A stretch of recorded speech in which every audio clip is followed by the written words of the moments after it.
All right, welcome. Alley first, Caw. Evie's at lunch. Hello, Evie. I'm glad you had your opportunity to pop in, even though you're at work today. And I'll also with my cam. So this is a very weird time for me to stream. I never stream at what for me is 10 a.m. on a Sunday. My camera keeps resetting, like to a screwball. Here, new game. Yeah. Maybe we have Cam to just be on. Doing technical stuff now. I'm doing pretty good, Allie. Yeah, I was really tired on Thursday, so I didn't stream. And so I was looking for opportunities to stream a little bit this week. And this morning, just randomly, it's like, we actually have stuff we're going to be doing. And I don't know exactly when, but I know there's stuff we're going to be doing. Just little choresy stuff, like going for my daily walk with my wife that we've been trying to do now, and a couple things around the house. But I was like, hey, I finished my morning coffee, and I was going to start playing this game, and I thought I should stream it. Because actually, hey, I didn't post to Discord, Madros.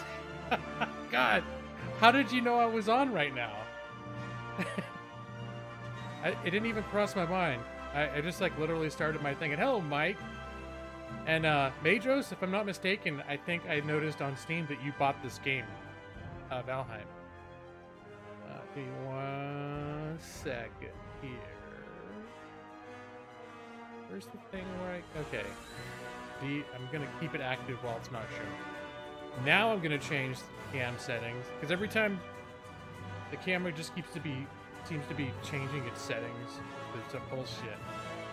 Low exposure bullshit. I don't have a lot of fancy schmancy streamer lighting in my room, so I have to make the camera do extra work or else you can't see me.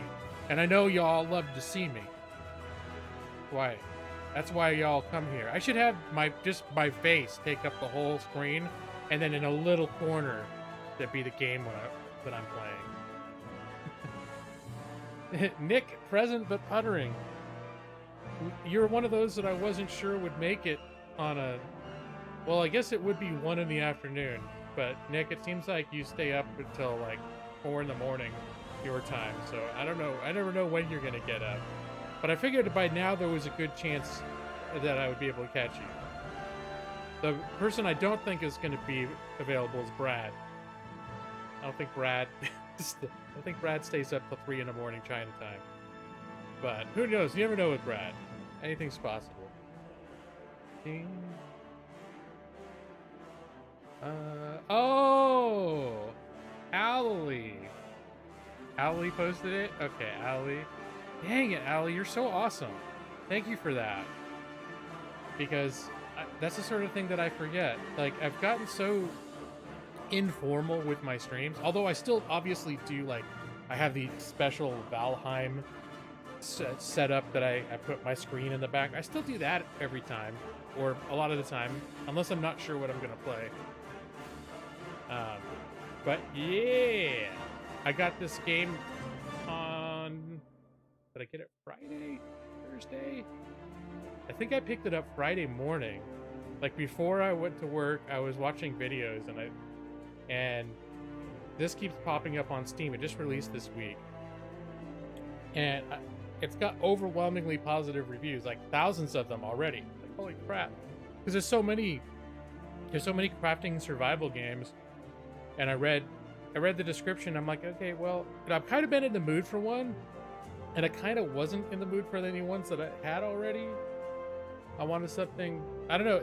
This actually turns out to have exactly scratched that itch, and it's the same developers. You guys remember when I streamed Satisfactory? It's like Factorio except 3D, which I was really into for a few weeks, like last year, I believe. And I had a couple waves of Satisfactory I've gotten into. The same developer, and I think they did.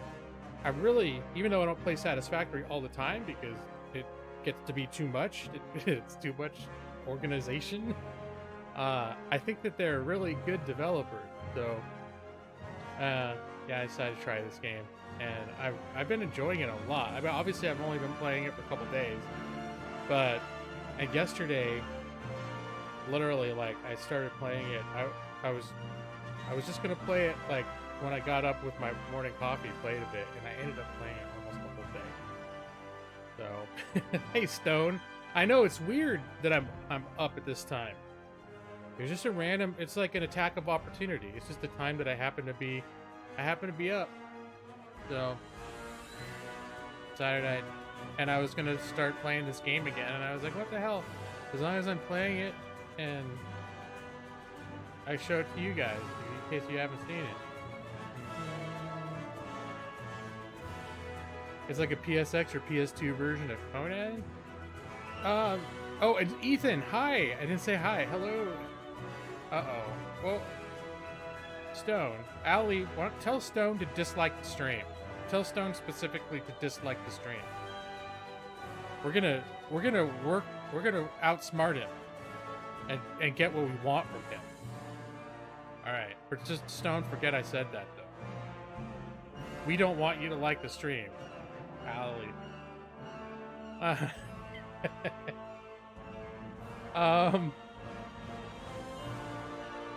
You know what? It feels more PC to me than Conan did. Conan feels, well, Conan's very PC-ish though. Once you get into it, it feels like a very PC-ish. I mean, I think that it's on console. Is Valheim on consoles?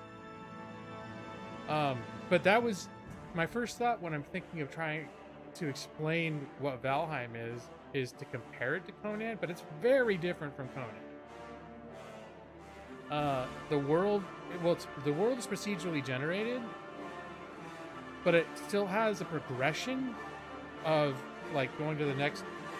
There's a series of sort of like boss titanic creatures that you have to kill to appease the gods. So there is a story, but they do it and it seems like it's a very sort of well made procedurally generated world. It's sort of surprised me. And it doesn't really feel like Conan. But that was the first one that I compared it to, because Conan is one of the main crafting survival ones that sort of has a story, and also has where you're fighting monsters and sort of fantasy-ish. And this is very much like that. But apart from being able to compare those things, it feels a lot different than a Conan. Well, I'm going to play the game too, but I got to give you your 45-minute intro to what the game is. And say hi to people. Ark can do procedurally generated map? I had no idea. How big can they be? Like infinitely procedurally generated? Because I know that Ark has a number of... Those maps are handmade, and from what I've seen, they're well-made maps. Like, they're well worth using those maps. But the thing about procedural, like this game, I don't know if it's endless or what, but a lot of times procedural means, at least as far as a player is concerned, it is functionally an unlimited world, because you'll never get there.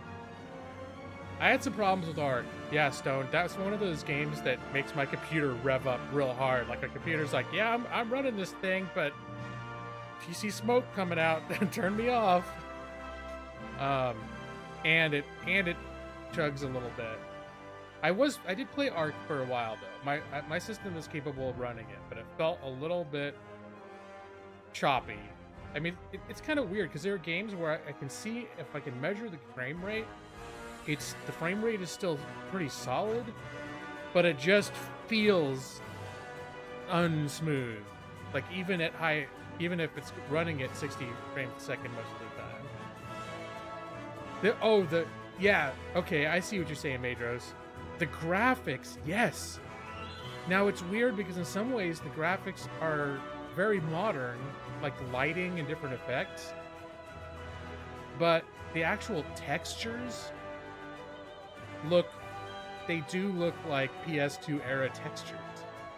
Which, it almost feels like that's a stylized decision, but it also could have been like the fact that they are using those low-res textures make the game work, because the game runs really well. Aside from it does these auto saves frequently in the background that will make the game hang for a sec, like a fraction of a second, which is noticeable if you're in the middle of a fight.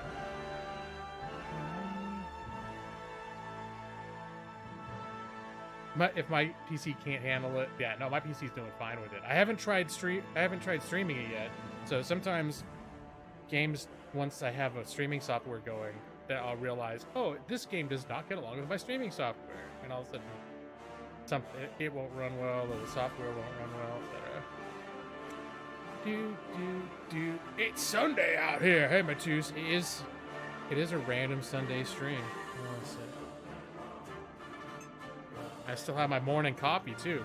It's not often that I drink coffee on stream. I only, especially the last year, as I say to my wife, I don't drink recreational caffeine.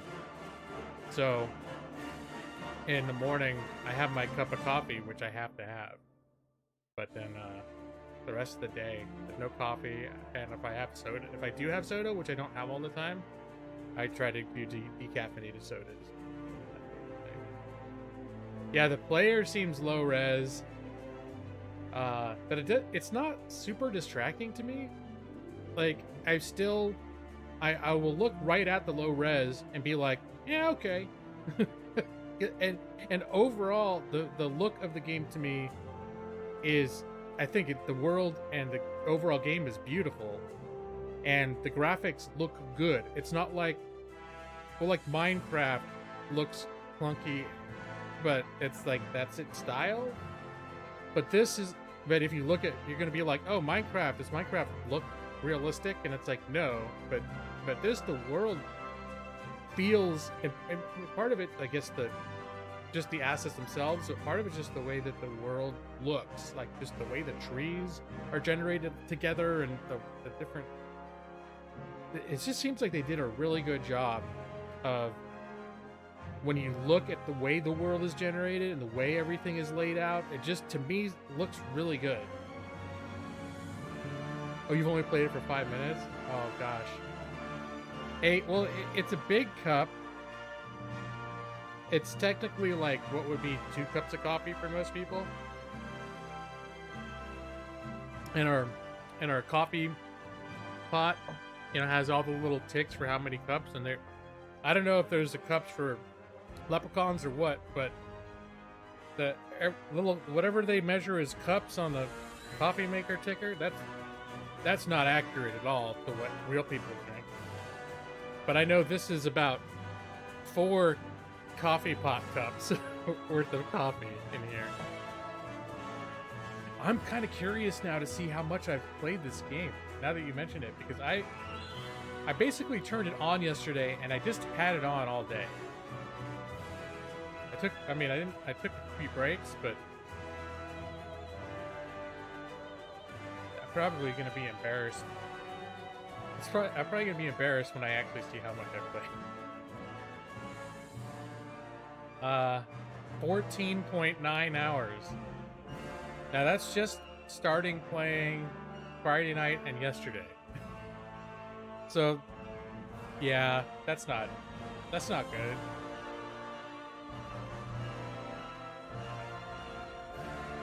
Maybe it's an actual cup. Oh, you know what, Madros? You're probably right. It's probably an actual, like, unit of measure, the official unit of measurement cup. If you just drank a cup, yeah. Your coffee cup is 32 ounces. Need 3 of them in the morning. I don't know how much mine is, but I'm gonna guess it's 20, maybe 20 ounces or less. This mug is large, but I don't want to go too large because it's not. Well, there are mugs that'll keep your coffee really warm, so if you got one of those, that's good. But just sort of regular mugs like this, it's always cold by the time you get to the bottom. Luckily, I like, coffee even when it's cooled off. But you did a 2-hour test on Conan and had no issues with streaming. You streamed it. Yeah, I streamed Conan. That one, especially when I got my new PC, it worked. It streamed really well. But hey, James, what's up, man? Oh, you use Yeti. That's what I'm using. I've been, I don't know. I feel like my Yeti, either there might have been something wrong with it and I just rolled with it anyways, or I just was never in a right sound environment or haven't figured out how to use it right. Because I hear other people with microphones and Blue Yetis, and it sounds amazing. It's better now that for the first 3 years I was streaming in my old apartment, there were high ceilings and the floors were all linoleum. So these big cavernous echoey rooms, and it just sounded awful. I had to do so much like, I installed a bunch of preamp software and I was screwing with all sorts of equalizers and all sorts of things just to try and cut out the weird ranges in the sound spectrum that sounded so awful in that environment. So now I'm in a place that's the feelings are still relatively high, but there's carpet now, and I'm in an actual room instead of before I was in like a large sort of common area.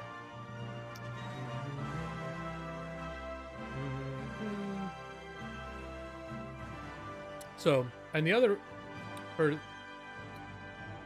whoever, I'm going to see, whoever said, am I going to play it or just talk about it? Mike said that. One reason I want to talk first is because this is kind of one of those games where once I get into it, I can get kind of focused because you're crafting and at least for me, I always have to kind of think about what am I doing right now? And how am I going to do it? I'm building this house, and what's my next move? And there's, well, I guess it's not super critical, but there's food and drink. Or not, actually there's no drink, is it? You can have mead, which I think bugs you, but I don't know how to make that yet. But you have to eat, and it really makes a difference. I don't know if you can starve, but if you don't have any food, your health is like at 25%. And then depending on the foods you eat, it'll be closer to 100. But if you're just eating a bunch of like berries and stuff, your health may end up being 50 or 60. But if you have to eat different things, and like you can't just have like, oh, I got steaks, and then just eat a bunch of steaks. They're all sort of like health buffs, and you can only have you can have 3 different types, but it can't be all the same at the same time. So you have to have different foods to sort of just make a meal. Anyway, it's pretty good. Hey, oh my gosh, the Gun Kid. It is Big Sport Day. I forgot. Did you see how much I'm paying attention? I don't know. I wonder how many people in my streams watch Super Bowl. I know there are some people that will.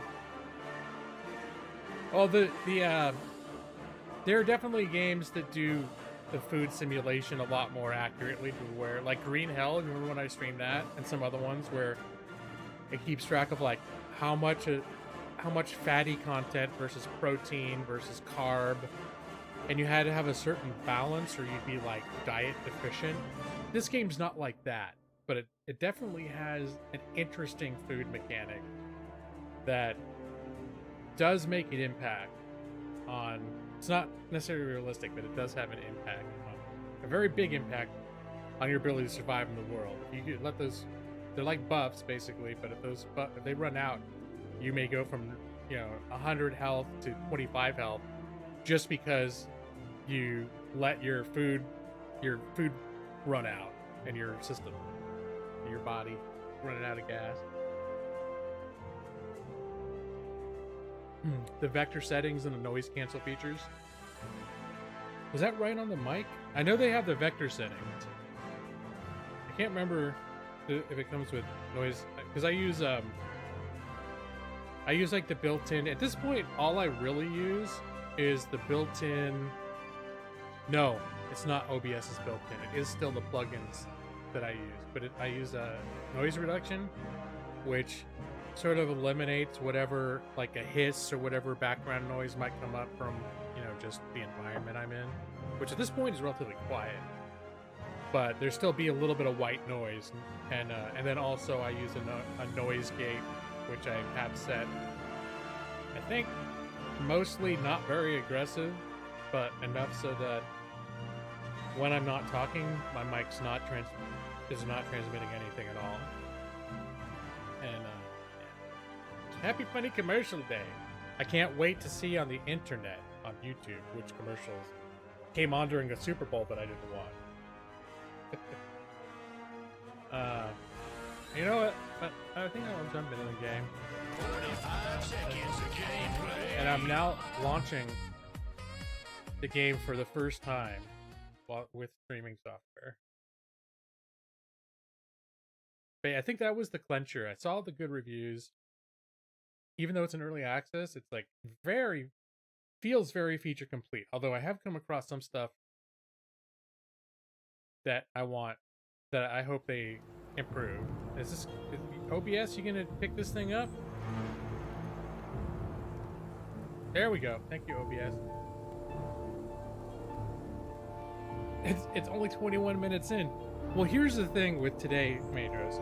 And honestly, more people showed up than I thought, because I was like, no one expects me to stream at this hour, and probably half the people that watch me at night won't even be available.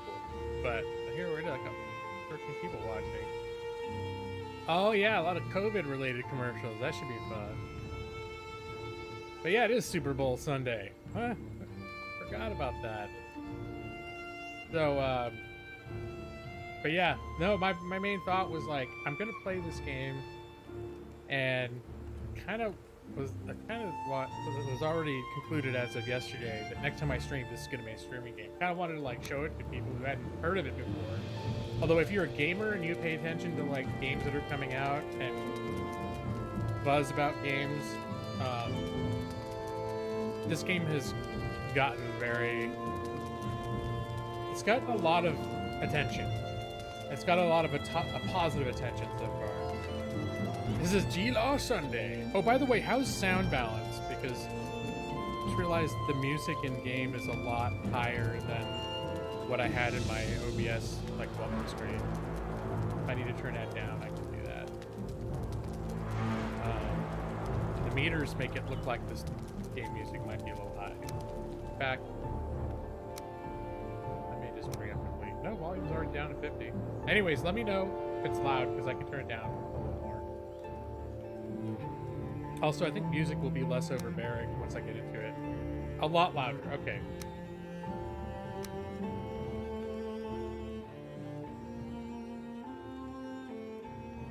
All right, how's that? Does that seem more reasonable?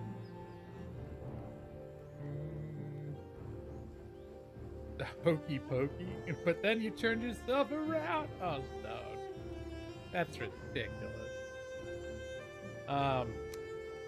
So the way this game is multiplayer, it's perfectly playable solo, and it's designed to be like played so you can play it solo without it being a big pain in the ass. But the designers played it optimally with 2 to 5 people in mind. And it's a little bit like Conan, for those who've experienced Conan's multiplayer, or a few other games where one person can host a community server from their machine, where it's not a persistent server, where the other up to 10 people can be on that server at once, but once the host stops playing, you can't go back in there. Like Conan, there's services, actually the same service that like the official Conan Exiles people recommend, have servers that you can rent for like $15 a month for this as well if you want a persistent server. But one cool thing about this game is that your character you can take to different worlds. So you can be playing in your private game, but if your friend starts a server, then you can take your character you've been playing and go to his server and be there doing their thing. Your character levels up skills and stats, and I think you can bring whatever's on their person with you into the world, I think, when you go from one place to another. But obviously all your bases and everything else, everything you've built and all your storage and all that is going to remain with whatever world that was in. So in your private game, you have a big castle, and you go to a friend's game, it's not going to be there. The world in the friend's game is going to be completely different because it's all procedural. It could go down a touch more still. Oh, gee. Okay. Wondering if if I got auto. How was my intro screen? Was that loud too? Maybe my overall desktop is competing too much. So that's the next question. Before I turn the game down more, has everything been... Have my overall audio balance got out of whack? Or is it just the game that's super loud? The dealer laced your shoes? Oh, tripping. The intro is fine. Okay. And it might be different once we get in a game too. But anyway, so yeah, this is like one of the Strom is one of the default names that I create in games that I play. If I'd been thinking, I would have named him Garaman. And I think you can make multiple characters, but since you can take the same character from different worlds, then now, and I named the world first one. I wonder if I show you, can I make a new world? I'll call it second one.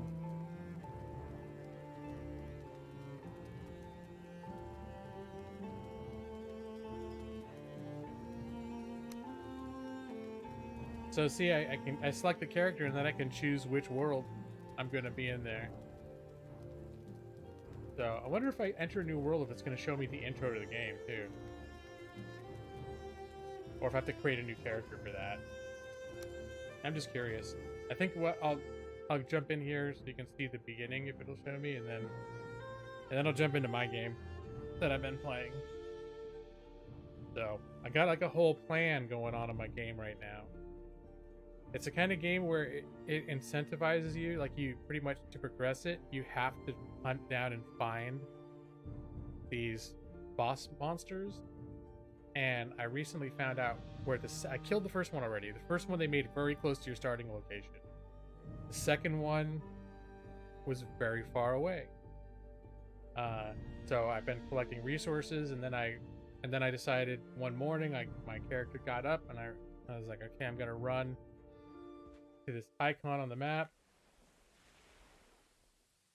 Okay, so when you actually start the game for reals, there's a whole cinematic where like this giant eagle carries you out. Do I have all? I guess I've got all my stuff too.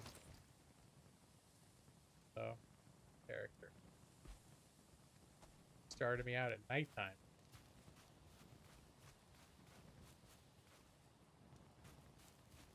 And yeah, in this world... Alright, so it's not going to do the whole story thing, but it is a new world. I wonder if I have credit, if the world bosses need to be killed. See, now I feel like the game volume is really low, because it was just that intro screen that was noisy. I could probably put it down.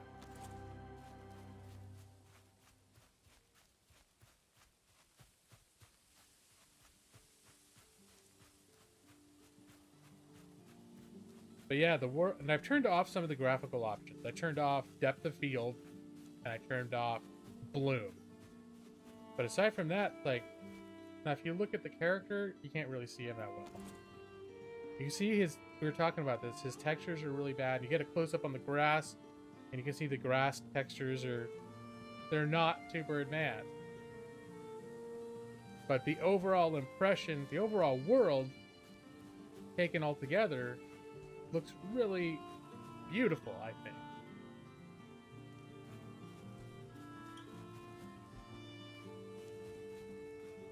Okay. Ah, look, water. Okay.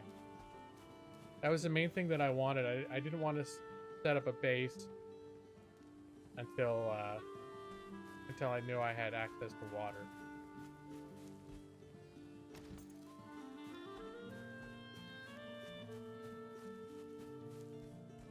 Now, you don't actually use water. Oh, crap. Boars. Boars. The food that doesn't run away. As opposed to deer. The food that runs away.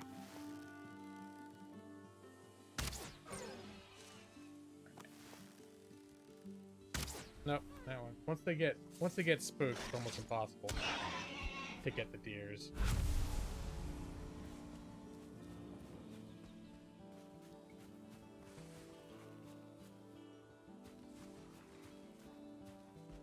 I thought there was another boar over here too. Hey, boar. So the combat in this game is it's not bad. But it's not why you're going to play the game. It's pretty basic.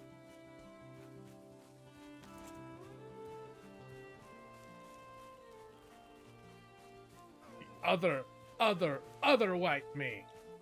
Baby! It's what's for breakfast? Raspberries. Oh, I see pines in the distance over there.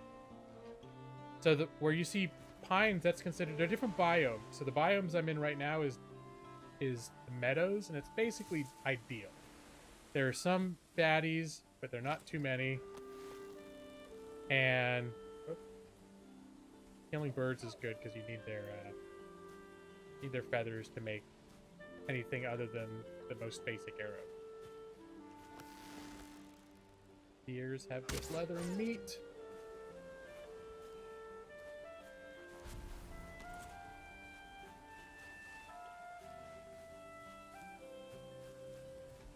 There's a bad guy.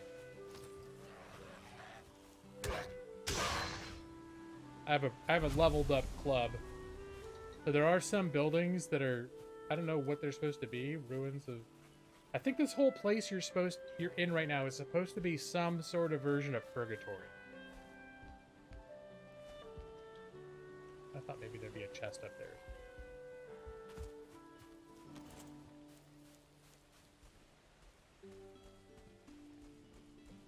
But yeah, where those pines are that's a biome called Dark Forest. And it's sort of like the next level. It's harder when you go over there. But this biome meadows, this is where there's like the most food, and there's lots of boars, lots of deer. Flint. There are these things that live near the water. Because you need different types of food, like I have 3 food. I have blueberries, just roasted meat, and then I've got these things called neck tails. And a neck is like a little frog sea monster murloc thingy. And their tails have pretty decent nutritional value. There's one up here. There's a few up here. So it's nice to be near water so you can maintain that variety of proteins. Here. These guys sometimes run away and sometimes. Another one over here. There he is.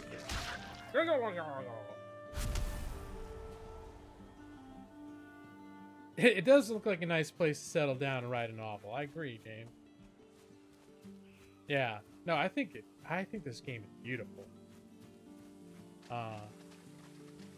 And it just feels like a big open. It's one of those games that all over the place. It looks like you could take a screenshot and hang it on your wall. It would look good, especially like with the way the lighting hits certain things.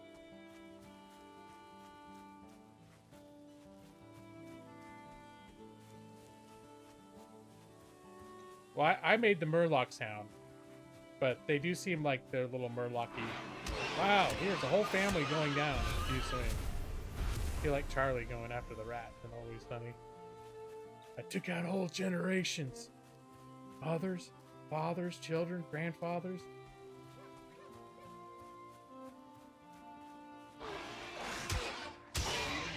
These guys also have leather, which is pretty important. Oh. The boss boar. Do I have?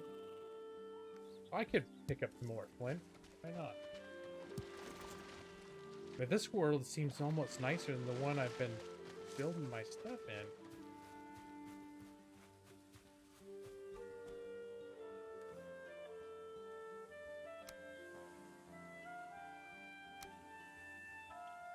Trying to figure out if I need I still need to kill the oh yeah, I've got the every time you kill a boss you can hang it at the shrine to gain a special power. Oh yeah, I'm gonna punch these things to death. And the one that I killed so far was this kind of lightning hippogriff bird thing. I can't remember if it was a bird or it was something birdy. And when I hung its trophy on like the shrine stone, Stonehenge-y thing, gave me an ability to like, it's got a 20-minute cooldown, and then for 5 minutes you can run without burning much stamina. Run and jump. I heard ya.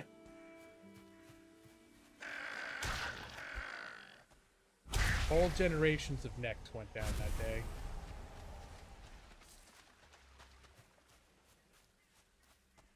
But what I'm wondering is, if I was going to start building here, if I should build back there where the big meadows are, which might be the best deal, or if I should find a place sort of close to where the one biome becomes the other. Wow, and there's already some tin deposit? It took me hours to find tin deposits yesterday because I couldn't find any dark forest. Tin shows up where the dark forest meets water. The dark forest was not next to the ocean.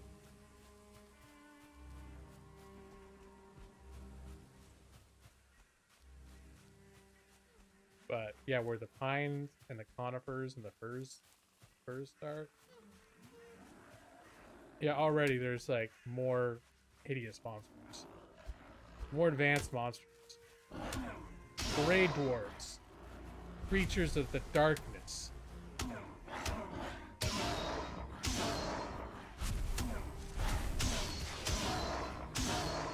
You can have shields and make dodge and do stuff that's a bit more advanced, which I should probably get better at.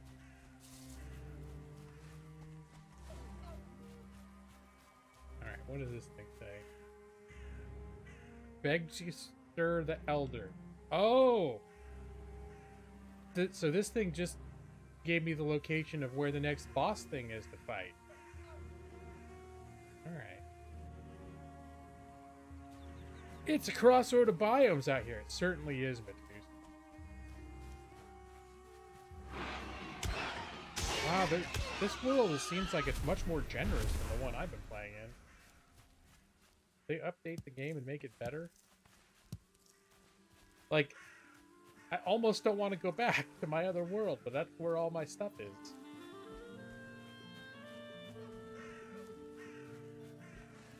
So, hey, Maxie.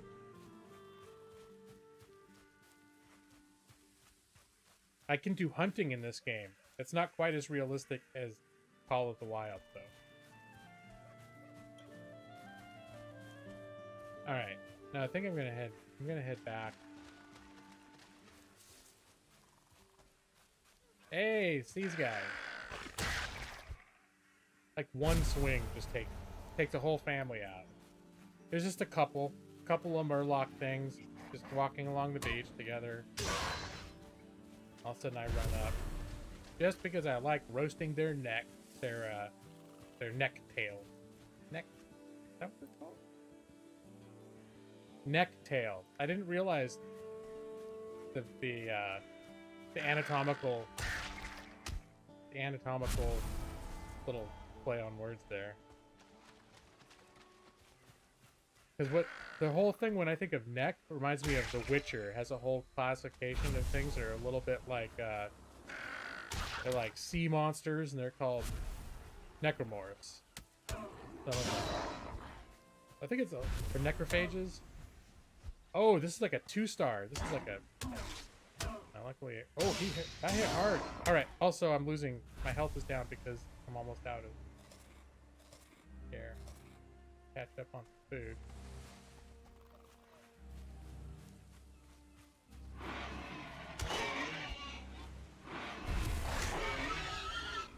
found in a big ring of stone. I wonder if that's significant. I know there's certain places like this where if you dig, you can find treasure and bones and all sorts of stuff. Bones are very valuable in this game. They're like a resource that's used for upgrading equipment. You just rage quit? What, based on a negative experience?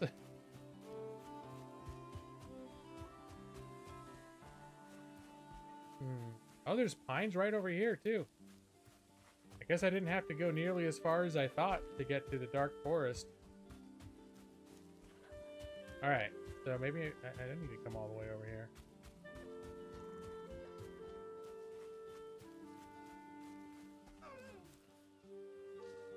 Hey! The boars come right to me. I saw a deer, but it got spooked already. Took off. I have a super abundance of boars, though.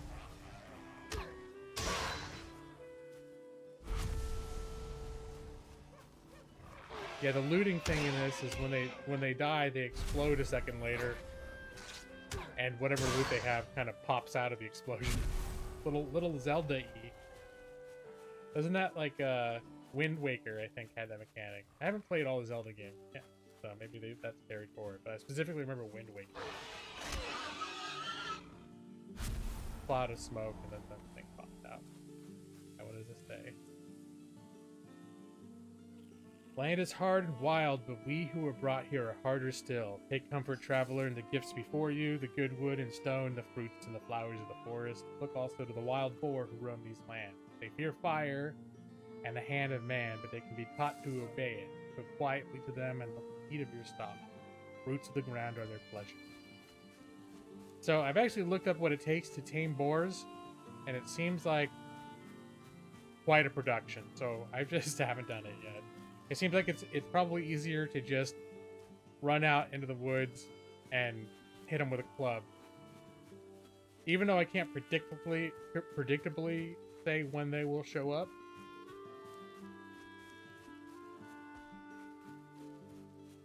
But there's a whole thing where it's like people say, okay, you got to build like a caged area, and then you punch one of them so you don't kill it, and then they chase you.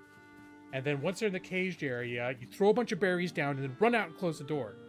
And then you have to keep feeding them like for day after day after day after day, and a meter will slowly raise to 100.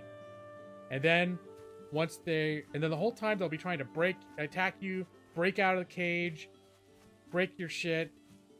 And then finally, once you get it done, and even still, if they're near anywhere where you have like a campfire, they'll freak out and try to break out even once they're domesticated. I don't know, it just sounded like it's like, well, I could see doing it just to be a person who's like can say they've done it.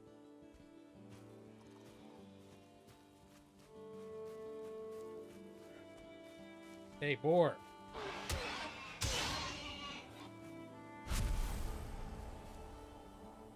Oh, I didn't even see that snow until right now. You're zooming your wedding? Cool.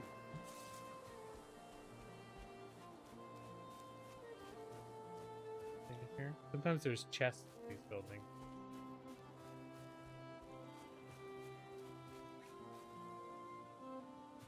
Alright. What I want to do is find a good spot to start building something. But I want it to be near the water and for there to be lots of trees around it. This area here looks pretty good because it looks like it can be flattened out. It's like a relatively, I mean, it's bumpy, but it's overall flat type. But up here, it seemed like there was a lot of...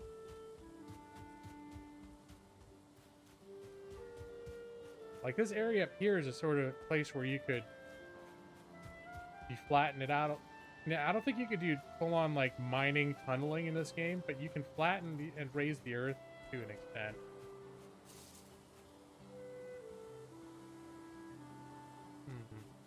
But I also don't want to build too... I'd like to build sort of where they're near a lot of trees. Because there's going to be a lot of running back and forth.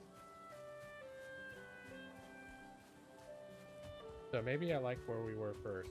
Down here. It's closer to the water.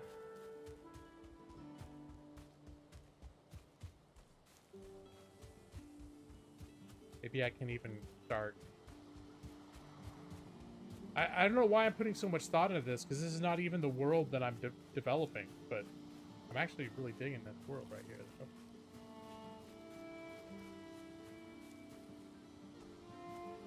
Here, let's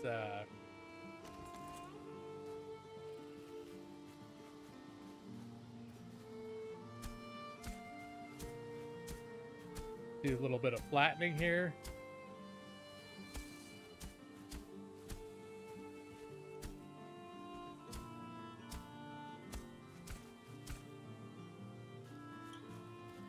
And cutting down some trees. Little trees. Go down quick.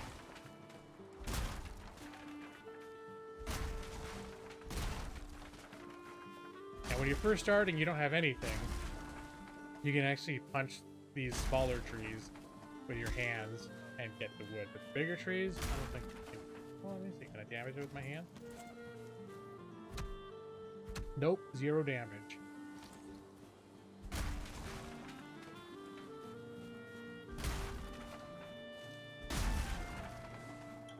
So in the actual trees in this game, when they fall, you got to be very careful to stay clear of them because they will kill you. I've only shit. And if the logs roll and hit you, they will also kill you.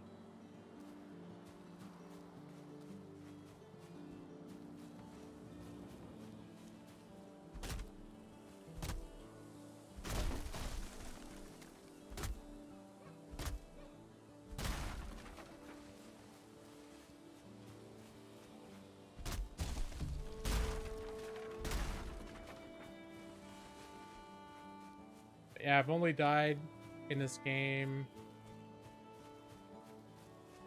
2 or 3 times. And one of them was a logging accident. Bigger.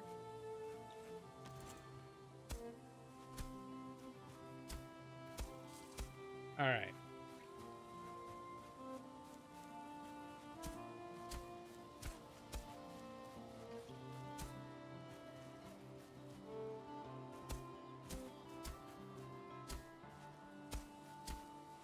Getting dark. Okay, first I have to set down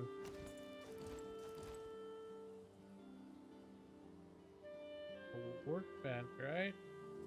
I think workbench. Put that. I'll put it by the stump. And I'll end up building another one inside. And should I build a little? Can I make fire? It's very dark.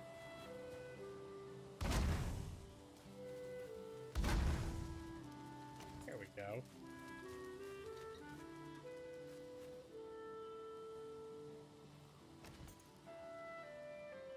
And then lay my foundation.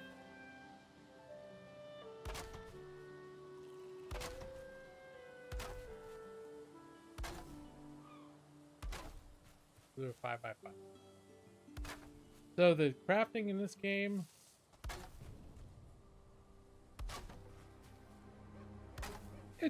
it's pretty good, but it's not. Some crafting systems are a little more user friendly, but it's pretty well. I'm saying satisfactory. What I mean by user friendly is you could sort of like lay out entire, like if you needed to do a square, you could hold it down and kind of do it all the way across, and here it doesn't really have that. All right, now I can't even hang it. Can I hold up my torch too? I guess I can hold. Nope, I can't. When I have my crafting hammer out, I can't hold my torch.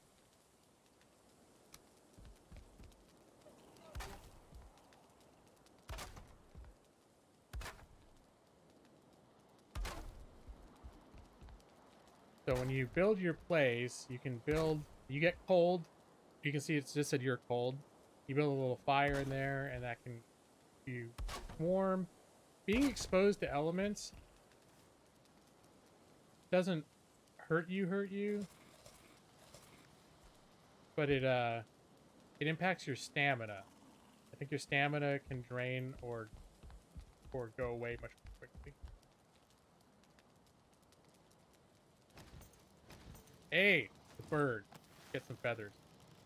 See a little seagull face over there.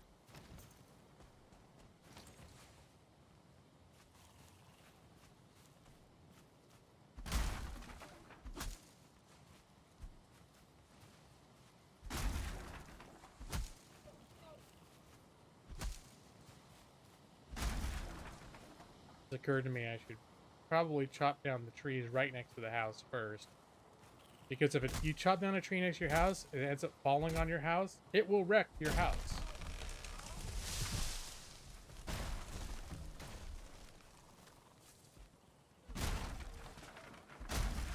But yeah, once you make a base 2, you can build a bed. And the bed sets your spawn point. And it also advances time until, like, the dawn the next day. Night is running around in the dark. Wow, you know, delightful. But look at this beautiful world. I can barely even see it. Serial killer tree out here. No kidding. It will wreck your shit.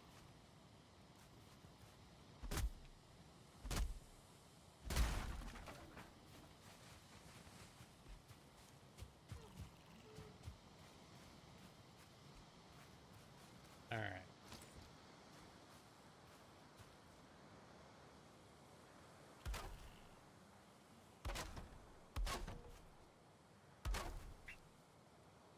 Right, Chauncey. Oops. You undo the build too. I'm just gonna do it like that. 5, 5, 5.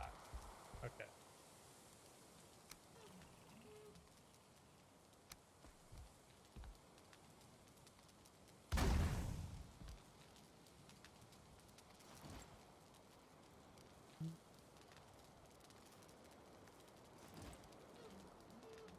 I think I'm gonna have the door facing out that way. I can have doors on both sides. 4, 5. Oh, I did 6. Oh, that's fine.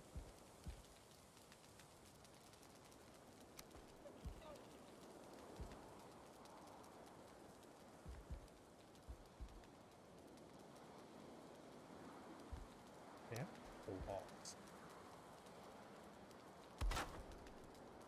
The door seems like it's giving me options on where I can lay it out. So I think the next criteria is make the door fit. The door is like, oh, do you want to go here or here? But the walls are like, I want to go here.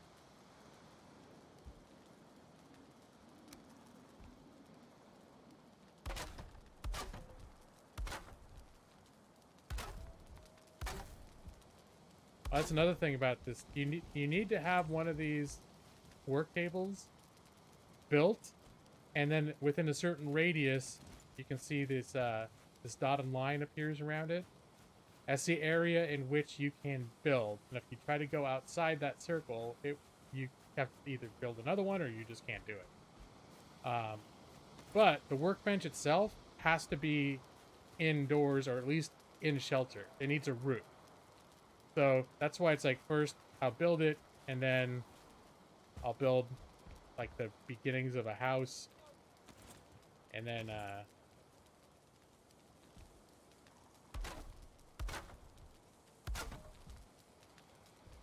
uh-oh, need more wood. All right.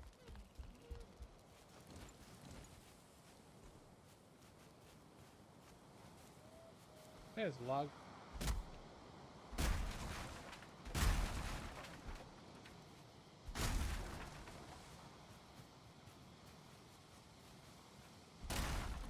Yeah, start building a house, and as long as you get a little portion of it set up with a roofed area, you build another workbench there, and then you can delete the first one. A lot of things, if you delete them, you get all the resources back. I'm not sure what the exceptions are to that, but I know you get resources back for December. Workbench.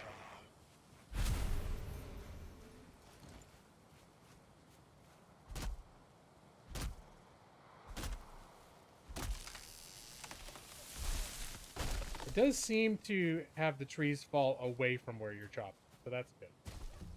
And you can have them in areas where trees are close together. They'll fall into other trees, and I've actually had like these crazy domino effects happen.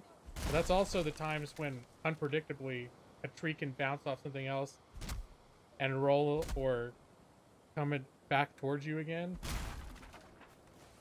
The time I got killed, I'd actually chopped the tree down next to another tree while it was still like the whole tree. Because first it'll break into like a super long big log, and then you break that in half, and then you break each log into the like wood that you actually pick up. And a tree fell into another tree, and its big log was sitting right there, like leaning up, but it was still like leaning like very steeply up. And when I chopped the bottom part out, everything came loose and it fell back on me and I died.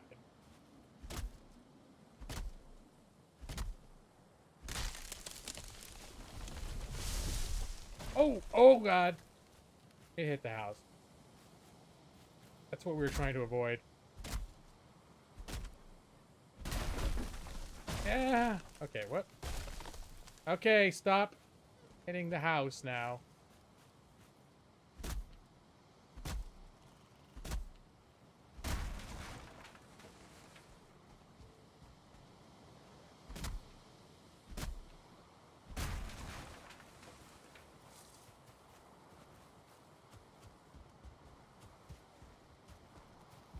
Alright, now I need to... There's a repair function. Anything else get hurt by the log? Hey, I see some glowing eyes over there. These dudes... The forest at night can be very spooky without light.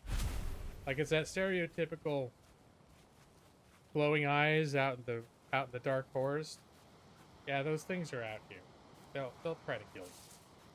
See those glowing eyes. Oh, there was a world save.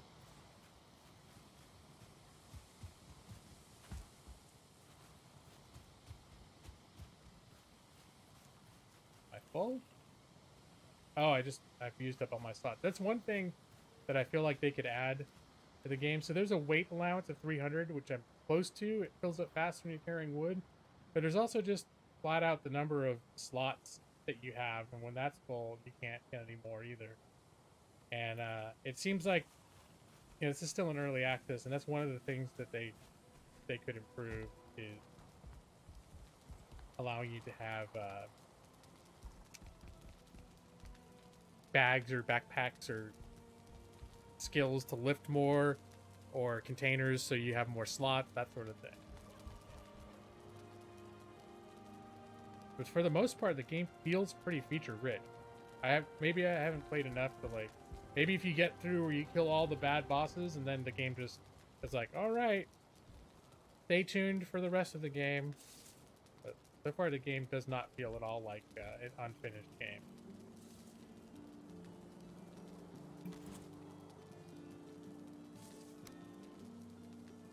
Yeah, I think we're gonna need doors on both sides. This is turning out to be a long building would benefit from dual doors.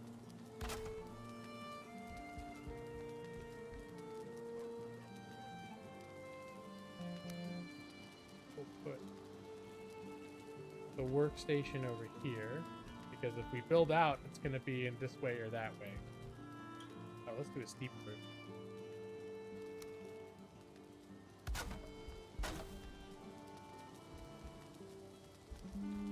We need to build a fireplace too. I think we'll build a fireplace here. But this is enough for me to throw down a workbench.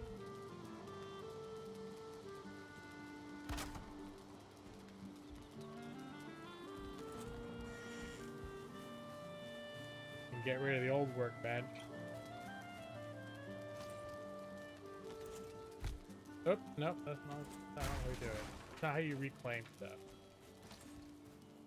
And I think we're gonna build a fireplace here.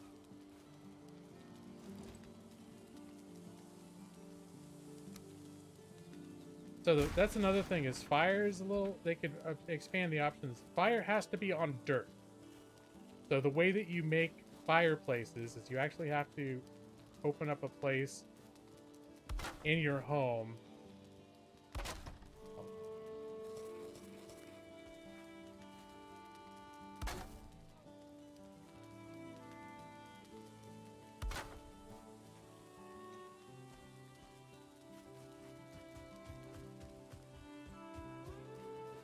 I cut down a full tree too.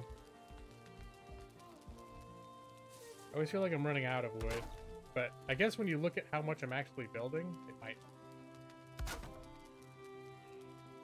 So, doing.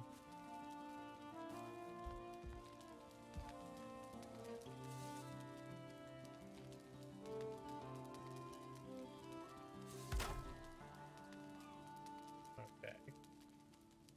And the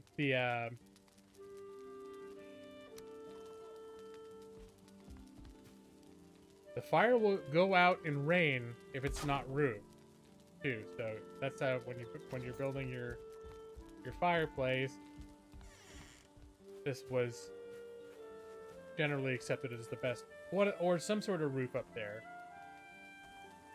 Because if there's not enough ventilation for the smoke to get out, it will actually fill your house up and damage you until you die. Like, so smoke is one of the things where the game designers decided, oh yeah, smoke's gonna be a thing. Smoke management. Haven't they all been saying they want a game with realistic smoke management?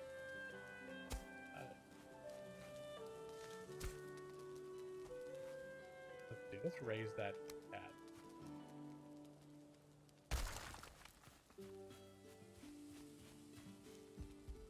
Thank you, Maxie.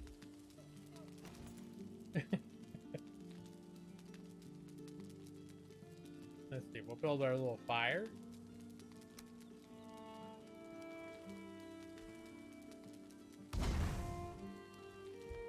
Oh, I guess that kind of screwed it up, huh? Level it. Got a little bit too high up. There we go. And then you put the little cooking thing over it. And yeah, you can cook it there. Now that that's done, I can continue with my regularly scheduled route. There. And now this part's sheltered. I can put down a bed too. If I die, that's where I'm gonna end up.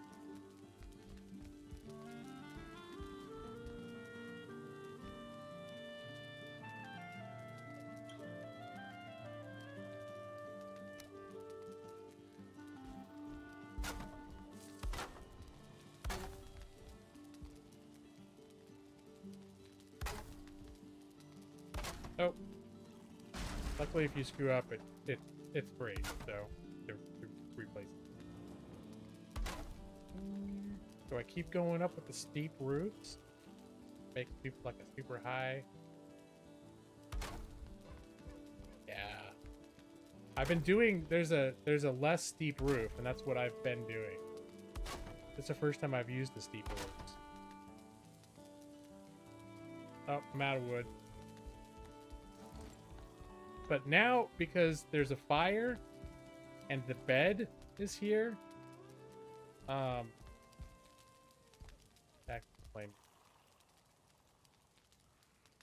If next time it turns nighttime, I can lay in this bed and it'll progress the day. So that's kind of. There are reasons you want to be out at night sometimes. If you, for some reason, wanted to fight a bunch of stuff, all those dark monsters, especially in the dark woods, they seem to spawn a lot more aggressively at nighttime. Or maybe I'm just more scared of them at nighttime and it feels like they spawn more. I don't know. Hard to say.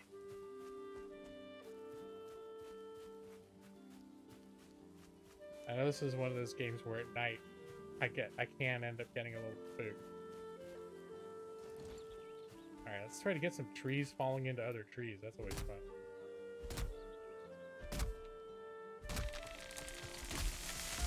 Back away. Okay, see, this is a precarious scenario. Because if I chop this, it's going to be a little unpredictable as to what it's going to do. It's a good thing I just set my save point. So maybe let's try this. We're gonna make it interesting. I'm just gonna cut down the trees that it's leaning on too. We'll let nature take its course. All right, as long as it doesn't take its course on me. All right, tried it. It tried its best. Tried its best to fall on me.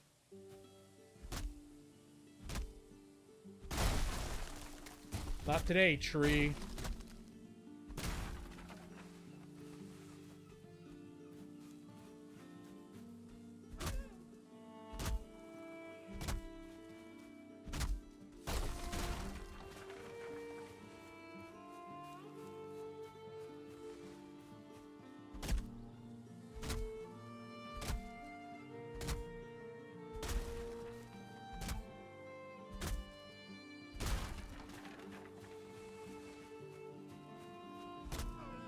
Oh dear.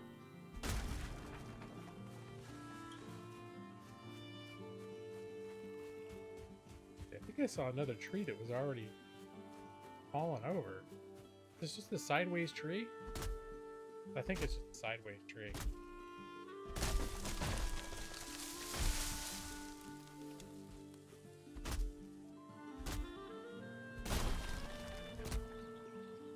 So even when that rolled down on me a little bit, if it had been a little steeper, that would have hurt me. And it wouldn't probably have killed me.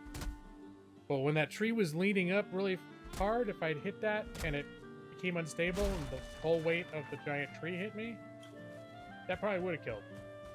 If a tree falls on you like its whole weight, it will kill you for sure. My berries are wearing off.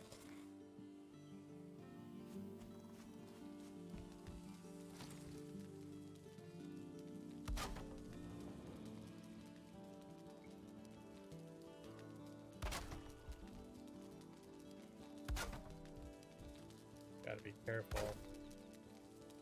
I need to start building some supports on the sides here because these things will start falling, like collapsing if they don't have enough support.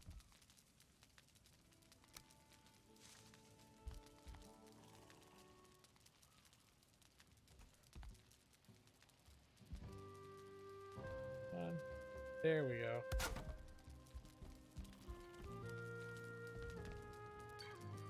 See, that's the thing. The crafting works, the building, but it's a little bit finicky.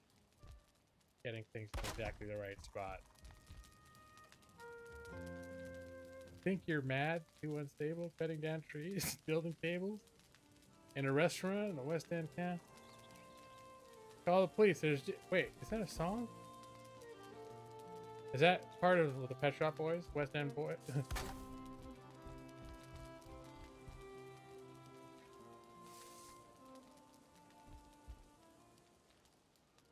Oh, here's one advantage to using shallower roofs. I don't think I'd have to use quite as much wood. And after this, I might cut some of this out in order to make windows, but I want to take care of the general structure first.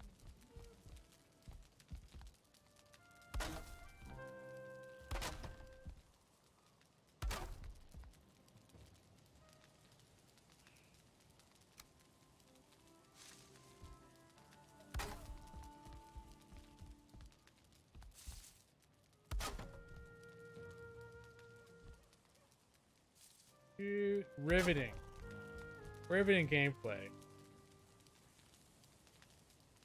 It's where I get my very own Chauncey from the Pet Shop Boys.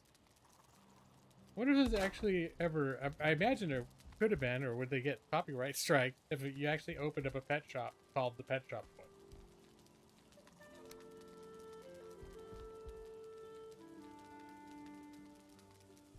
You know what? This could be kind of fun. Let's just put the roof on there. People.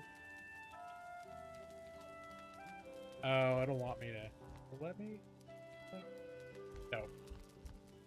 It wants there to be something to set it on.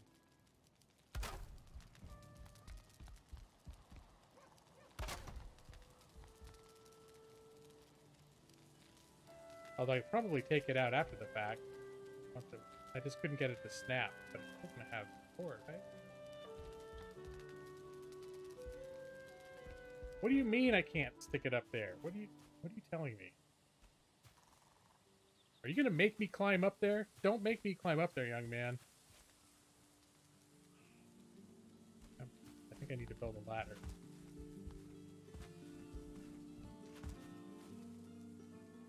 I'll do it. There.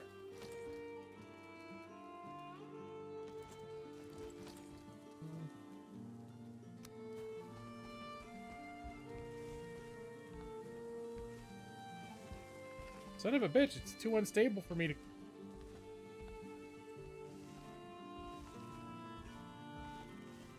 Alright, son of a bitch.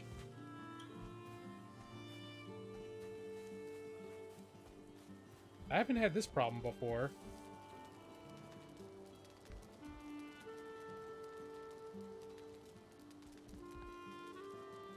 But they actually care whether you use something that's classified as a roofing material or a floor. Because I could just lay floors up there. This is a dumb reason to not be able to put this peak on here. This is... I've never had it be this frustrating before, but it's the first time I've used the super steep roofs.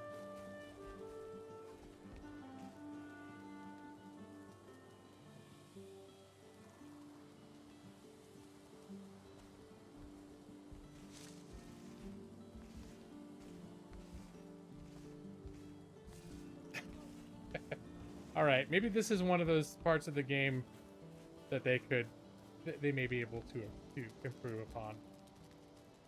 Because I've never had this problem before. They could have let me just stick it there. That's stupid. But there's no end cap piece. Oh, I'm almost out of wood too. Oh, of course, the one I broke, the wood's up there.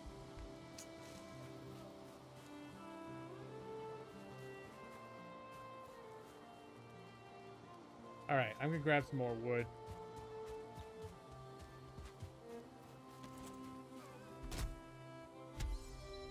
Oh!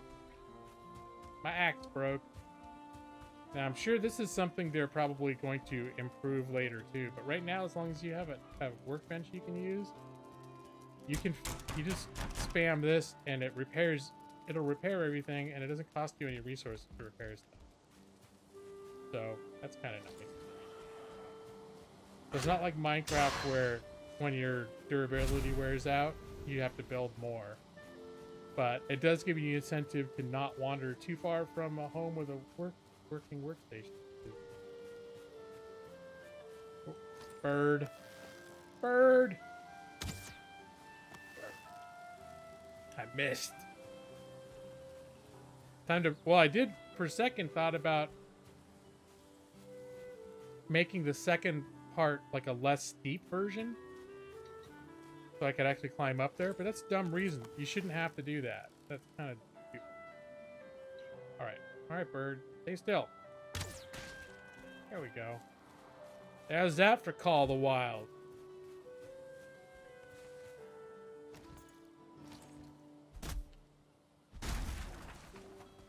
Let's see, were there still logs over here? Yeah. Put over here, I had got.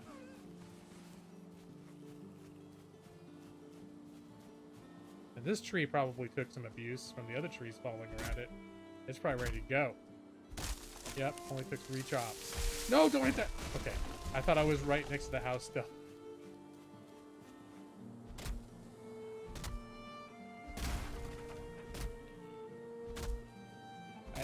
The birds their only evolutionary advantage in this game is that I need their feathers. And they will not volunteer the feathers. I need their feathers to make the arrows that I use to hunt more birds.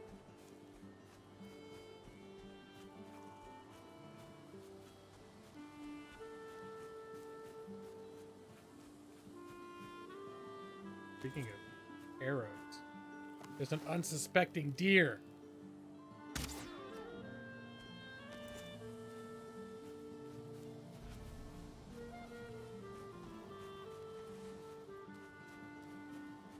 Oh, bird.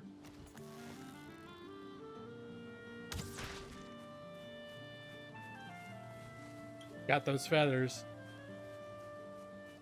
This is a flint axe. This is the next. This is like the fancy axe.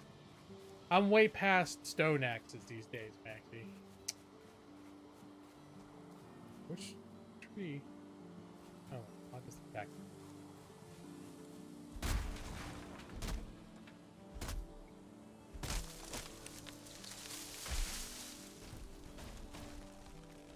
You see the way it hit all those other trees going down? That was pretty special. Oh, another tree fell. All right, that's going to be precarious.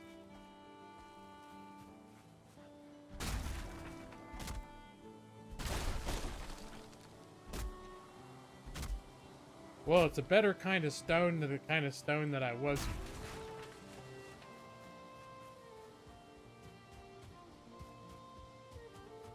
All right, now to solve the conundrum of the screwed up. Yeah, let's do that. This is stupid as hell that I have to do this.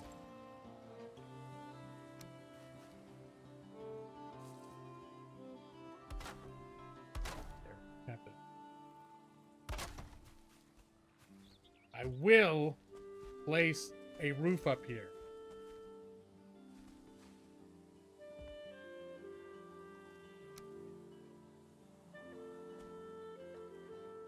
This is going to happen. Is it really not going to happen? Oh, there it is. There it is.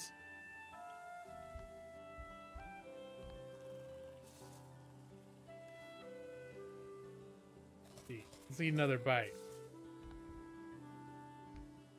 Oh, ouch. Okay, that hurt. Okay, now that one's up there, though, the rest will snap on pretty easily. I just needed to get it started. All right, and now the house is mostly complete. Here, let's get some, we'll put out a little front porch here. Get rid of this ladder that I just made that I never want to have to use again. And this ladder, which is useless because once you get on the roof, you can't stand on it. You're just going to fall off, so.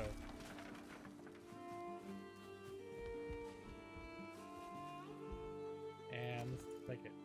Oh. Here, let's make it nice.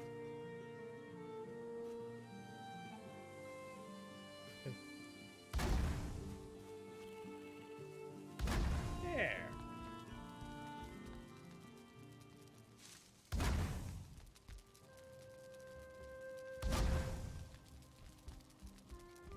Make it all nice. Neurotically symmetrical. Alright. Well, first things first. I don't know why I'm messing around in the dark. I don't need to. Let's close the doors.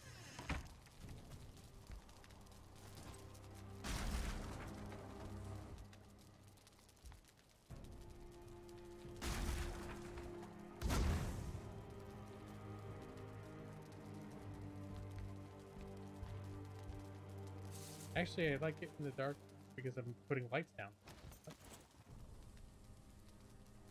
Alright.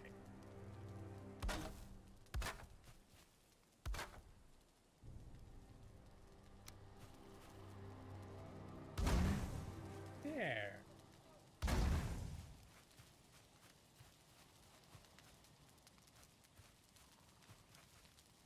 Yeah, we probably don't need these out here anymore either.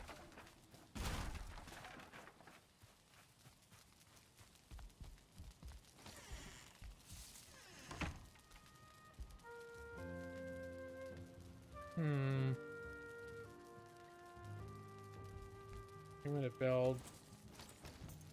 So there's a little trick you can do with chests to stack them up. You basically use these little half walls.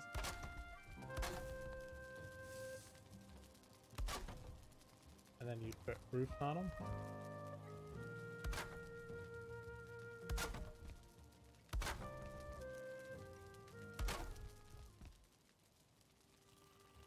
And oh, I'm out of wood. All right.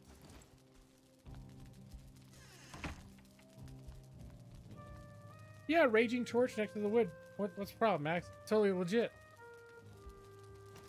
I just realized I should have the head of the bed facing the wall. Isn't that traditional? The gap is annoying you. I think actually the gap.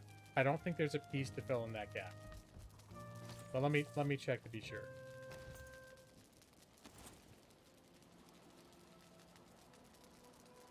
I'm surprised there's not a piece to fill in that gap. Ooh, a wood gate. Okay, I was gonna say, are there double doors now? But yeah, I don't think there is. If you somehow had it so that the roofs, the side things met each other, you could fill in each side. But if you're gonna use that little cap thing, no, that is not. There's not a little, and that's kind of surprising. It honestly is, because it doesn't seem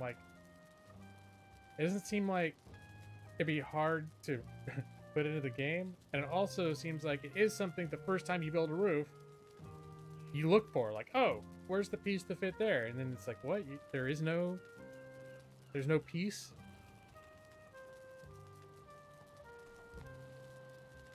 So then I end up screwing around anyways.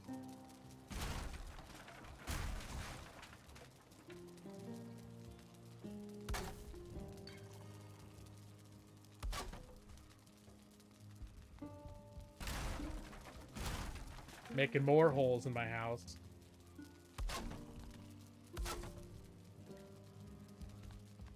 You don't want to make them taller windows?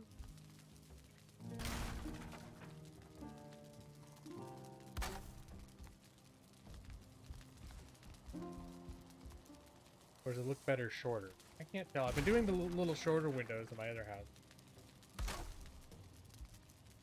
Oh wait, did I just had the... I've been having all these beams face inside.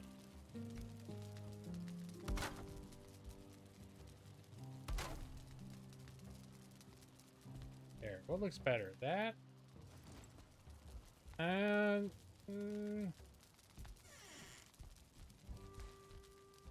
those windows look a little bit too big for the space, in my opinion. Aesthetically...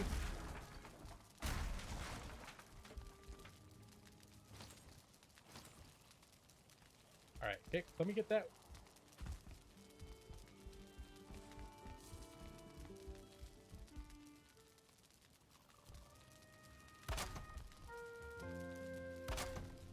Alright. I think unless I have a house that's built to have a lot of windows, I feel like those windows were just a little bit too big and boxy for the space. Especially just right up against the doors like that. So yeah, there's my little house. Let me get a little more wood.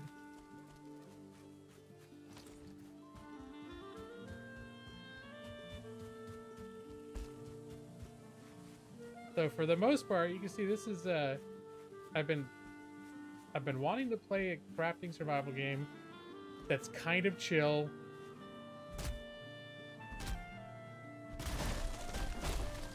And like a few weeks ago, I played a little bit of The Forest because I sort of was in the mood for that. But I didn't want to deal with which to me are the terrifying cannibal natives. But I want there to be some danger in the world to make it exciting. But those things are just like, it turns it into a horror game. I think The Forest is a really good game, but I'm not always in the mood for a horror game. And this game can get kind of scary, but it's not like you're constantly being onslaughted by like super creepy AI like in The Forest. Forest is AI is better and more. Alright. Cut down some more trees. Probably should start getting rid of... Whoa, hello. That one was ready to go.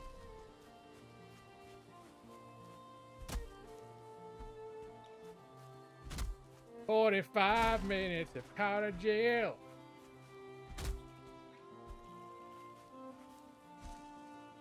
felt like Conan without 3/4 of the content.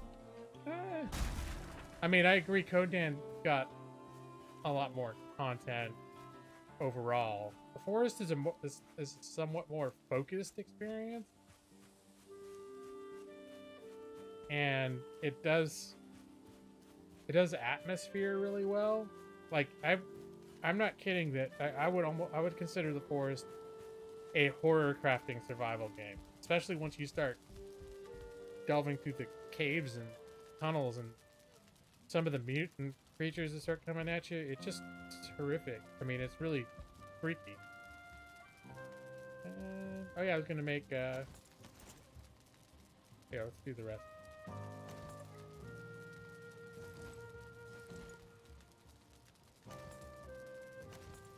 Oh, here's one. Two. I see they got these chests, but you put them in here sideways. He just becomes like, yeah.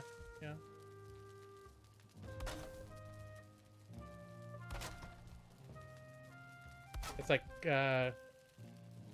cupboards.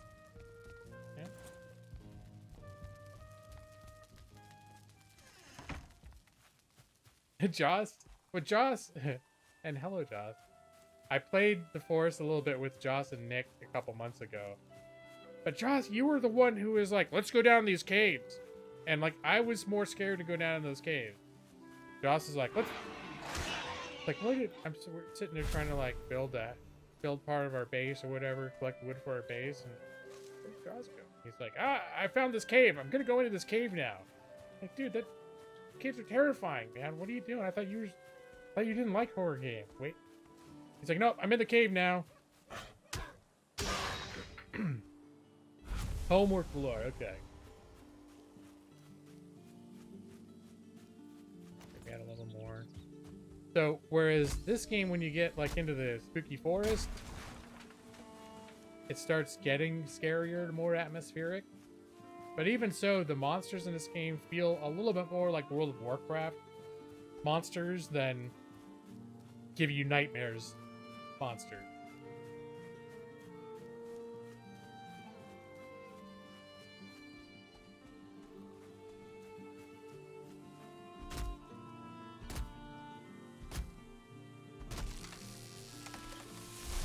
And down it goes.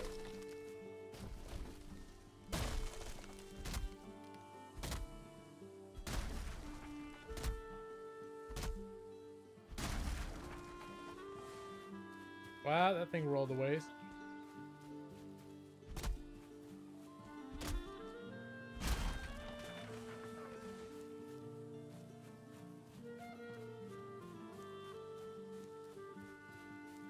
I just saw some of those Murloc things down here. Probably kill a couple generations of those while I'm thinking about it.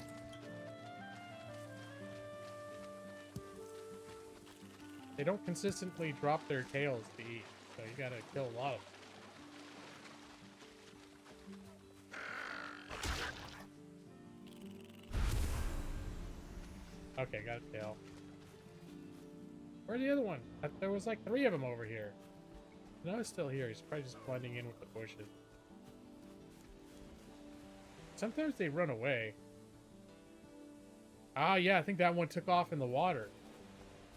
Sometimes they're aggressive and sometimes they run away. I don't quite get it. Hey, boar. There's one.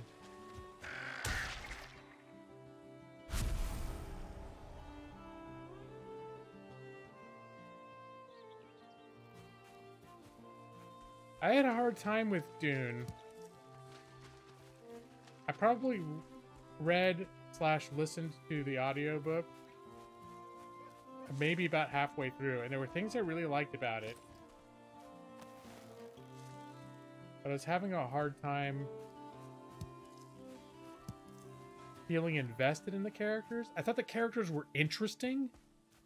I don't know, it's hard to explain. Maybe I just wasn't in the right mood for it, but I wasn't emotionally invested. I was intellectually engaged, but not emotionally invested. I think that's the best way I can describe my experience with Dune.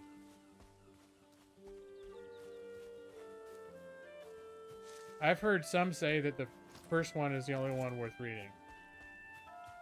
And others say they read all of it.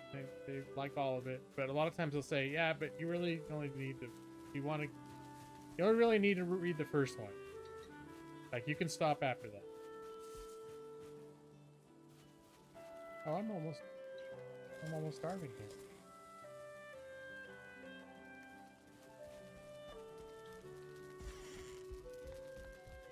Alright, let's make some more of these. Boop.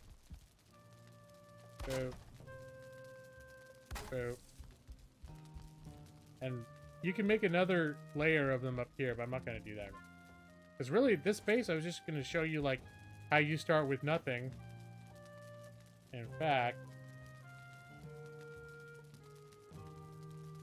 I don't want these trees out here. Okay.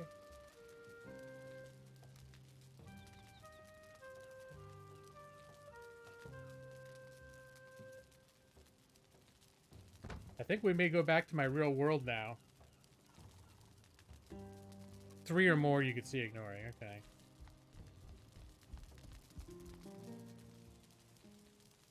So the second one is like a straight continuation and is somewhat needed to complete his story. So I wasn't sure why people said you could stop at the first one, but I know that there are a series of books that I've read. For example, one of my favorite fantasy series is Robin Hobb's Farseer trilogy. Well, now there's 3 trilogies. And the first trilogy, when it ends, that could have been the end of it, and that's that. And she's in the same world as created like 2 or 3 other trilogies. They're all sort of tied together. But then, like 10, 15 years later, she wrote a second trilogy about the same characters. And it was really good. And it seemed a lot more sophisticated. And the character issues seemed to have a lot more depth to them. And when it ended, it really tied everything up and gave you that story's equivalent of the happily ever after. You knew who'd lived and who died and what their lives were going to be like, and the stuff that they were working towards through all 6 books was basically resolved. And then, like 10 years later, she wrote another one, and now the characters set where they're like, the first series is like 15 to 17 years old. The second series is like in the mid to late 30s, and then the last series is like around 60. So each series is like a new era of this main character's life. But the third trilogy, I liked it, but it felt like maybe they should have stopped the second one. And I'm bringing it up as an example. Is sometimes they keep writing, and if you're a super fan, you continue to devour it and appreciate it. The third series in this book, or the third trilogy in this series, I appreciated that they made, and I enjoyed it. But I know I would tell people, like, really the first 2 trilogies are where it's at. And you go too far in the future, and if you go, isn't that a saying? If you go far enough into the future, every happy ending becomes a tragedy. And that's a little bit like what happened. So, like, say at the end of the second trilogy, like, oh, and finally they got married, and looks like they got everything they ever wanted, and they're gonna live happily ever after. And then you flash forward 25 years to where it's like, but eventually so and so got cancer. It's like, oh, well, fuck. Like, they got cancer and they died. And it's like, well, you assume they're all gonna die at some point in the future, but you really want to pop in for another trilogy when all of them are starting to like, it's like now they're all at that age where they're all getting cancer, and they're all getting, like, this person's got dementia now, and it's very sad. And it's like, well, yeah, but when it ended before, it was like everything was, it was a, they had the happily ever. Could we stop there?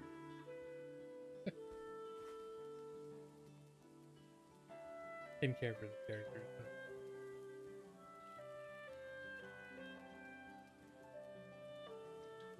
Matus, it dives pretty quick. Are you talking about the sequels dive into stupid pretty quickly, or you mean the book as a whole? Moving to a new set of characters. Yeah, that's what this Robin Hobb does. But she keeps coming back to the main character from what launched the world that she did, but then she kept making other trilogies that were, there would be a little bit of crossover, but it was mostly like completely their own stories, completely their own characters, totally different parts of the world.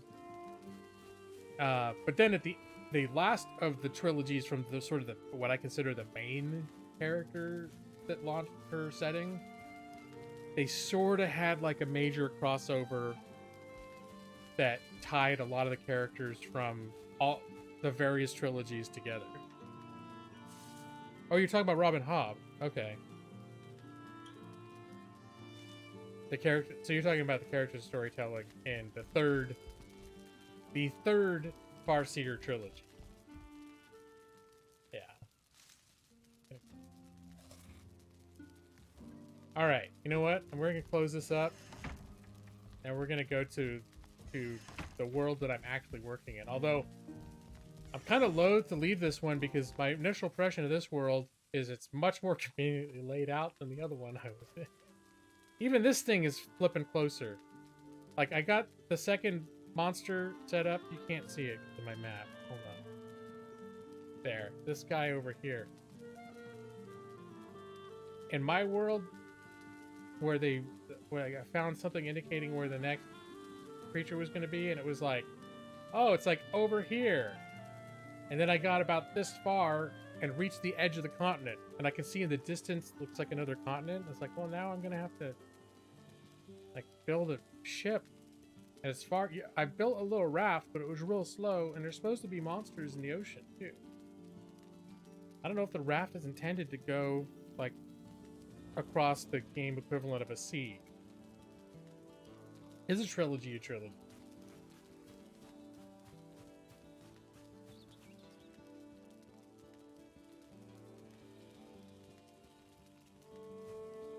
I haven't read any of the other series in the world. So I've heard the Live Ship Traders. Is that the one that's some people say that is the best of all of the works set in that world she created. The Live Ship Traders trilogy is the best of those books. So it's on my to-do list. Just I really like the Farseer focus. I've been reading those series since like late 90s or early 2000s, and I have a very strong connection to those people. So when they pitched the idea of, oh, read something that's set in the same world but somewhere else and all different people, like, I like these people. Yeah, no, I still think the original trilogy is the best, or I just like the pacing of it. It just seemed the most like it brought out the most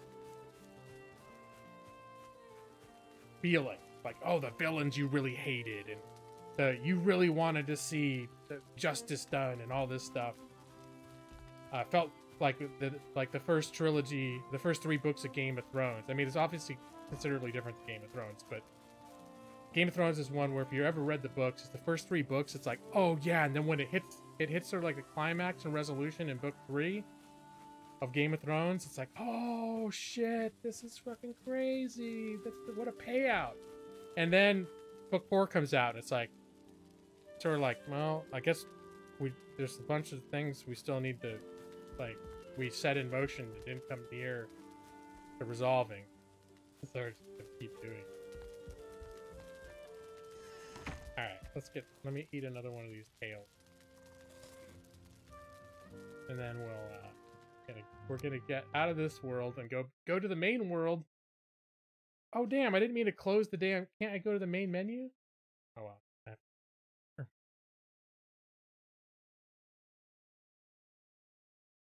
It's, as someone, you appreciate farsightedness?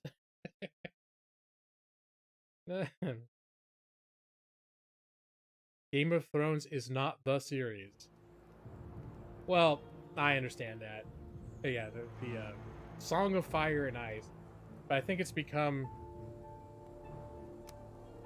it's sort of like clean. Not all facial tissues are Kleenex, but everyone calls it that. It's not exactly like that because all facial tissues aren't part of a series, but still, it's like it sort of has become conventional, especially with the TV show, to just call the entire series Game of Thrones, even though it's technically it is the Song of Fire and Ice, of which Game of Thrones is only the first novel.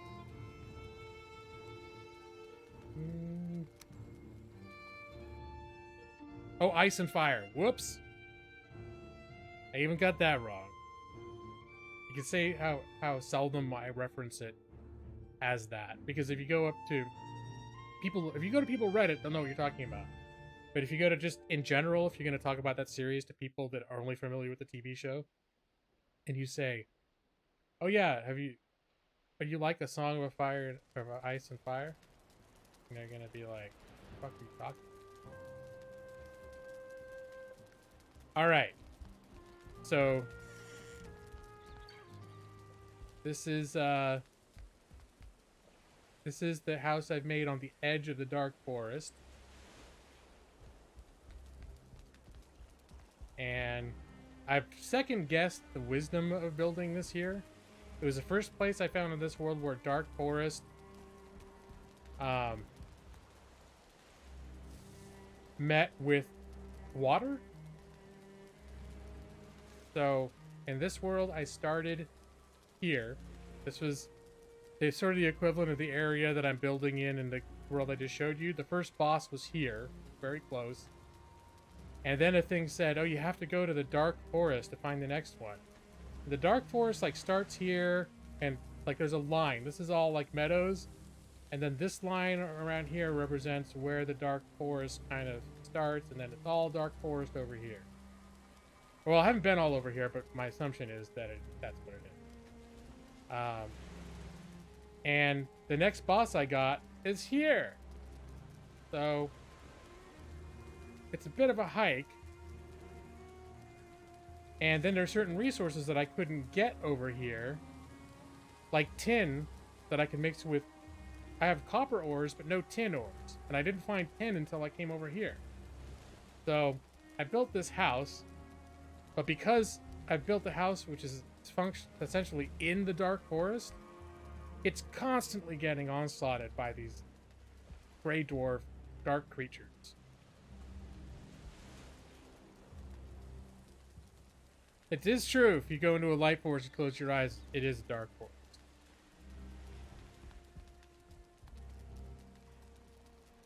Yeah, so was I. And I haven't seen the last few seasons of the show either. I've read all of the main entries in the series. He's released a couple extra books, like encyclopedias or stuff about other. I don't know.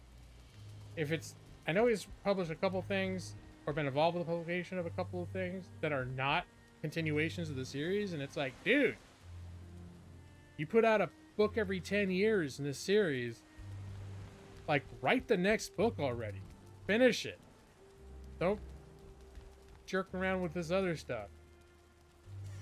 So, alright. Well, before I'm here, or now that I'm here, I need to do a little bit of resource management.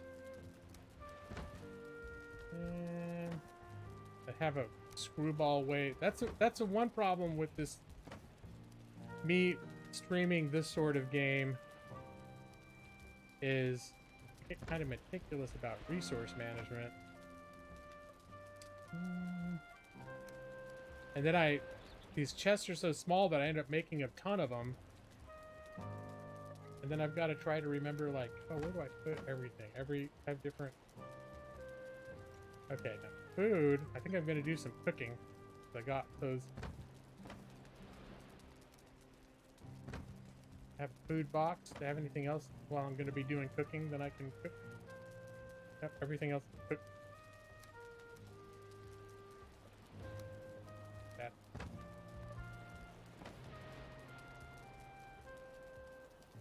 Wood.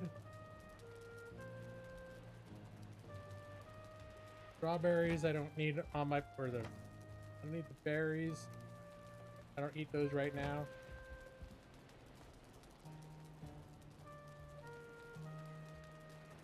He hasn't found the telling he's happy with. What is the problem is when he wrote the first 3 books, maybe he was not doing drugs, or I don't know what was happening then, but he wrote 3 books in relatively good succession that, in my opinion, had a very good pace. They seemed to have a direction that was woven together masterfully. And it seems like he didn't, like, he knew where it was going up until the end of the 3rd book. And then the reason everything is slowed down is because he's like, well, yeah, I had this like grand idea for all these things to happen that culminate here in book 3. And then I don't know how I'm going to tie up the rest of this stuff. And that he's sort of been drifting since then. But I understand that I think books 4 and 5 were originally, he had written like a 1,700 page book and he wanted to release it as 1 book. And then he decided, no, he needed to split them into 2 books. And then he decided, fuck it, I don't like what I wrote. I'm going to start over. And he wrote the 4th book over. He does that sort of shit. Like, he'll have 2 books worth of stuff done and just be like, nah. So it's not like he's not doing anything. He's a perfectionist, but sometimes it seems like he did best when he wasn't being as much of a perfectionist. But when he just knew where the hell, like, he knew where the story was going. Oh, I'm out of wood. I can't do cooking without wood. Alright, I'm gonna start treeing in this direction because it's scary over there. That's the thing I discovered too when I got here, is I'm also almost directly next to where that little triangle ruin building over there. That's meadow biome. It becomes nice biome right over there. Like, I should have just built something over there instead. It's not gonna, if I went a little bit into that biome and built something, I wouldn't be constantly getting it onslaughted by the Dark Forest minion. But I only built this because originally, well, I built it because there's access to tin. Lots of tin over here. I can't carry that much all the way back to my other base over here. If I had to collect my tin here and cart it back and forth by hand, that D&D are the worst people ever? What the fuck are you talking about? She says, I don't know what you mean by hey, S word. I had to collect my tent here and cart it back and forth by hand. How about a web search for it? No. Like, I know you're trying to help, Siri. Just trying to help. Yeah, Maxie, that's notoriously the case. Notoriously what I've heard. I haven't watched it. Part of the reason I haven't caught up on it, even though I have access to it now, I don't always have a subscription to HBO. Oh, hello. Hey there, little fella. But one of the reasons I haven't had the incentive to go back and catch up is because I've heard it it was so not good.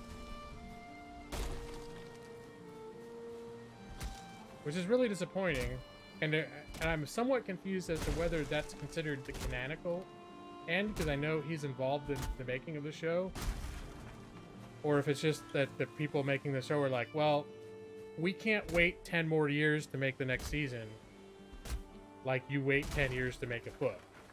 So we're just gonna have to end it.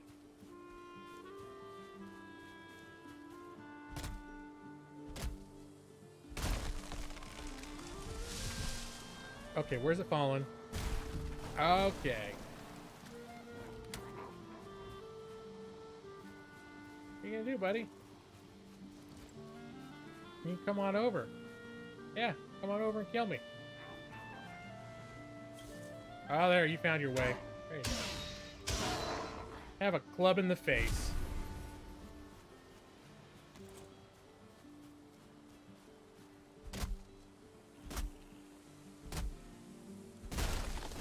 Oh, hello. Well, I'm sort of. Is there any expectation for when the book series is going to be finished? Because at this point, I almost am not expecting that the books will ever be completed. I know he's still alive, but I think part of the reason why he hasn't finished and why it's been taking him so long to write the books is because he doesn't know how to resolve it. He doesn't know how to bring the story to a close. And if he's possibly forced to do so, you'll end up with whatever kind of screwball mess happened at the end of the TV series, which I don't want anyone to tell me. I haven't seen it. I don't know what it is. But it was just a result of like, well, I have to finish this somehow, so I'm just gonna force it closed. I have some feeling that he doesn't know how to end it either, and he just maybe is not going to, or if he does, it's going to be bad. He's a general idea. I still think, and James Baker, you may have some experience with this. I don't know what, because James writes fantasy. I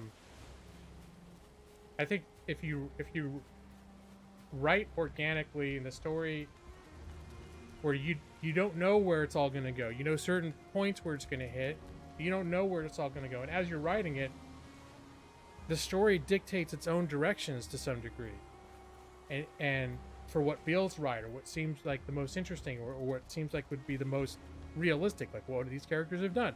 Oh, well, this would have happened, and then that would have happened. So you come up with like the plot physics of a world, and then you get to a point where you're like, I don't know how to resolve this shit. Like, I don't know where this is gonna go.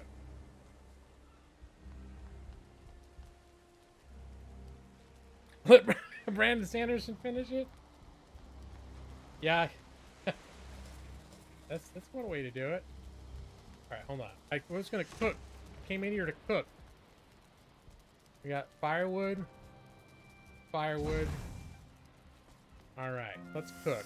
Cook is something you kind of have to be attentive to, because you put stuff on the cooking fire, and it takes like 30 seconds or a minute.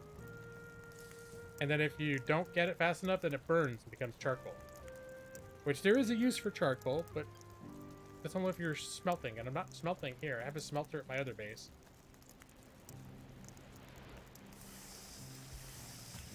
Yeah, obviously I'm only in book 2 of the Wheel of Time.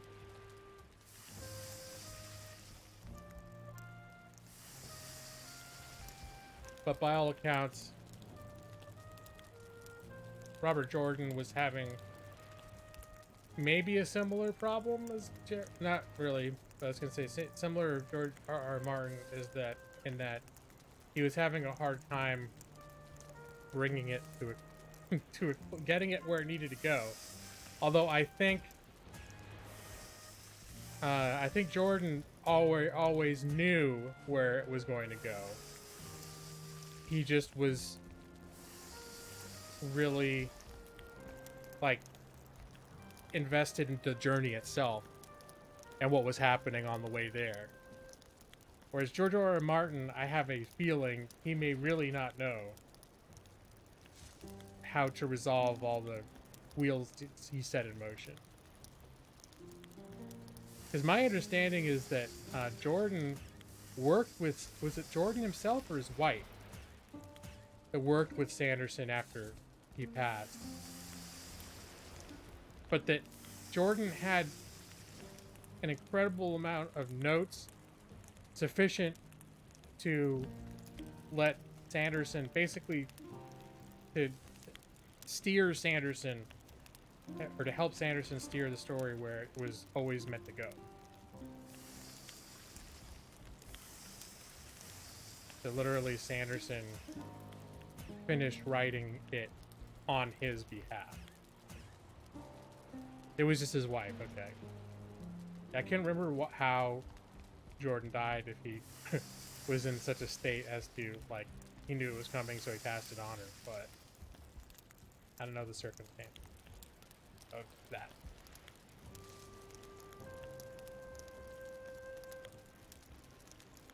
Better than Wheel of Time. Sanderson is, yeah. People who are into fantasy, it seems like a general consensus that Sanderson is.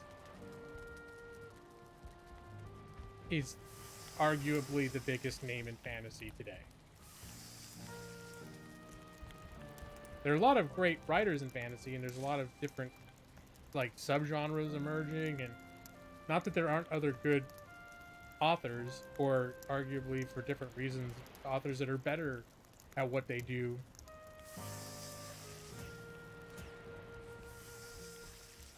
And they're like grimdark, or, you know, just different subgenres.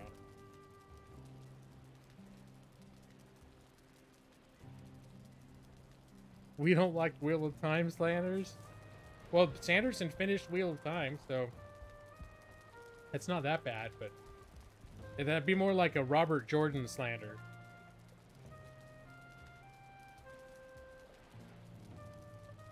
Oh no, Matus. Ah, oh, those sound like fantasy fighting words. Oh, I'm not even touching that. All right, let's put some of these away.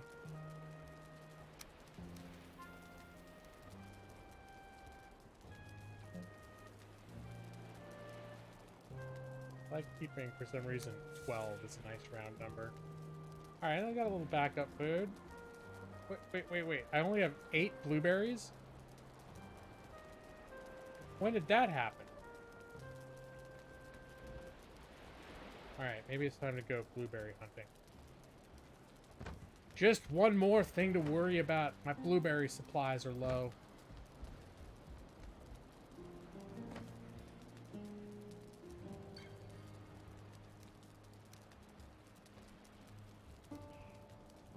Walk those here.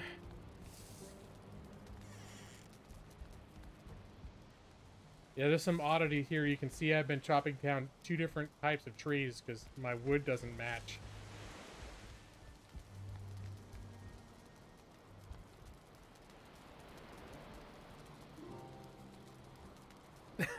Jaws.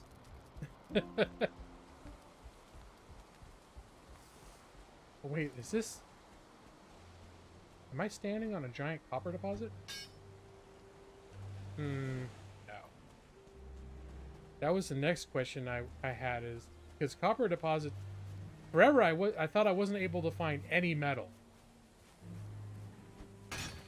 No, that's not copper. That's just stone. Copper looks like that, though. It's like a big, giant green stone, like this. Whereas tin, there's just these little nibs right here, the tin deposit. That's one thing I didn't confirm, is if I'm gonna make this area like my official home base area. Shit, he's fucked. Should have gone to bed while I still had a chance. Go back, creatures of the night. Well, it's not even sunset yet. You guys getting all aggressive. It's not even nighttime. There are raids on your base too. I got like you'll get this notice on the screen that says the forest is moving. And all of a sudden, like, a whole little army of these fuckers will come after you. I was able to kill them last time. I don't know if they keep getting bigger.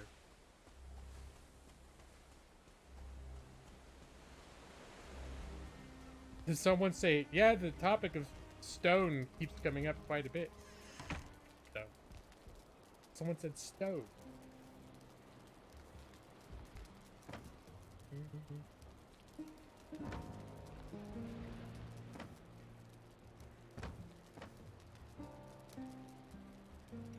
All right, let's have a little sleepy poo.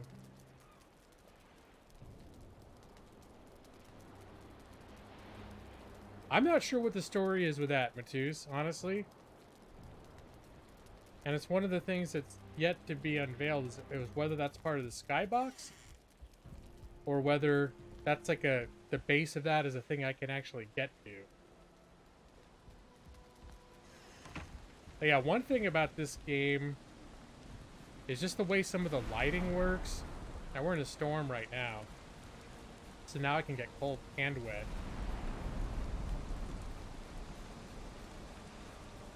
Oh, there's a whole bunch of those assholes over there.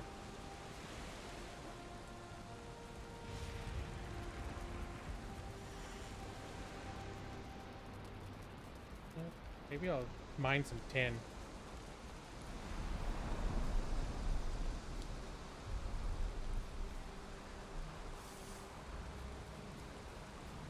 Come on now, they're gonna see me.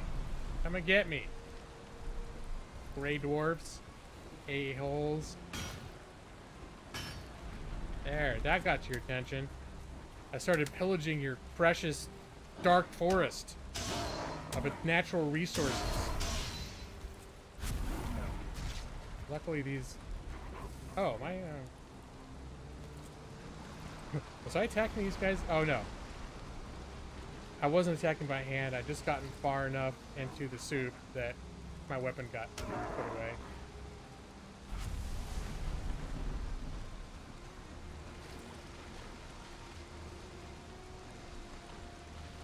But yeah, like this approaching... When I'm comparing this to Conan, there's just a whole... Like, the whole vibe here is different. It seems like a bigger... I don't know if you say more realistic world. And then, oh, my little house on top of the hill during the storm was warm light. Delightful. There we go. I have a wet status effect.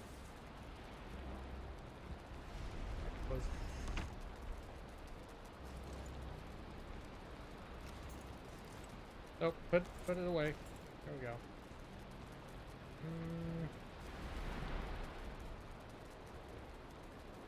Oh yeah, I was gonna make sure that all my tools were topped off. There we go.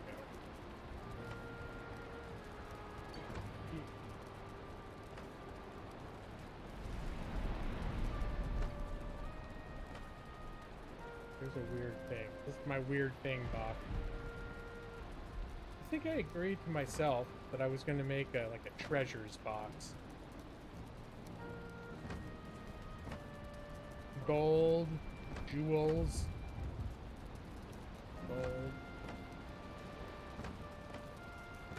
gold and jewels will go in the treasure. There's a merchant supposedly somewhere in the dark forest that I can buy stuff from, including a fishing pole. You have to buy it from the merchant. I don't know why I can't just make one, but I'd really love to be able to fish.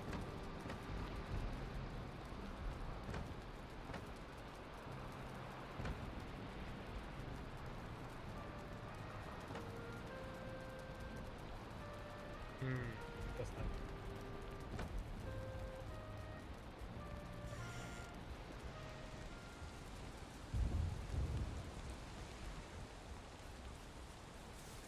It's so dark though, I can barely see. Alright, I'm just gonna grab some tin.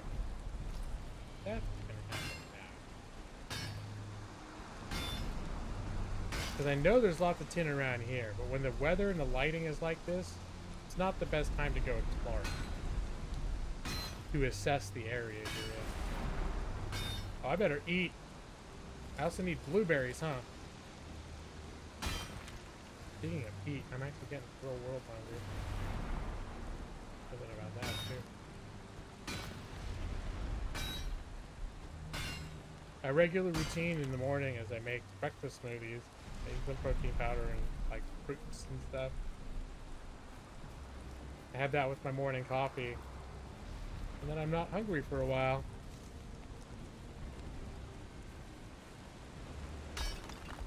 It's officially worn off.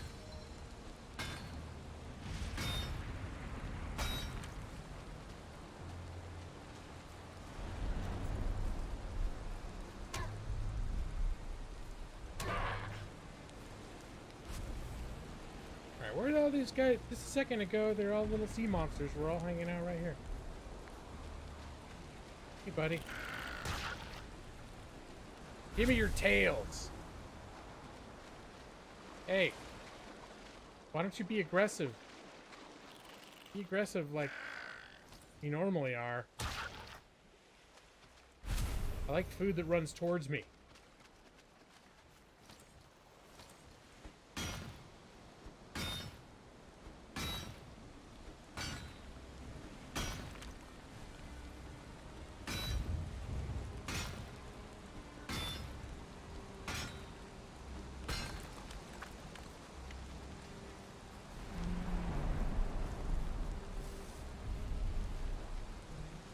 Oh, here's one.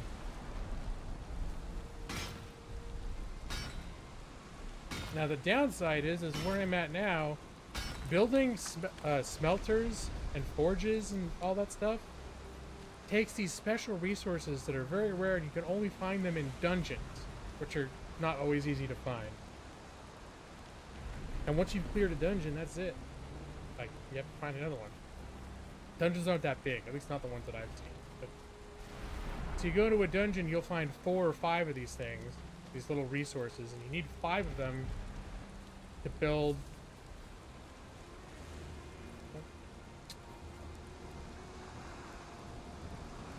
like a smelter. 5 of them to build a coal kiln thing. That's what I was doing. All right, that's where I was putting my can.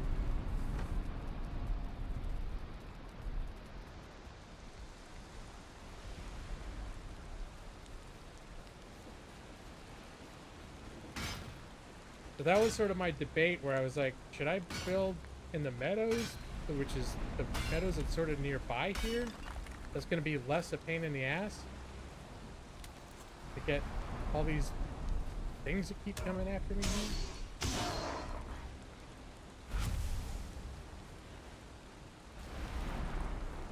It's also, I guess I could build them over here.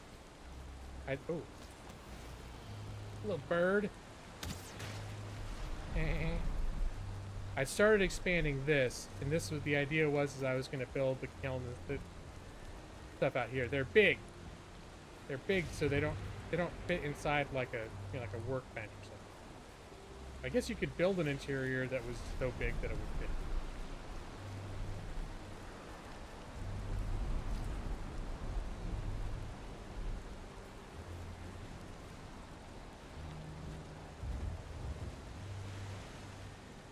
Yeah, Joss, I'm always under the impression that you do not have a ton of spare time.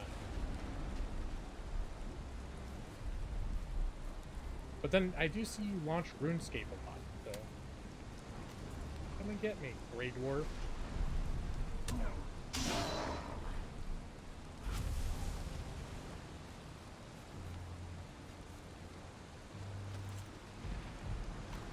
Oh, tide is really kind of crazy during weather.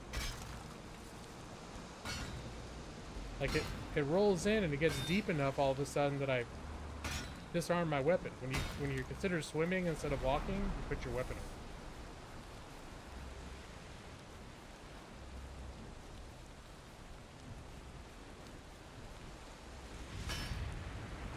on. All right, I thought that might have been the case. I've done that with games before. One of the times that I was really into, what was that game? The space one, EVE Online, was I first played that while I was in law school. And I can remember, like, you do mining, and you'd set your ship on these. There was a cycle where I could hit the mining thing on an asteroid, and it would take 3 minutes for my hold to fill. And then I would jump to a station, or maybe it was 10 minutes. I think it was 10 minutes. And then I would jump to a station, sell it, jump back, and keep mining.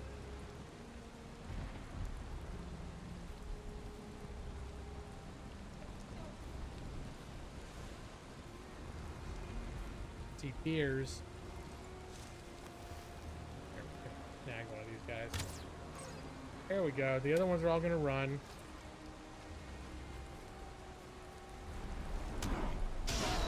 And it's going to get the attention of the Grey Dwarves. Ow.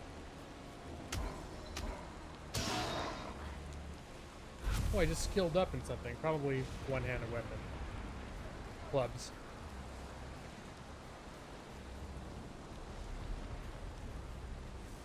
Let's focus. I was going to mine tin.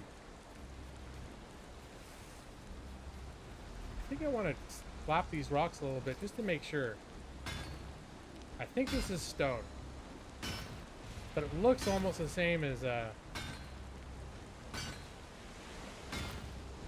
copper.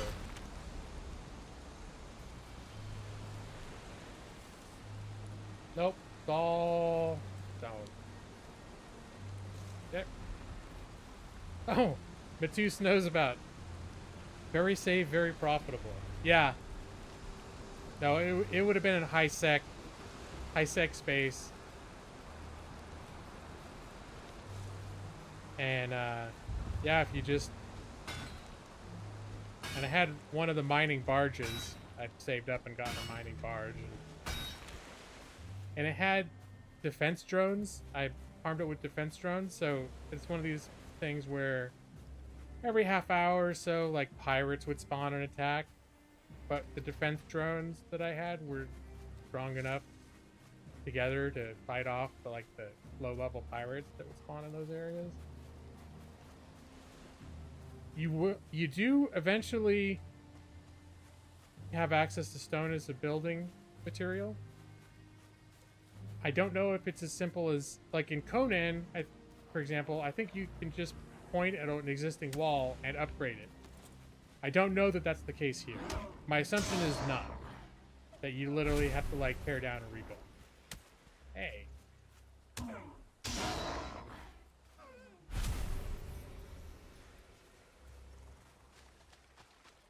Wait a second. I killed a deer up here. I didn't even get the leather and the meat. Alright, now that it's a little more clear, let's see if we can find some copper around here.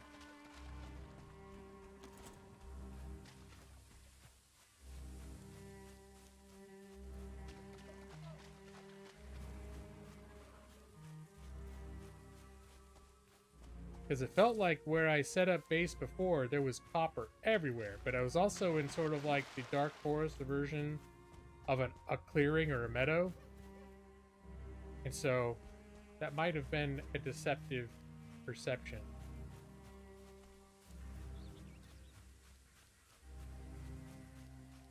And I am not seeing... Because if there's both plentiful copper and all this tin all over the place here, that would make it maybe worth it for me to expand my base and build like the crafting, the forging, the smelting, all that. But if it's just a bunch of tin and no copper, because you need both to make bronze, or yeah, you need both to make bronze.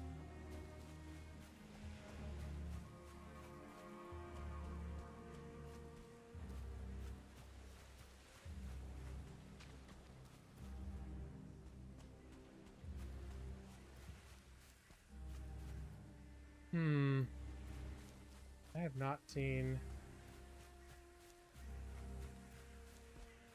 any copper yet. Oh gosh, no, I don't want to screw with those guys. That's like a huge monster spawning house. Is there a spawner though? I can get rid of that.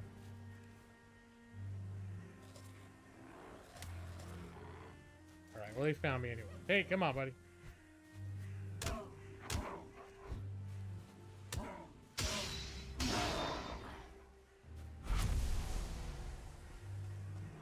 I see y'all.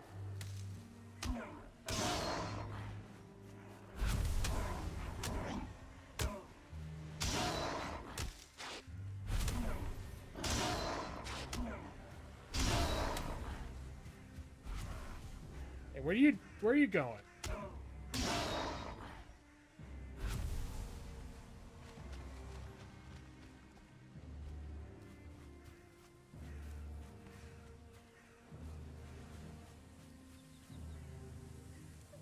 Oh, I got, oh, all that ore. I'm all full up. Okay, my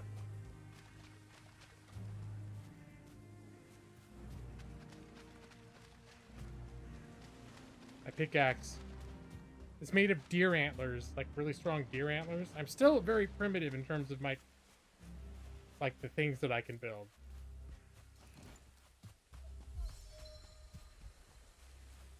See, now this kind of reminds me of Tom Bombadil's house, though. It's like a sunny day, so I come out of the dark woods, and it's just like, hi ho, Dario. It's my cheerful house at the edge of the woods.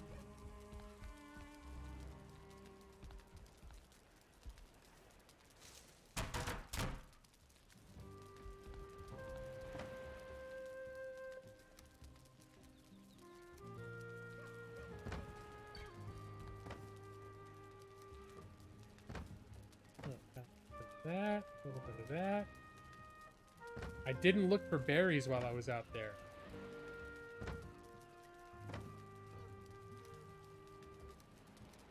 Getting a lot of tin. You can see how it's not going to be a viable long-term strategy. Necessarily, anyways. To grab as much tin as I can carry, and each time I've got to run over here.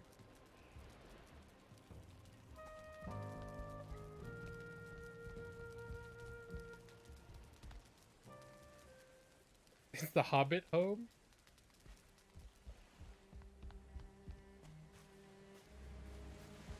Yep, this is where they come out of Scary Woods. They're far away from home. If they come here.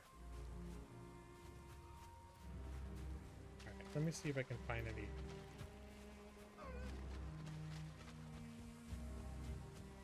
Like this, for example. This is just rock. I'm pretty sure this is just rock.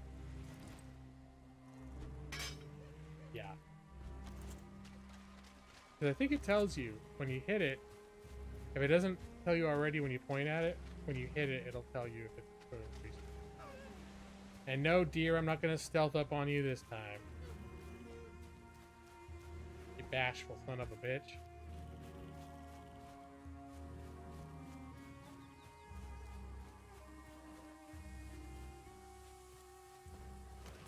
I see you there.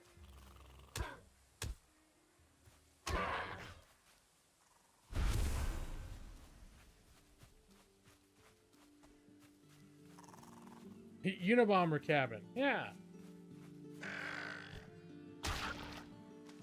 Basically where I live.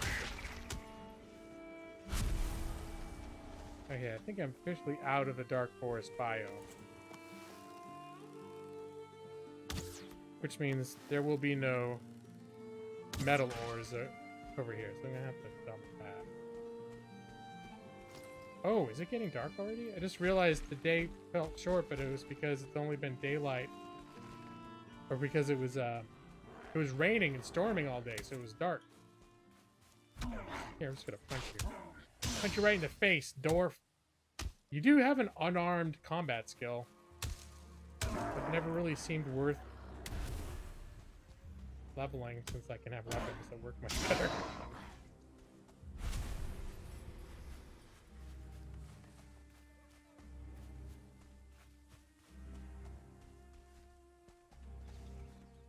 Alright, well, so much for hunting for copper. Wait, what's this? Copper. A little case test. Nope, more stone. Nobody wants stone.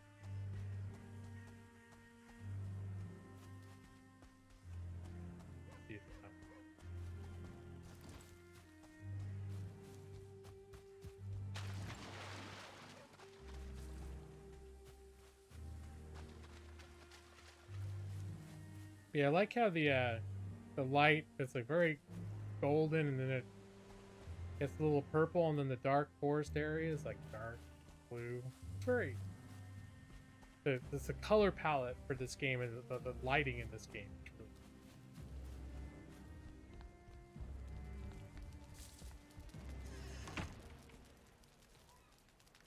All right, well, let's some of this. Okay.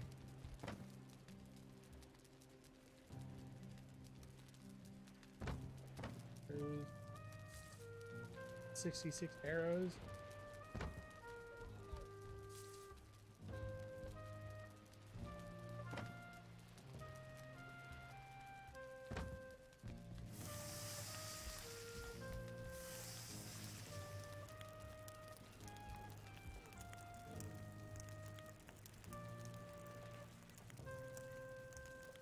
Yeah, see, these houses I use the much less steep. But as a result, though, I make the walls a little bit higher. Because if there's the shallow roofs and they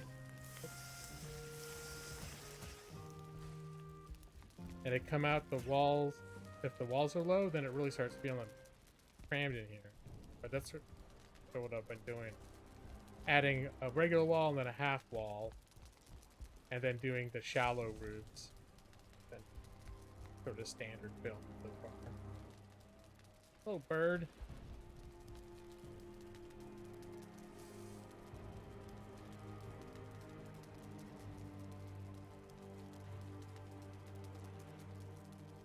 I could just get in a boat and see if I can find the big bad. Because the big bad's over here.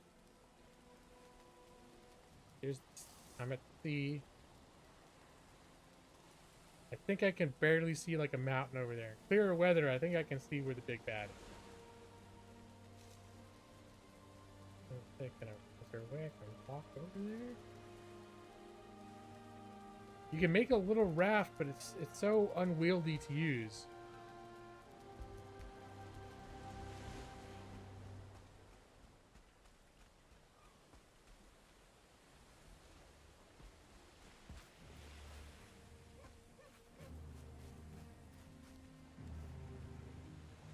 I need wood.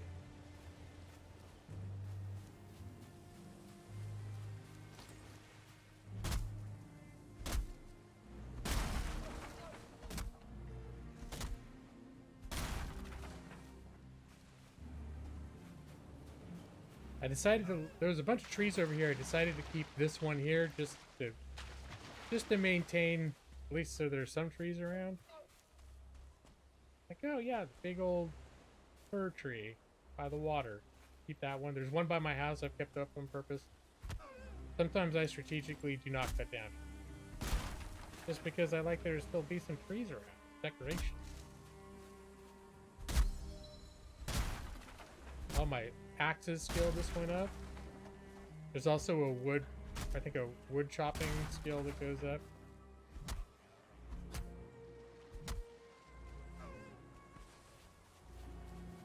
Oh, hey, buddy.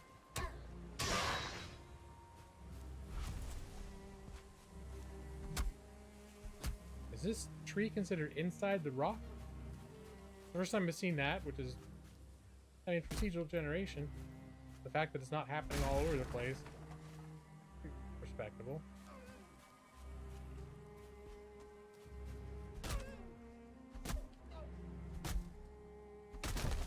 Ow, something hurt me. Speaking of being hurt, time to eat. A couple of my food's running out. Hey! I'm just trying to cut down your forest. You can throw rocks at me? Although I don't think these monsters are like... I don't think they're here because they're environmentalists who are upset that you're destroying their resources. Like, they're literally just the spirits of bad things.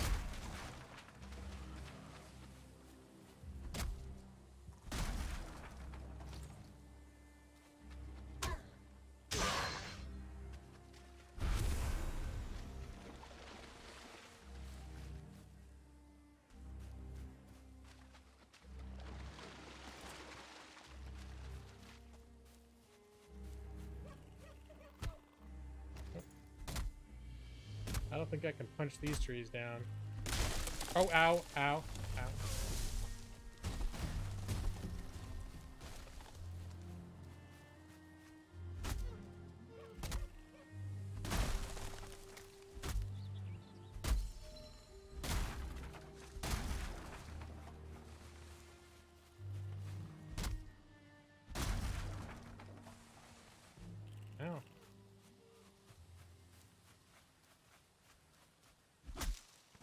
Nope, birch I still, whatever, maybe, whatever kind of axe I have, I can't chop birch trees. I probably need to make a bronze axe. One of the reasons why I'm frustrated that I can't seem to find both copper and tin in any sort of geographically convenient location. Okay, this is going to be very precarious.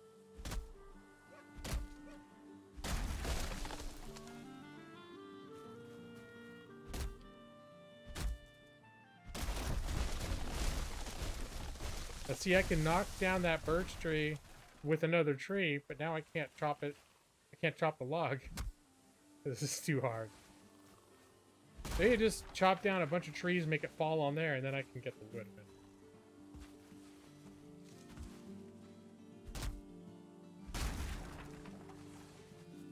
Wow, I'm really, seems like alright, I'm just about full. I was gonna say, it feels like I've grabbed up a bunch of wood.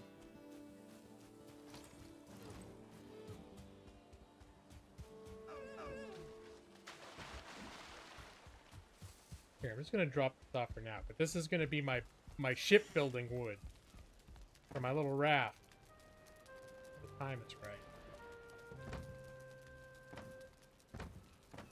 Weird loot. All the pine cones and weird loot I don't use all the time. Why do I have feathers?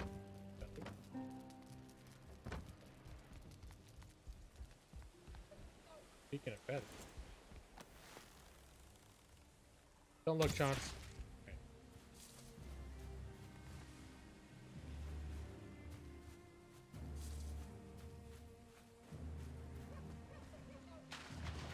I was still planning to try and look for nearby sources of copper. I have to face these ugly assholes every time.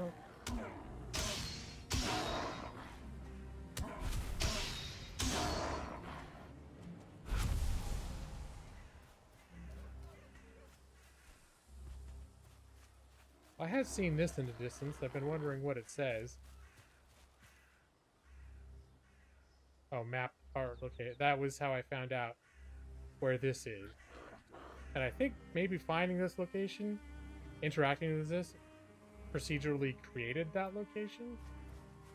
Like designated that that's where the bad guy was, or if it was there all along, I'm not sure.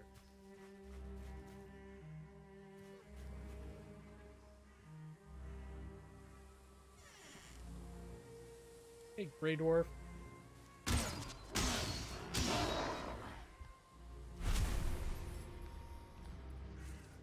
Oh. Nothing up there. A little disappointing. Okay. Sit on this stool. Okay, that's cool. I want to build stools. Can't I, now that I've seen one, be like, oh yeah, I can memorize the schematic. Just sit on the ground. Alright. Oh, there's a monster spawner. Probably want to get rid of that.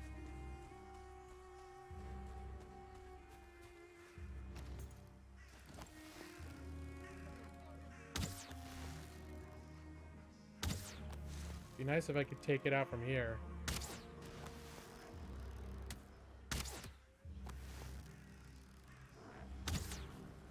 They get pretty wild when you get up close to them.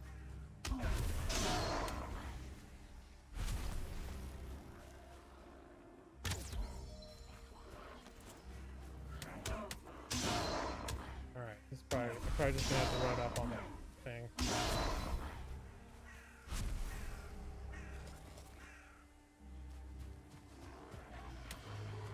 No more dilly-dallying.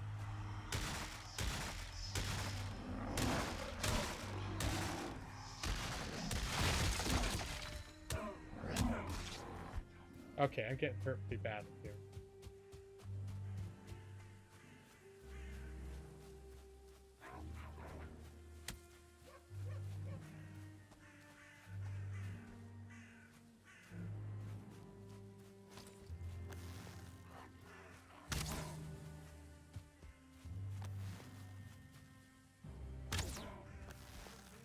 Nope.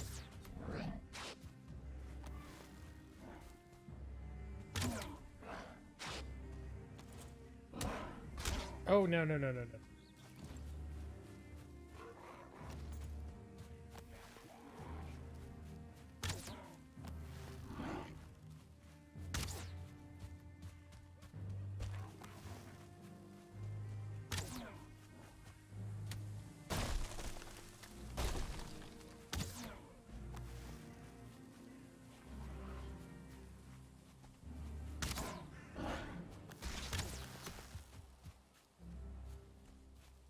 You little bitch.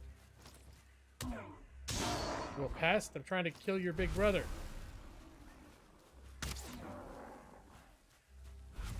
Definitely gonna need to make some more arrows after that.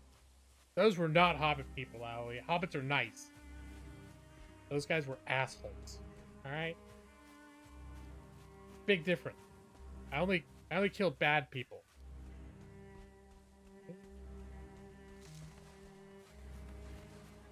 And deer.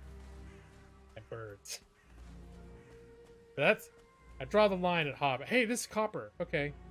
What about this? Is this also copper? No. That's copper. Well, hot damn.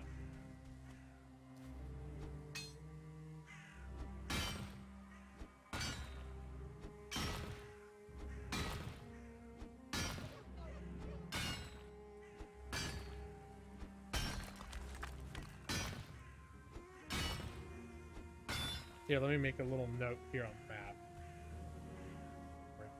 Here's some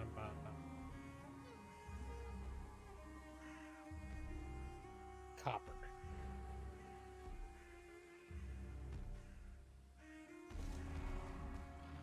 Oh, there's a troll. Yep. Oh, trolls are bad.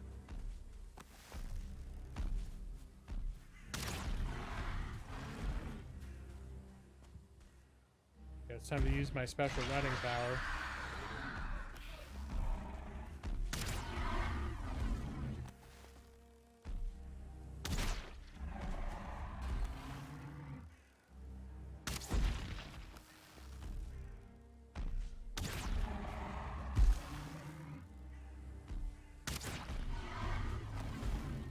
They're not that hard to beat as long as you've got room to maneuver. And you're not fighting them right next to your house. I'm pretty sure they can wreck the crap out of your house.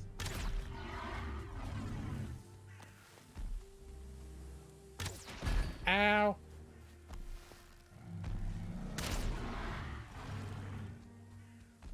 Alright, I need to eat some of the food.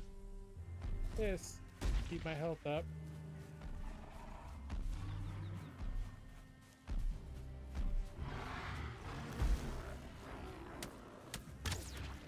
Great. Okay, I just provoked something else that was over there. Oh.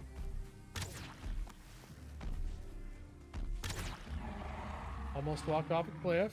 Could have been a problem too. Alright, now he's down. Alright, you little bee bags. Thought it was a good time to gang up on me, huh?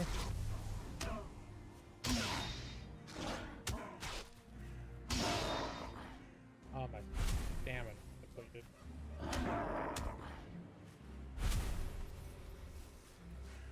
Hey look. It is a I'm wondering I've wondered whether the troll is something they're gonna update, because it is kind of a big goofy looking, like his face in particular is this big goofy looking face.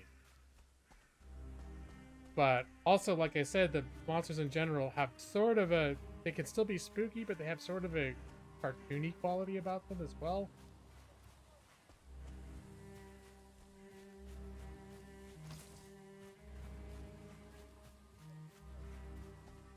But trolls drop troll hides, which are, trolls are kind of rare. Let me see how many I picked up here. I got 5 hides. And like the blue armor I'm wearing, the hood and the cloth and everything, that's made out of troll hide. Let's see what I need to make. The last piece of armor I need is the troll cape. Troll pants, troll tunic, that's what I'm wearing. Troll hide cape. Need 10 bones and 10 troll hide. Put our troll hide here in special bound. Head closet. You know, I need to use the restroom. There's no pause on this game either because it's like it's multiplayer, so gotta make sure if you gotta pee, you gotta make sure you're in a safe spot. Alright, hold on.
seconds of gameplay. All right. I came back. I went to the bathroom and I also talked to my wife. Because, wait, is this the direction the sun set in this world? This would be west. Can't remember what time of day it is.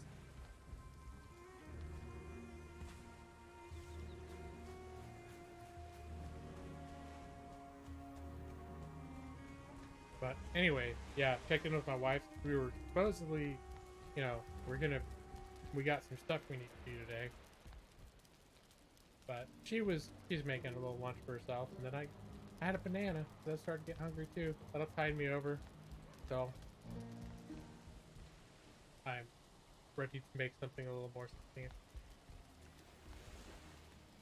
I think the sun is going down.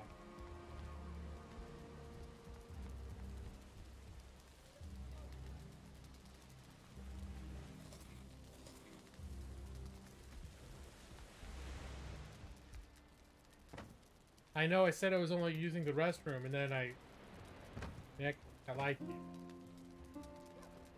Excuse me. Because I did other stuff too. I know you must be terribly disappointed. Oh wow, I've got a lot of resin. I don't need that much resin. Resin you use to make torches and stuff. So it's useful stuff, but you don't need to have it on you all the time. I don't spend most of my day making torches.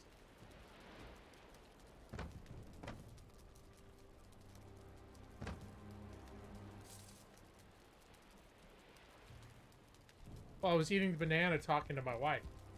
That's what was happening there. I don't know that I'm afraid to eat a banana on stream, but I know that I've traumatized certain people in here enough with my tight zoom on my face while I eat nuts that the implications of eating a banana on stream could break certain people who are just trying to do their homework. I don't know. I haven't tested the theory though. Well, I got up because I had to go to the bathroom, so technically I didn't lie. But I did say I'd be right back. Technically I did detour on the way back. So, I don't know, you're just gonna... Oh, I have my mic all pushed away. You're gonna have to decide... And Jetfire! Hey buddy, how you doing? I know... I didn't say hi. I saw your name as I was sitting down, but then I got swept away in the... I got swept away and being back. Oh yeah, I got these weird things that I don't use all the time. I'm not even sure what to do with seeds. You can use seeds to plant more trees, but I think you need special like cultivating tools in order to plant stuff. And I haven't gotten there yet. I probably need bronze implements. All right, let's sleep. Let's have a little nap. The Law Hawk.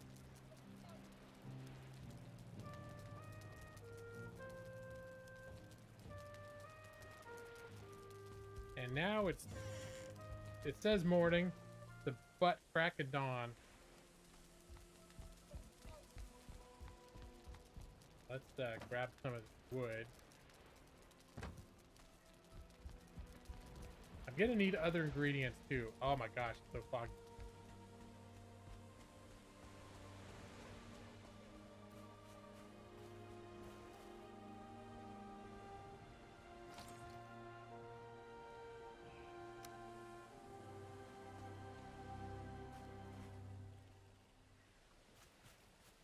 There we go. Can I go a little closer to over here? Here we go.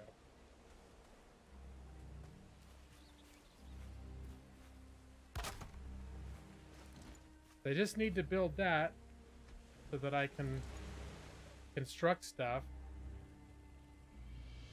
Miscellaneous boat. 20 wood, 6 leather scrap, and 6 resin. 6 scrap.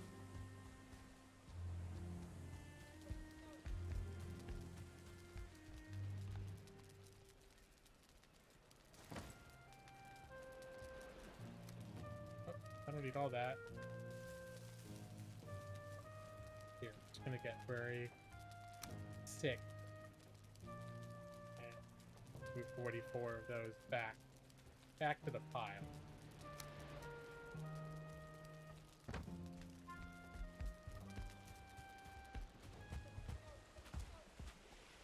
Although I might keep this out here because as I build further out from this, my workstation inside is going to run out.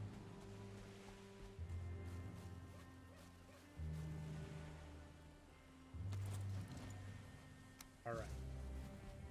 Oh, nope, not up here. There, that should do.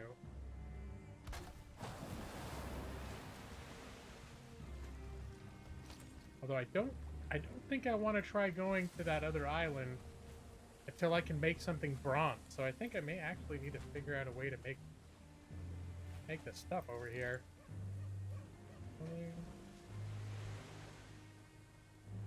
Oh, core wood. I have a ton of this stuff called core wood.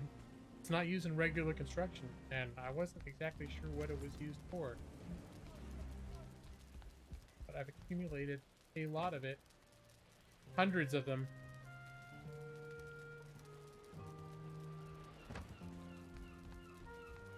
Pop off of it.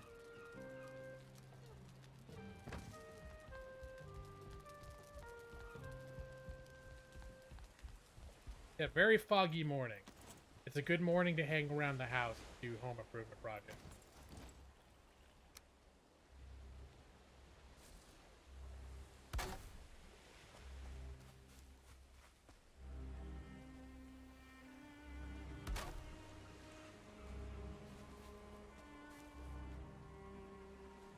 There, just a little concerned that this thing was going to start falling apart if I kept building out. So. I need... Well, son!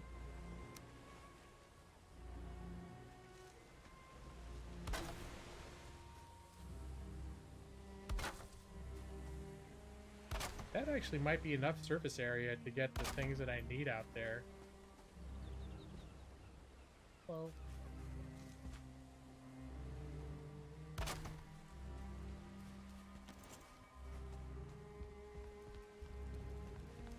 Yeah, I think I can install the things that I need out here on this surface up here. Let me throw a couple, Oh, I already did I put away all my resin?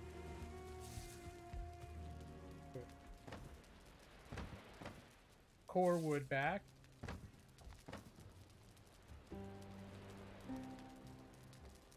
Some of that resin. That resin's nice. Thing. Yes, the count. I do need more berries too. I'm almost out of berries. Nick, did you never see Castaway, or you just mean you should see it again? Or is it one of those things you're like, I'm aware of the Wilson reference, but I have never seen it myself?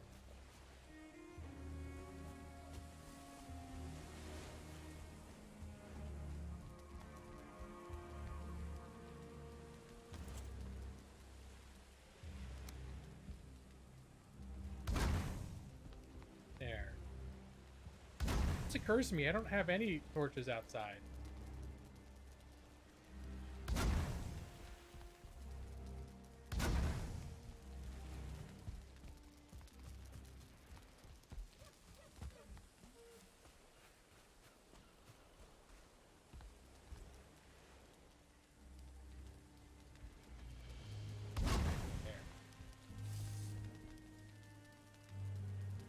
And the house will look even more cheerful.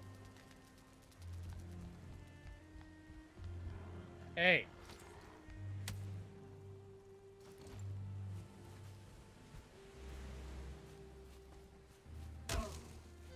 I heard these guys are scared of fire. Is that what's going on? Yep, I never tested it before, but if I hold up, they'll still throw rocks and shit at me. They do not like... Next time I get mobbed, I gotta remember to bring out a torch. I don't like fire.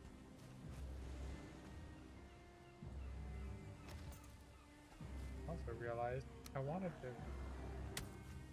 Oh, I need stove. Oh, it's badass Grey Dwarf.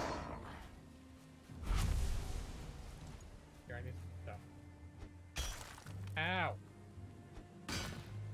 Did not mean to dig into the earth.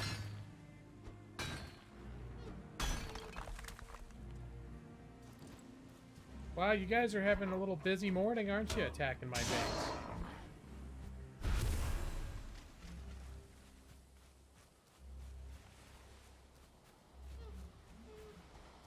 That's what I have here.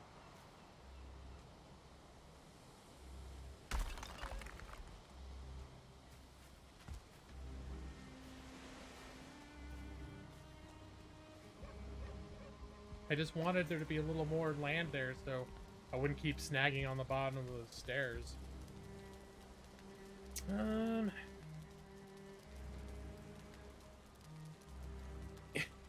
Yeah. He certainly would not have be living in a glass house because he didn't. I'm sure he would have complied with the ethical standards to not throw stone if he did. All right, so we've got the. Now the question is, should I go dungeon delving? There's one dungeon over here. Yeah, I'll show you guys dungeon. Why the F not? Do I need anything? Yeah, I should look for berries on the way too. 131. Here, let's drop off whatever extra shit I just picked up.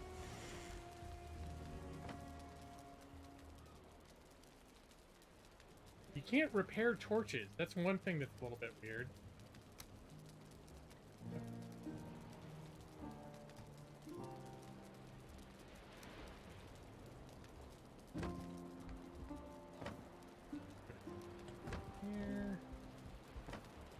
Here. The rest of this stuff's coming with me.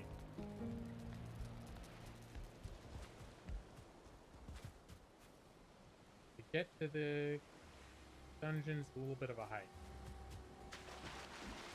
Alternatively, I could go back to my other base, disassemble all my smelting stuff there, bring it back here.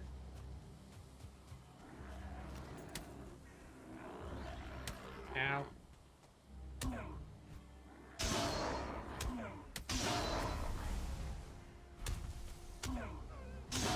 Try to get a little fancy for my britches.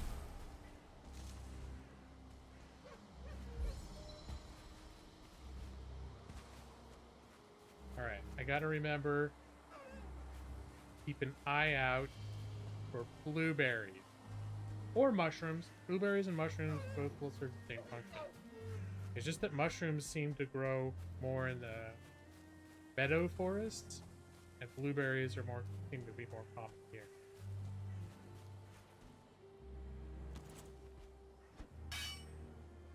Curious.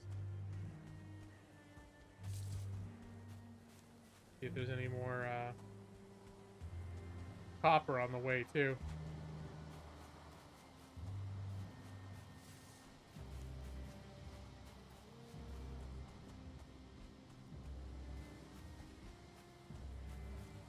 Well, I'm officially getting far away enough from my home. Oh, here's some blueberries. Getting far enough away from my home that finding copper at this distance wouldn't be super convenient. Uh-oh, another spawner.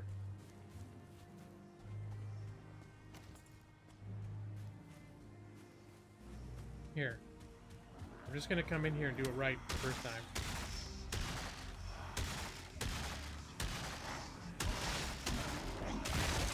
There, you bitches. Oh, that brute still spawned. Can I block his thing?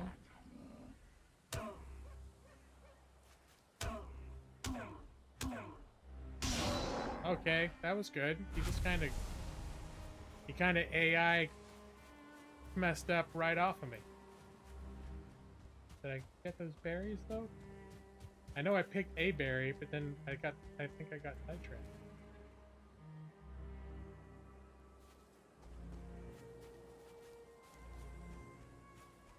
Have you moved on from the wooden club, Maedros? I'm pretty sure I need to be able to make bronze before I can move on to something better than the wooden club. Oh, there's a dungeon right here. Sweet. Okay, time to mark this. To spend my dungeon symbol. And then as I finish them, I cross them off.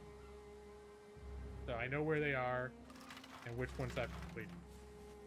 So if I find them later, here, crouch. Let's have some food. And get that torch out. Yeah, there are better weapons, but I can't make them yet.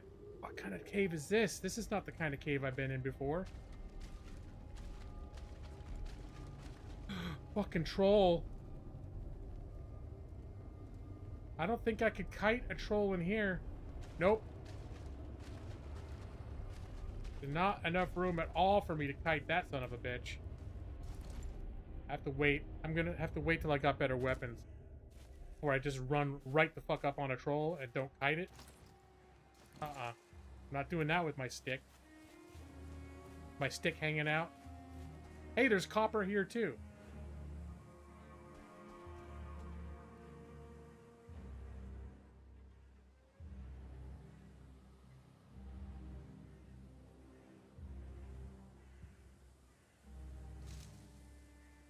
I don't get... Okay.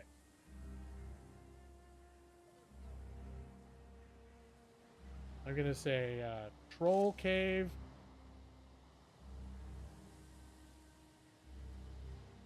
And copper. Because there's two things going on here. Troll cave and copper. Someday I'll come back for that troll. I'm not entirely sure, and I'm not sure if, like, being stealthy with the torch.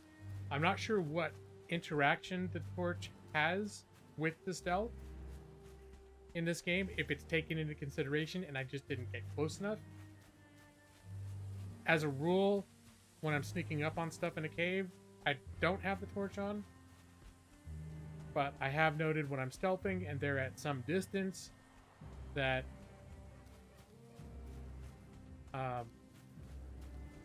they don't aggro on it. But I've never really tested the theory, though.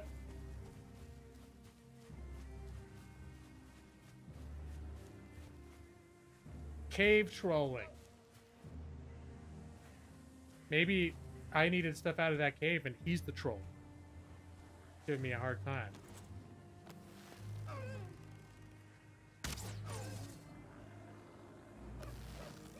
Come on, Grey Dwarf.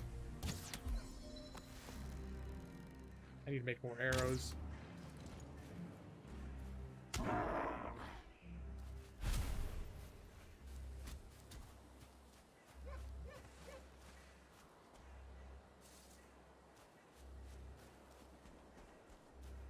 Really, all I wanted was to find a nice dungeon and some berries. Yeah, ow. Alright. Is there a chest in here? Sometimes these little things fit. There's one. Hey, look, there's some more arrows. Gosh, I'm down to 36 arrows. I really should have made some arrows while I was back at the base. I know I mentioned, oh, I should make arrows, and then I promptly forgot. Hey, mushroom.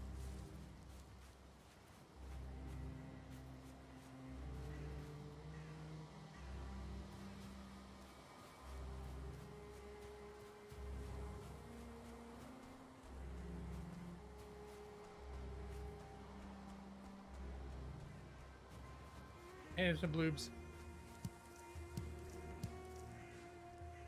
I'm not going to grab too much other stuff. I just noticed there's carrot seeds here. Because at a certain point, I should collect those, because at a certain point, I'll be able to do farming, and I think I can grow my own food. If I have carrots.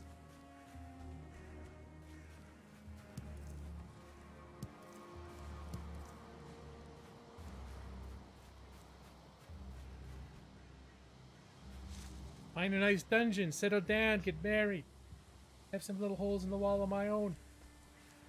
I hope this dungeon is not also a troll cave, because I haven't been in it yet. I just know I found it and I marked it on my map to come back to. I think I just passed it on the way out here, because my objective, originally I started this home, here, and I knew I needed to get here, and I'd only explored this area around here. So I was like, I'm just gonna make my way across to there, and then I hit ocean. So that's why I ended up building a whole other little house.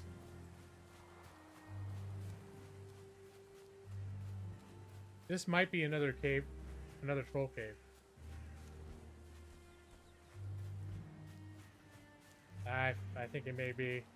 Looks exactly the same. Yep, fucking troll cave, dude.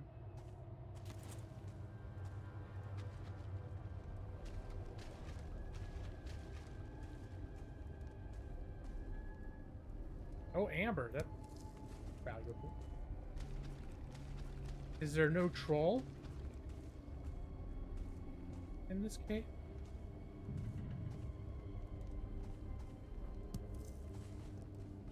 More amber.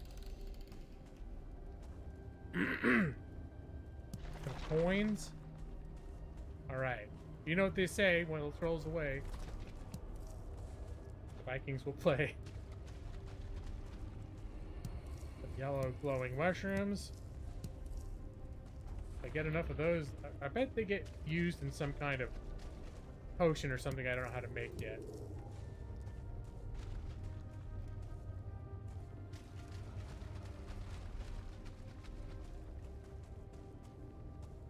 Yeah, maybe that's maybe the game will turn into Ark Survival after I clone some dinosaurs. Wink. The troll was single. Maybe I didn't get far enough into the other cave. Maybe this troll was visiting that troll. Oh, it's getting dark. Alright.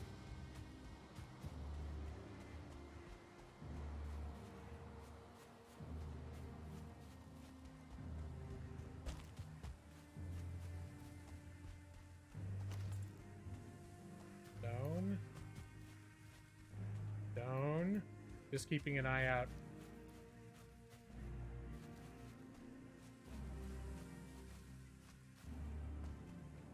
I do not like getting caught out in these woods when it gets full dark.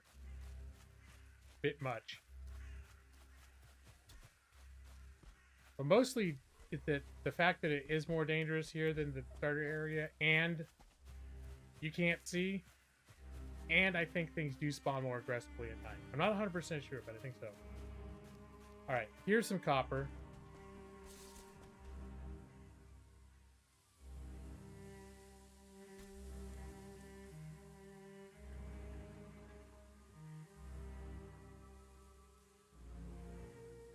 Gonna note the copper when I pass it. I think maybe copper is not as rare as I was afraid it might be. I just know when I was looking for it initially, I was not finding it near my house. As opposed to my last place.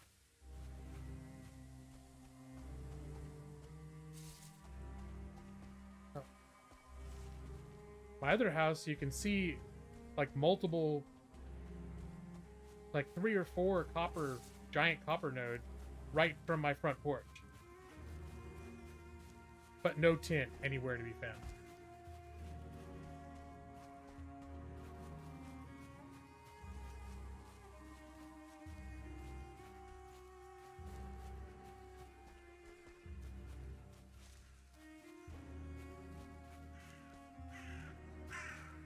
And now that I'm thinking about it, I haven't been watching for blueberry. Now my brain can only focus on so much at once. That cave trolled me for sure. Now I feel cold. Here's more copper.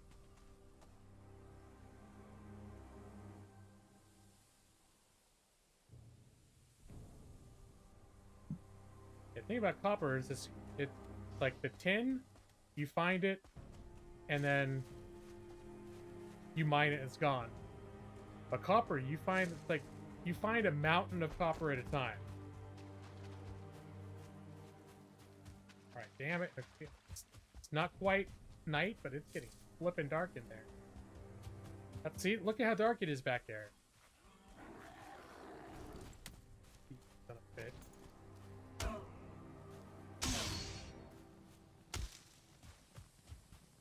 You gonna make me chase you?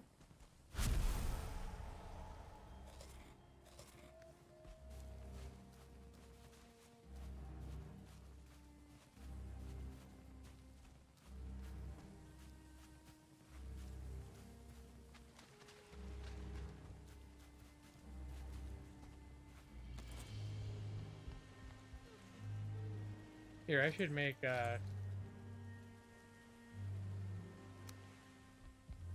should make a couple here at the bottom of the stairs too.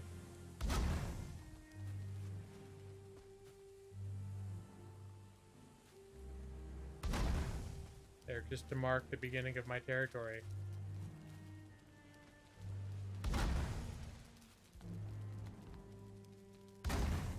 There, look how cheerful it is.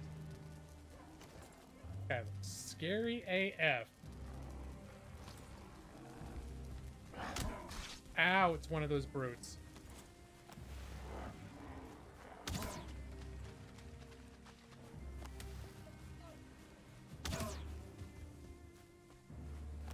He took out a third of my health in one hit. Wait in line, you little runts.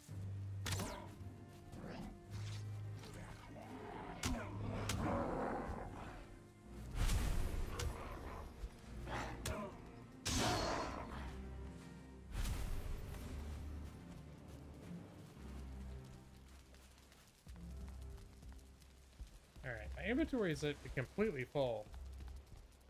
Damn it. The bird clipping through the building is a little startling.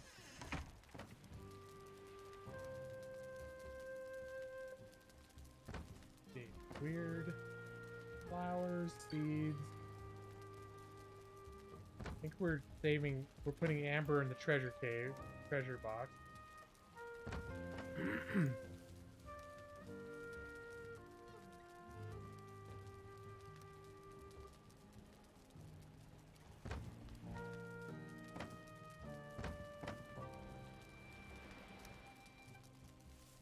Amber pearl. That's definitely for the treasure box. Glowing mushroom. Food box.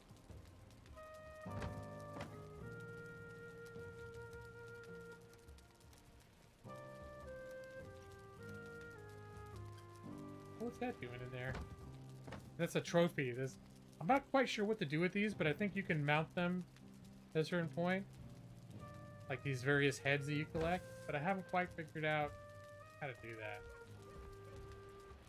I don't spend a lot of time looking at wikis, but I have looked at a lot of like tips guides.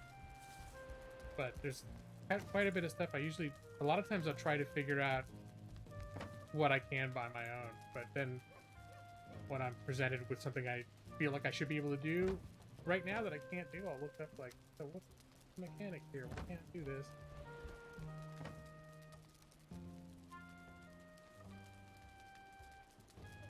Run into the shack and shoot him through the window? I haven't tried that. That might be actually a strategy. And depending on how well their AI has been implemented, they may or may not be able to break in. I think when there is an actual assault, they will try to destroy your house.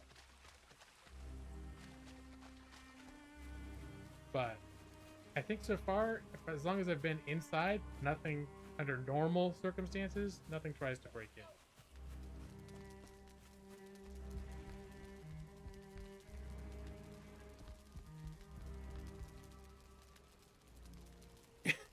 Nick? That's not what I meant. You know it, Nick.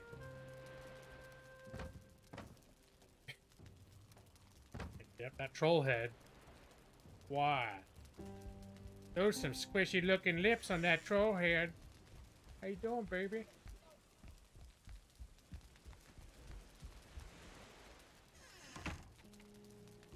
Alright, and then Hey, Scion, what's up, man? Yeah, you know what? I'm not doing... You can make characters in this game have, like, epic braided, like, bronze beards and stuff. Me, I pretty much... If I take this guy's thing off, I pretty much made him look just like me. Yep. A little bit. As close to me as I could. Which I kind of like, but at the same time, at a certain point, I was like, you can't change it later. Maybe they'll add that functionality, but there are times I wouldn't mind seeing like a big, bright golden beard just flowing out from under his hood. I'm doing good, man. How are you liking it so far? I'd heard great things about it, like since it released, and initially I said, I mean, I've played so many of these games. Is this going to be different enough? It really does feel like I'm really digging it. It's really scratching the itch because I've been wanting to play like a crafting survival game for a while, and none of the ones I had were really doing it for me. Maybe because I'd played them so much already, but there was always something about them, like the forest I was saying is too scary, and I wasn't in the mood for that. And Conan Exiles is a bit too combat focused. I mean, you end up fighting a lot in here too, but Conan is like, feels like fighting all the time. Yeah, I'm in the, I'm still pretty early on, like still working my club. But my starting zone was here. I named it First Home. I built a little house there, they tell you at the very beginning where the first enemy is, like the first objective. And then I got a clue saying, oh, the next one I have to go to the Dark Forest. And that's the only clue that I had. So I found some Dark Forest here, but turns out Dark Forest is like all over the place. I just haven't filled those in. So yeah. So when I got to the Dark Forest here, I built the house, but then I realized I wasn't near any water, so I couldn't access flint or those little sea creatures for their tails, so I could diversify my proteins. So I built the house, and basically as soon as I realized I was missing some vital resources, access to vital resources, I left. And then I came down here and found a clearing in the dark wood and built a little house there. But what was really missing is where there's actual dark forest against water that you can get tin, which wasn't happening up here. At least not that maybe I should go back. Maybe I just wasn't looking right. But there was just a little spot of dark wood that touched the ocean. And then the rest of this over here was the beginner forest biome. Shank the deer. I've done that once or twice. I have a bow and arrow though now, so I just kind of use that instead. And I think right now I want to build this location has a good access to both copper and tin. The place where I've got my forge and all that stuff up here, there's copper but no tin.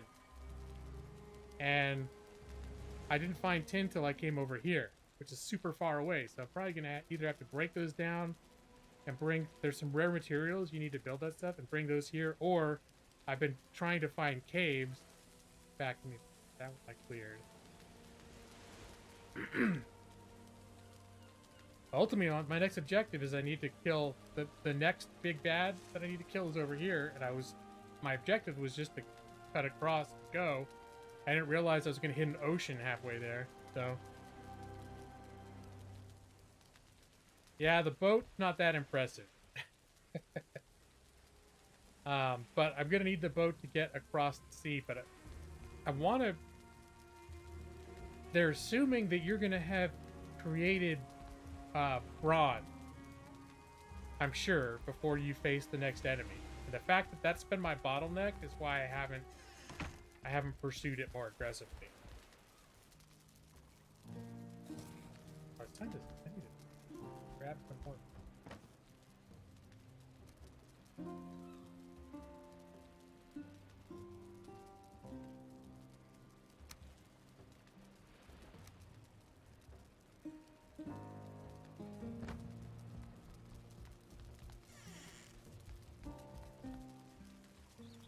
So my main objective right now has just been to find more dungeons so I can get the materials to build the forge stuff up here, so I don't have to schlep tin. I don't want to gather tin here, and every time my pockets get full of tin, I've got to run 15 minutes to get to the other side of the forest biome.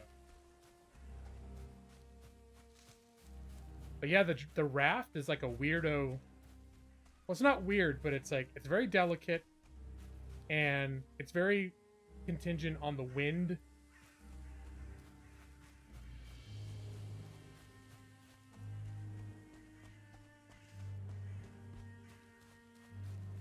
And the wind changes. If you have to go into the wind, you basically it shuts you down. Right now, I need to find it done.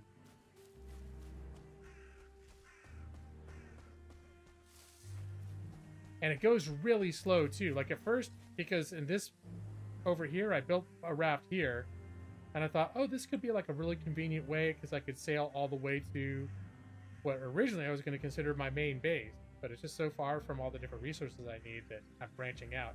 I know eventually, I've seen in videos, even in the trailer, you can build teleporters.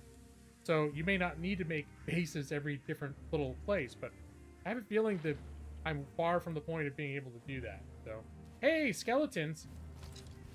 I just realized there's a dungeon right there. Skeletons are surefire. They're not always... It's not always indicate there's a dungeon, but the tombs, which is where I want to find the stuff I need, they're like burial dungeons. Yeah, here we go.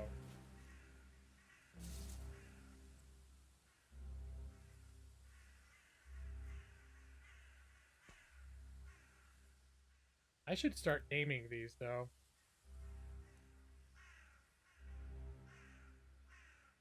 The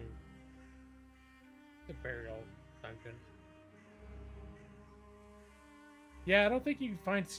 Oh, I did find one skeleton in the starting area. I don't know where it came from or why, but I did find one, like, on my first night. And then that was it. Because you need bones to upgrade stuff. And I never saw them until I moved on to a dark forest, and you see a lot of them, sometimes just wandering, but you'll see usually a couple guarding these things. And then inside there's going to be a bunch more.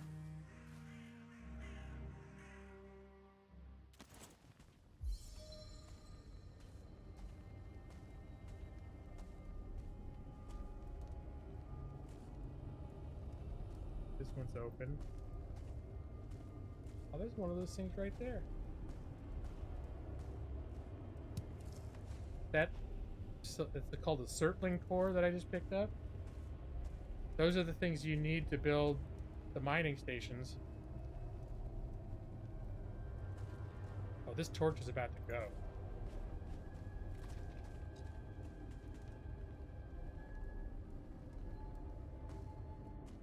Yep, and it's gone. Torches seem to be the one thing that you can't repair. Turn the lights off.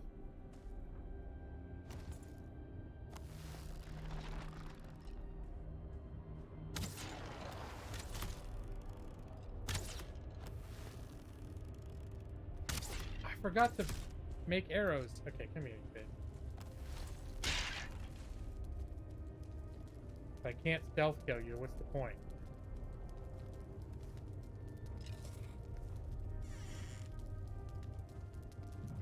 Oh, there's a monster spawner.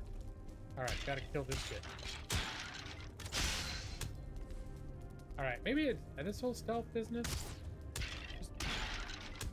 I'm badass enough that I don't need to be afraid here right now. How am I gonna be all cautious like that?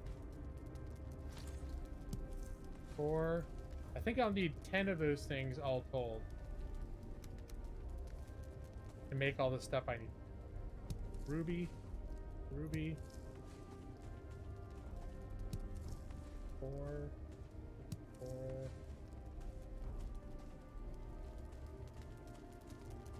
Yeah, that is true. It is something that diminishes, but I like how you can just basically push a button and everything else just repairs.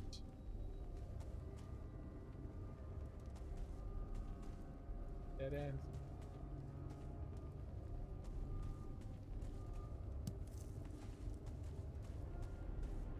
All right. I like picking up the glowing mushrooms last because they're actually kind of useful to have. And hey, Connor, what's up?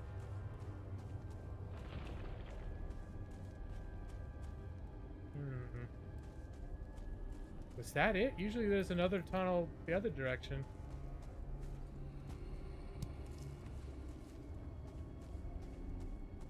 That's a little disappointing if that was the whole dungeon. I mean, they're not much bigger than this, but they're usually a little bigger than this. I'd say this is about half the size of what usually I've been seeing. I'm doing pretty good. Just, I picked this game up on Friday, and I've been totally into it. Decided to stream it today. I normally don't stream it this time. It's a very unusual time for me to stream. I didn't even realize it was an EA game. It is?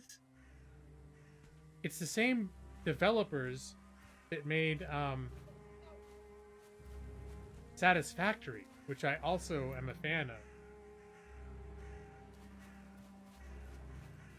Oh, I should mark this off. Alright, there's a spawner over here. I'm just going to take it out. I'm not sure if the spawners come back. Oh, God.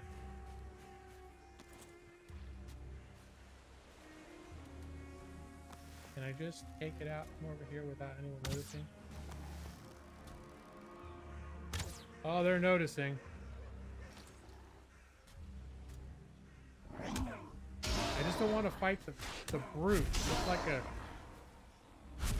Oh, there he is. Never mind. Ow.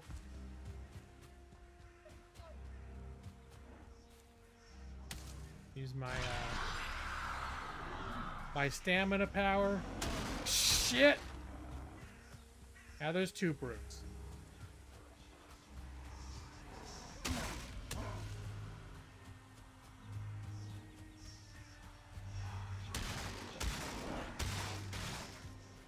Maybe I can get them to hit this thing with their... There we... I think those assholes actually helped me out. Alright, I don't want to fight them. They're harder for me to kill than trolls. In fact, I kept saying I need to head home and make more arrows. I have a shield and I never used it, so I put it away, but maybe I should. But those brutes, they take like half my strength. I don't know how much a shield would. That is one aspect of the game that I have not taken advantage of. Is combat's not that advanced, but whatever things you can do in the combat tactically, I've almost entirely ignored. Whole blocking and dodging and all that stuff. Have you used the shields against the brutes?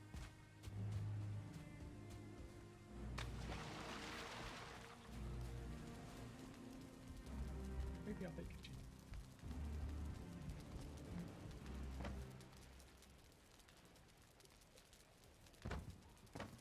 Alright, let's put stuff where it belongs. And now I've got 4 of these. I'll save them up and I can make smelting stuff.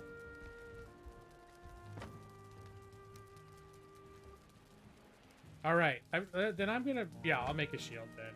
And just learn how to use it. Because every time I run into those things, they're just the biggest pain. Are they any good against trolls? For some reason, I feel like trolls won't give a crap. What do I need for arrows? Let me see. I know I need those. I might have wood, feathers, and flint. Repair everything. Flint head arrow. Did I not bring enough wood? I thought I must put it away. I thought I had a staff.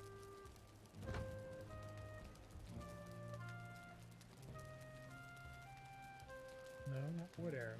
Flint head arrow. Oh, I need to upgrade the station first. Okay, hold on.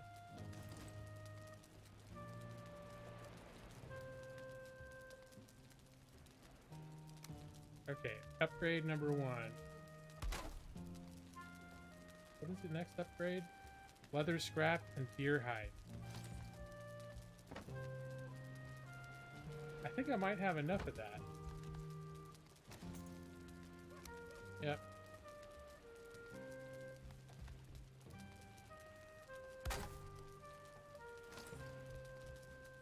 Alright, now the workbench, by having those things next to it, is upgraded. And now I can make flint arrows. Wood arrows. Except I used all my flint. That was all my flint. Okay. Now objectives have shifted. I need to find flint now. No, Justin, man. This can be played with up to 10 players. And it's actually the designers made it with optimally 2 to 5 players. They said when is about the way they balanced the game, or what they had in mind for the amount of people playing. So I think that the world I'm in right now is a single player world. But well, you can create multiple worlds. You can bring your character into those worlds. So if you're playing in a private server and your friends, or you're playing in your own game, and your friend rents a persistent server or hosts a server, I could bring this character into that game because he gains skills and all that other stuff too on the way. So it's kind of a cool system that whatever I'm building up on this character, he can. Now, obviously, all his houses and all his stuff won't come with him, but you bring him and all his stuff around. Yeah, I could see this being fun with other people. Definitely. I mean, that's how it was designed with that in mind. Although you guys know, for the most part, I'm a loner when it comes to games. Well, with a cap of 10, I mean, with a cap of 10 people, I think normally going to be playing with other people that you know, but there is PvP that you can toggle. So if you wanted to play in a server, and there also, you can do public servers where randos can join in. I don't know why you'd play on a server like that, because whoever's hosting it, when they turn their computer off, unless they're running a persistent server, that game world disappeared. So it would seem kind of weird to join a rando person. If a rando person is hosting a world that only exists while he's playing, and you see it listed online, it seems a little weird that you would join in. But you could, and you can mess with his stuff if he has PvP flag.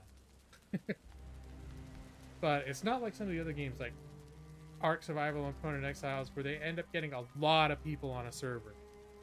Well, not like World of Warcraft a lot, but 50 people instead of 10. Or more, 100 people. And in that case, you have a situation where people can form clans and have wars and all that sort of stuff. But if you have a server with 10 people, you can't exactly have like a Braveheart style epic clash of clans. Okay, need to eat. So I'm not sure. There is PvP. I don't know how well this game, you know, if you come for the PvP, I don't know that this is the game for it. But I haven't heard anything about people who played it as a PvP game, what their experience is. But my guess based on those factors is that it's not going to scratch the itch for people that are into like PvP rated tech, because it's the scope and the number of players.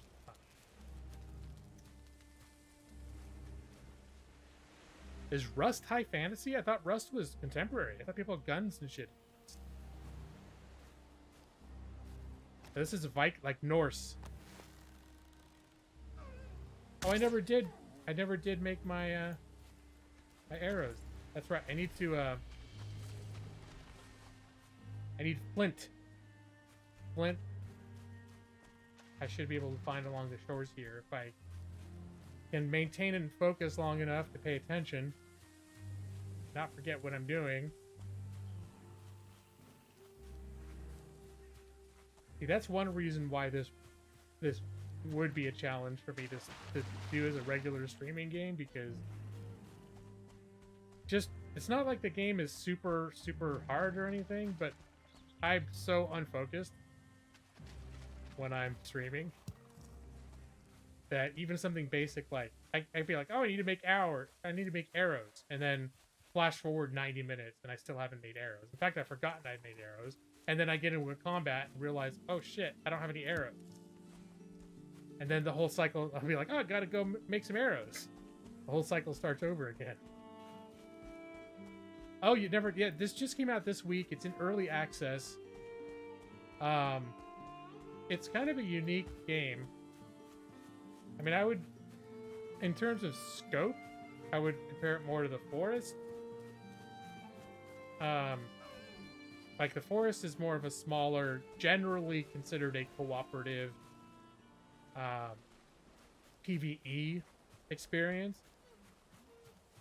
So it's a very different game from The Forest. Okay, I'm not trying to, aside from the, you're building and stuff. But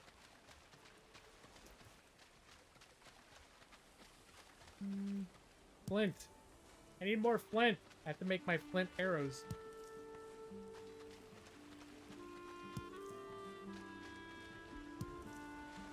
Flint is on the shores and in shallow water.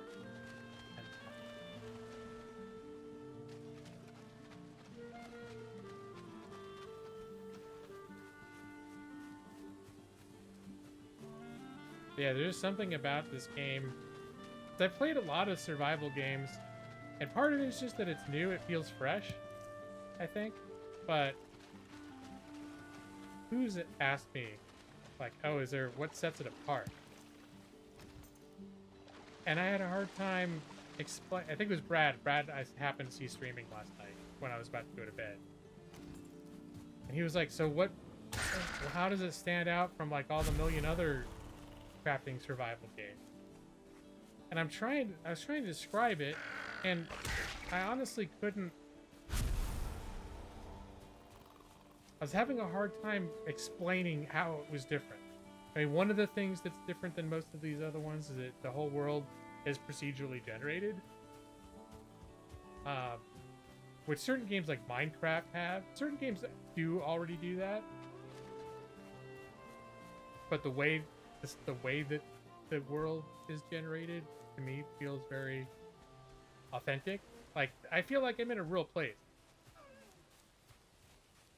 Alright, let's see if we can go make some arrows.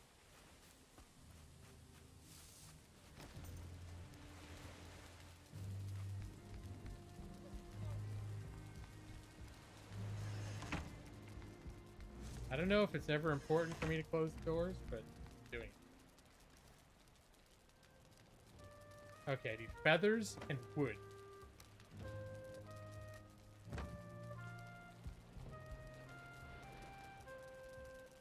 Yeah, I'd be curious to see about that. I played Ark for a little bit and I was kind of enjoying it.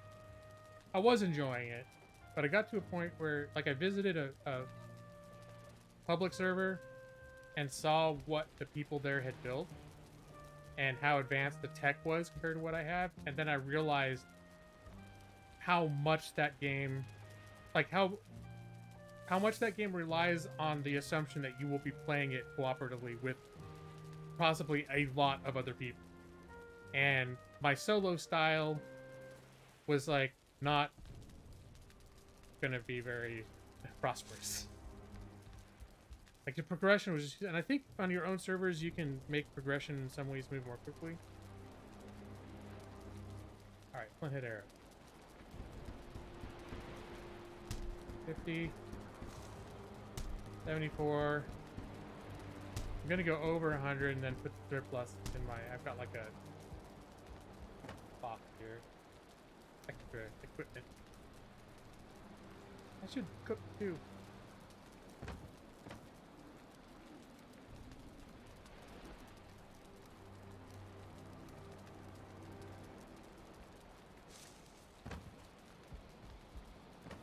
A cooking box.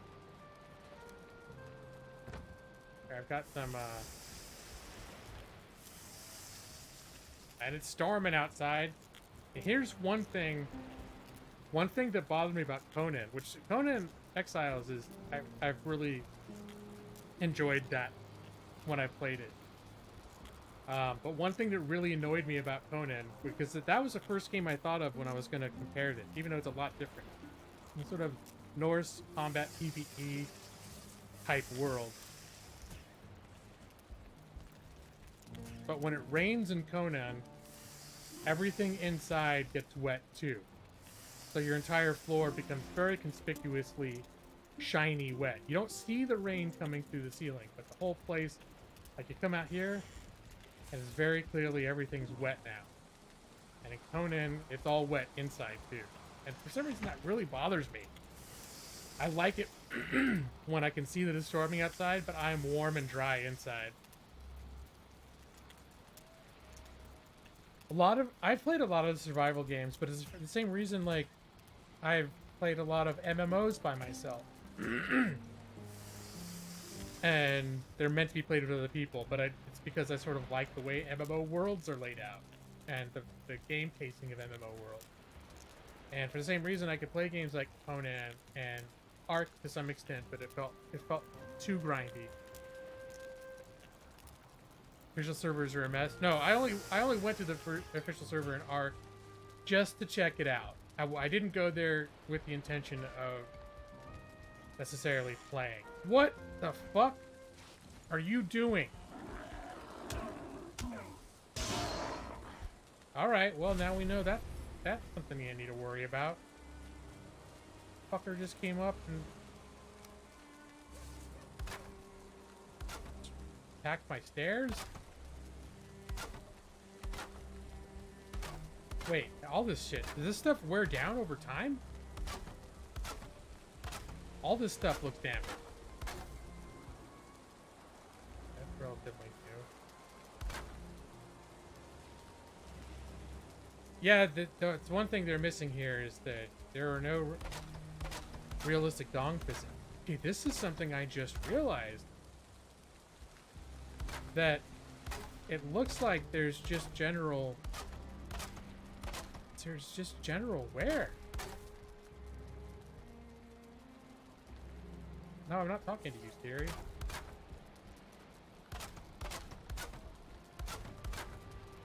Hey Siri, I'm not talking to you. Just so we're clear on that.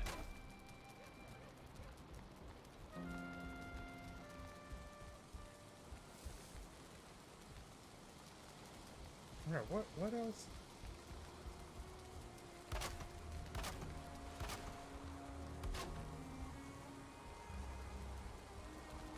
I'm wondering why. Let me get some wood, I'm curious.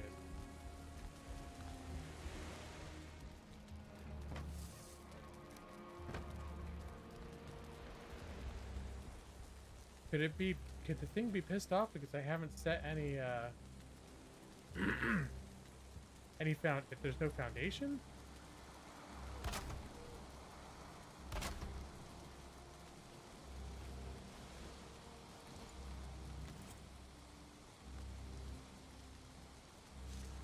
Didn't I just bring a stack of wood with me? I guess I must have picked up a small stack. No, I've got 47 wood. Why? What? Alright. Oh, I think it's because I'm at the edge of my...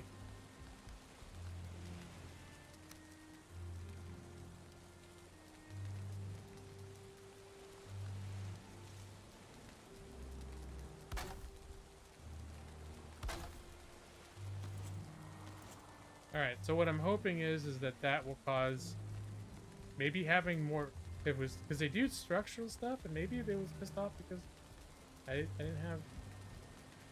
Oh, game save.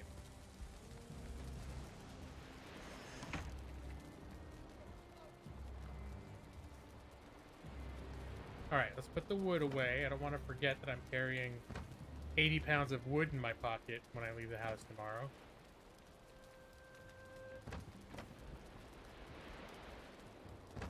Definitely need to keep an eye out for berries.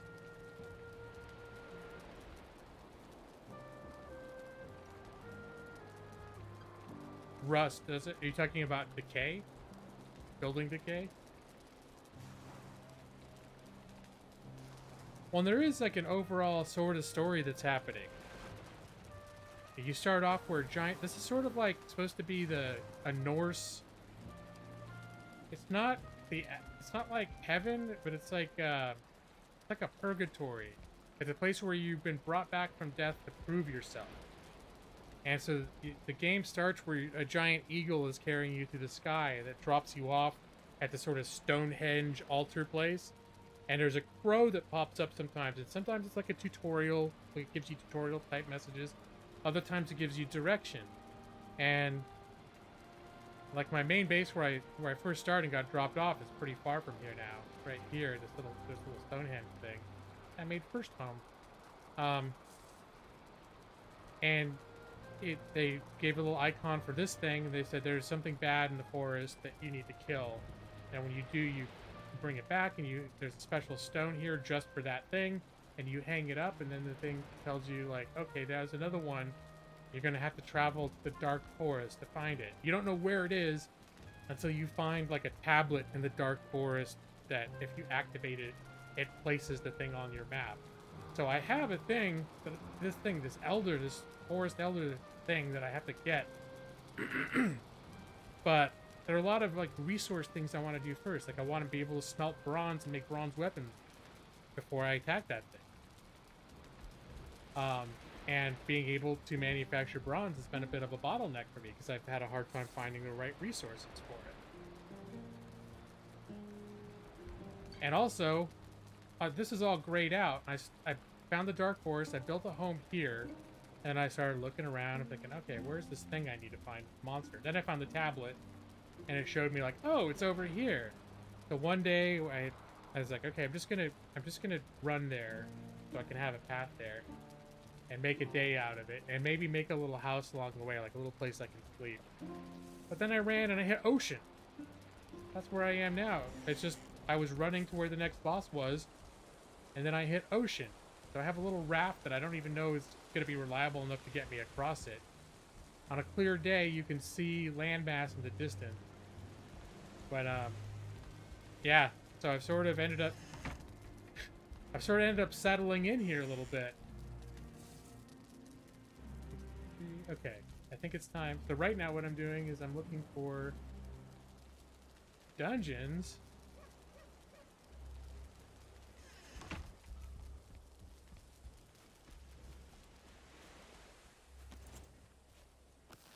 And deers. I eat berries too. Dungeons and Berries, the new game. Brought to you by G-Law. I do adventure about foraging. Hunter-gatherer society. Are you being sarcastic about the rain? I think the rain is as realistic as consistent with every sort of the tone of her in this game.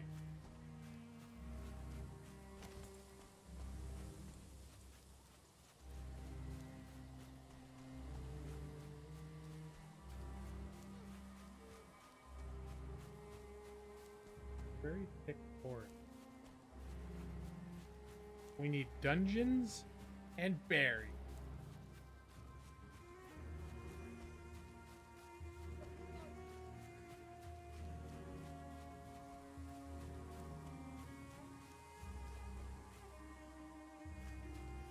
Oh yeah, the wind reminds. That's another thing I compared the loot mechanic to. Oh, copper right here. I compared the loot mechanic to Wind Waker. Oh.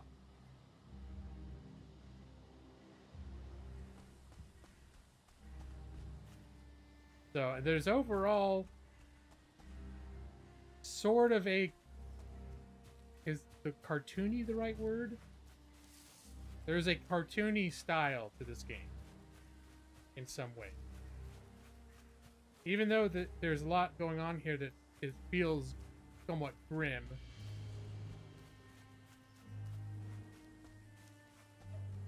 But the art style was more. Is there just a lot more copper than I thought? I was having a hard time finding it. Oh, that's rough.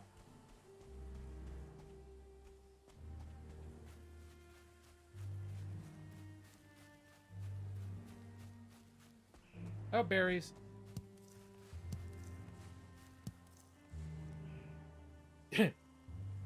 Dungeons, berries, Battlestar Galactica. What are you doing, Jim?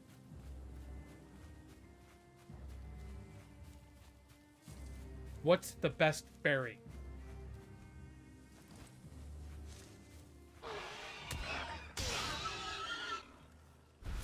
Let's see. Time to murder some pigs. And this guy. Hey, piggy, piggy.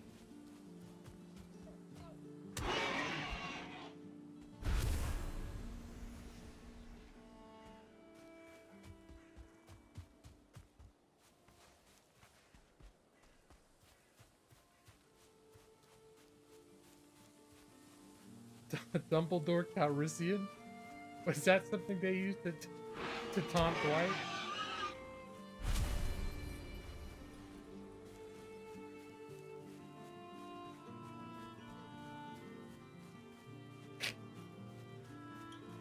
Dumbledore Calrissian.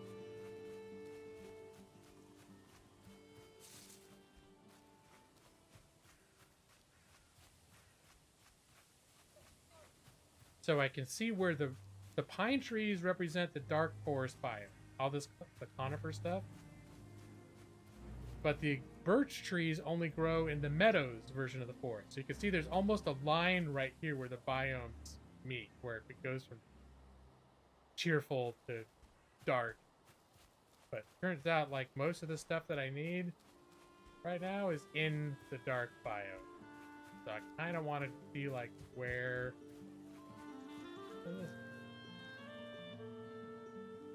Old traveler, and bear witness to my warning.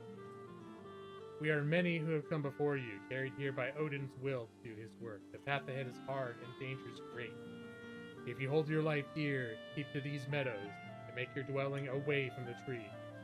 Fear the horned one, and spare his kin. Well, that was one of the debates I was having, is since I know there's some meadowy forest, and I happen to build a home right at the edge where it's still dark forest, maybe I should have just run another 100 yards and built that home in the non-dark forest biome where it's going to be less attacked all the time.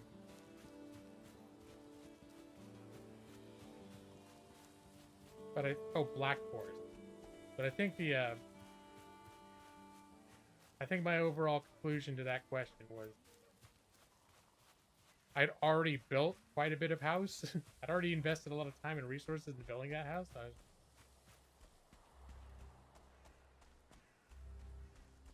Oh, you gotta go work. Okay, bye, Connor. Have a good day at work, man. Jim was trolling Dwight over using company time for personal use. See, I don't remember everything in that show, but that's a show that I've watched the whole series multiple times. And I think I remember that. I remember that episode, that plot synopsis. Really.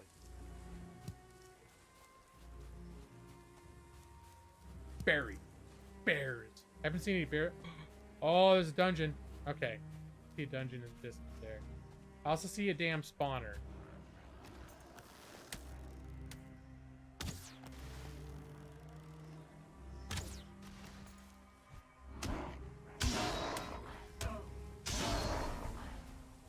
destroy the spawner without approaching it.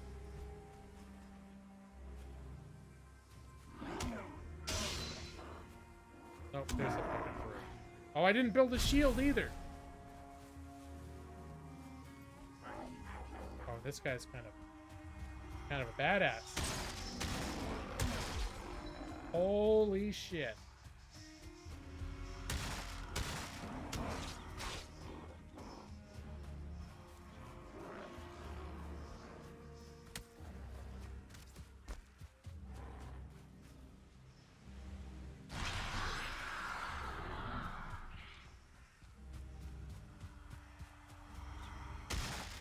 I just want to take this thing down.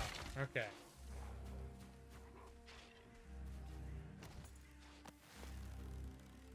Are they fighting a skeleton? I think they were fighting a skeleton over. I thought these guys were all like on the same team.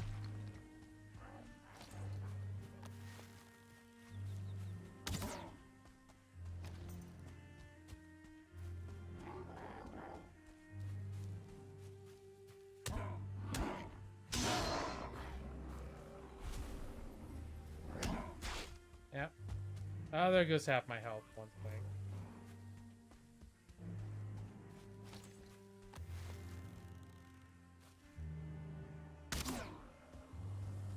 Oh, there's some copper here. I'm not gonna mark the map right now.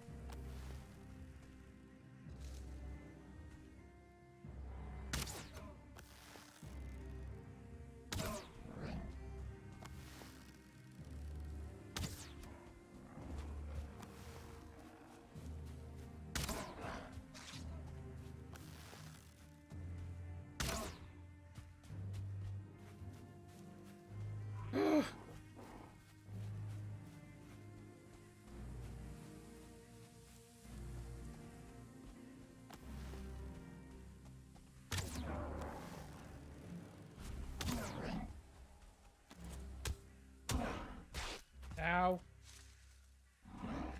Ow. Okay, that's not working. How is it?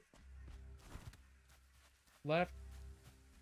It was right click, space, and direction.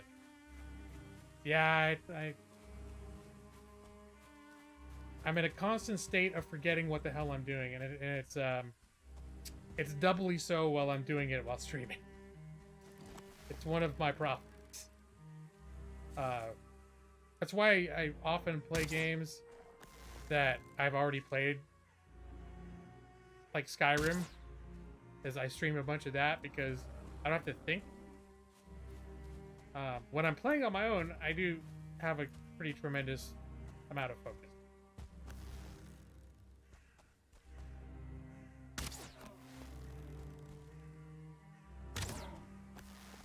Sort of how I can get lost like I did yesterday. I think I probably played this game for 12 hours yesterday.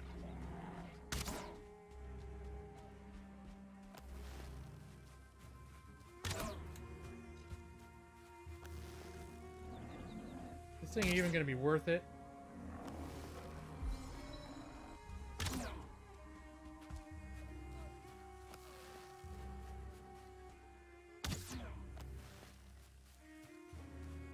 It's gonna be a quarter of my arrows just to take this thing down.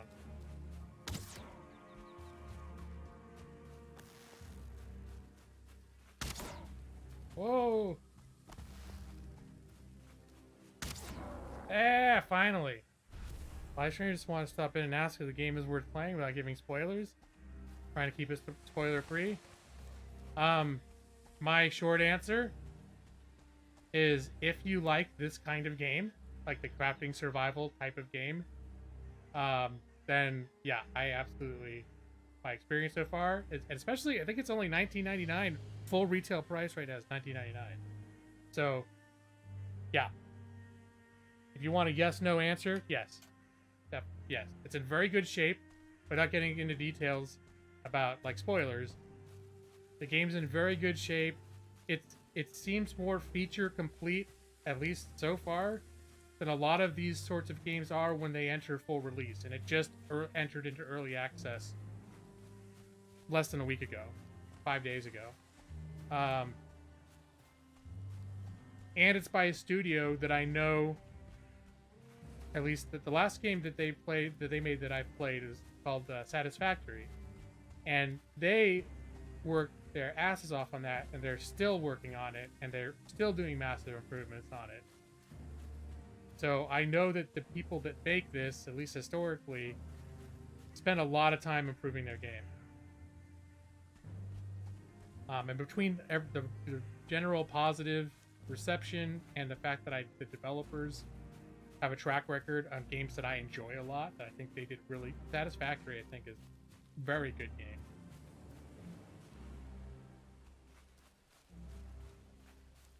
Yeah, Coffee Stain, that's the name of the company.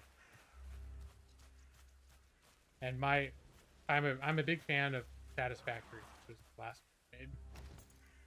Hey, Skellington. There, see, that's why I don't have a shield. Because most stuff, I know eventually that's not going to fly anymore. But normally I just spam the left click. And if the stuff's weaker enough than me, then I don't have to worry about. Okay, so let's mark this on the map as a tomb. Well, I think the official term is burial chamber. And let's have a little look. Have a little look. This has got the special stuff that I need. Oh, I need to eat.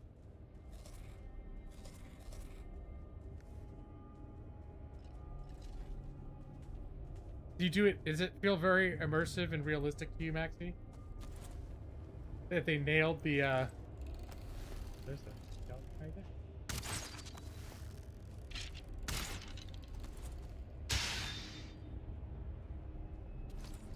And we'll put the stealth with the torch mechanic to the test. Oh.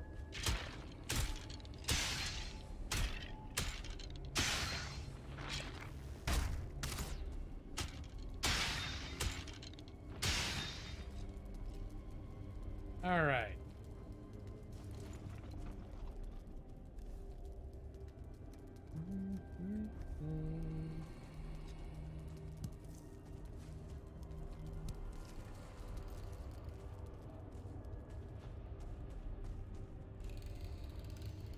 You didn't use a shield because you stealth shank people?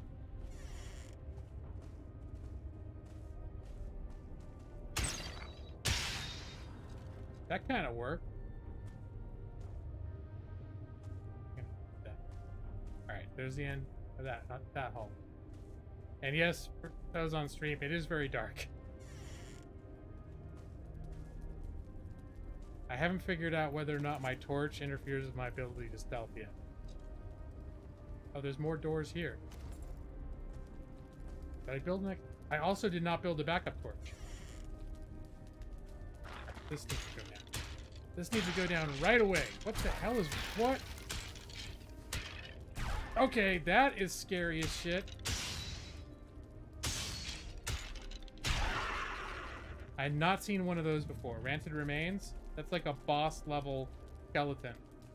And wow, that hurts. I certainly hope it wears off. Okay.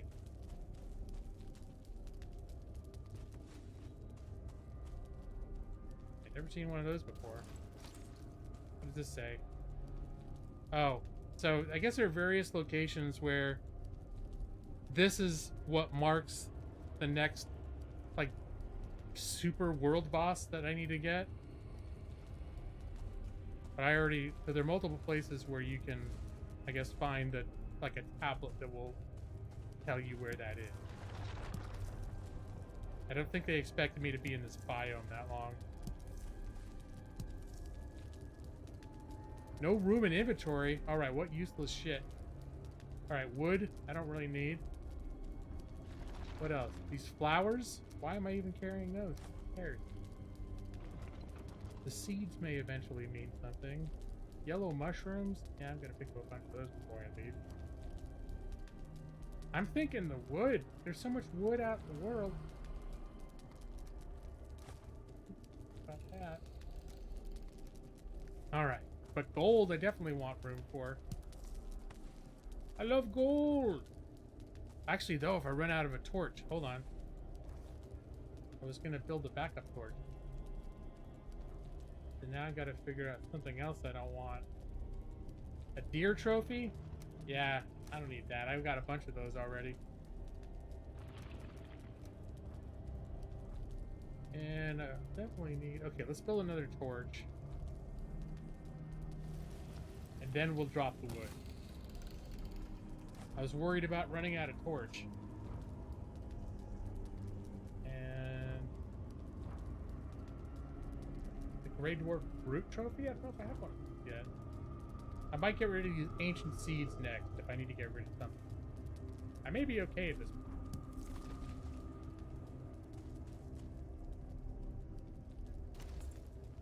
Alright, I'm not picking that shit. Treasure. 4 coins.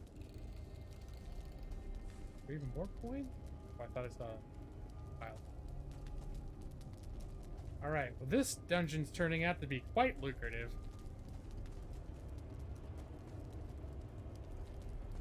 Oh, there was another door right here, too. So if you remember the last dungeon I was in, there wasn't much going on. This one's definitely got more happening.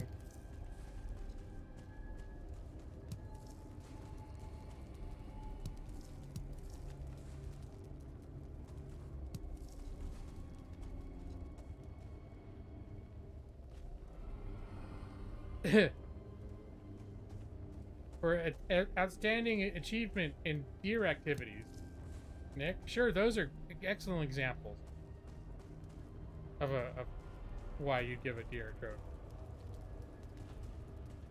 I'm sure there are many more. There are many subtle social cues in the deer world.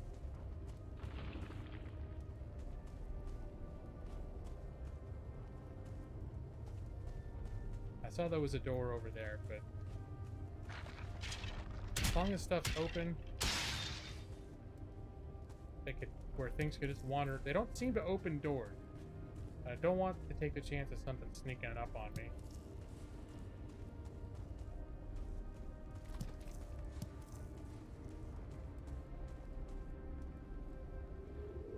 All right. Now we'll try a stealthy approach. And I think there's nothing in here. It's just a door that opened to a room. Miss any other? I think I've explored this path too, and I think there's one other in that main entry. I think there's one other door that could lead to another wing of the cave.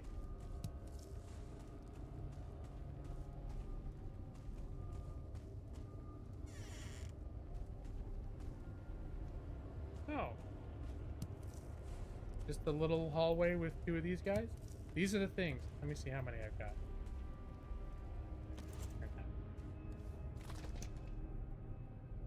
I just picked up 5 of these.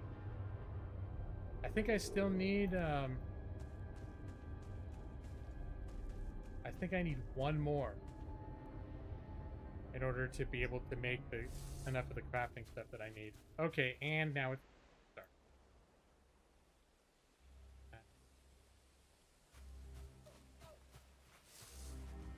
Very dark. Dark and spoopy.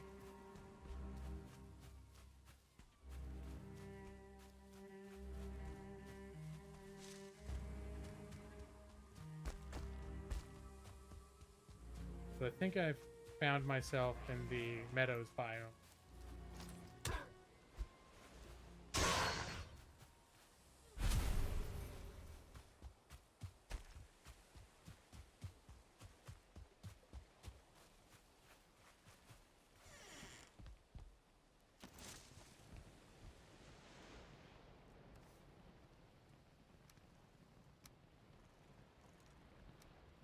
Swap that out with the torch I've already got.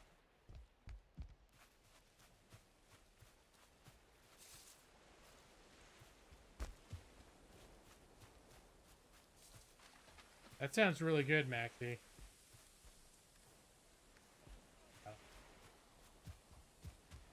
If I had that in front of me right now, I would eat it for sure. But I didn't already eat the other half.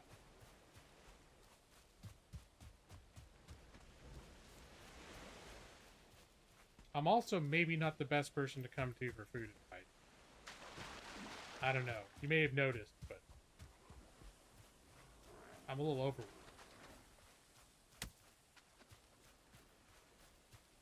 Where am I?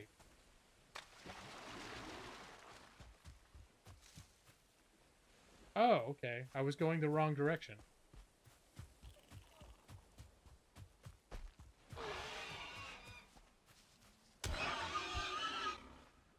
Alright, come at me, bro. Can barely see anything. That's why I don't like exploring at nighttime. What's that? A boar trophy? No, I don't think I need that. I'll take your hide and your meat, though. Alright, there's my house. Oh, my cozy, happy home.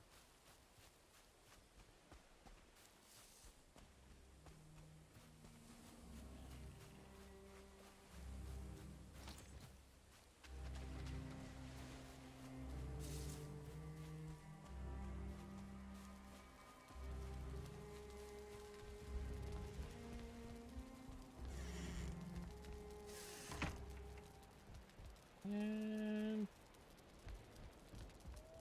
yeah, I think I had some trophy heads. I had this stuff. I have treasures to go into treasure box. Mushrooms, ambers to go into treasure box. Did pick up a few new berries. Yep, I think I need 10 of these all together to make everything I need. 5. Well, let me see. I can look at the actual... I don't have to guess. I can look. Crafting. I need 5 for the smelter, 5 for the kiln, and... wait. And then I need copper for the 4.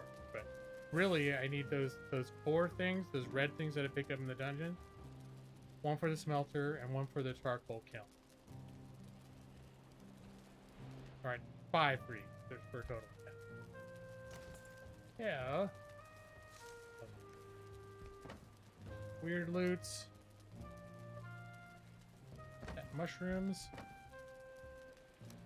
Getting quite a little collection of those mushrooms.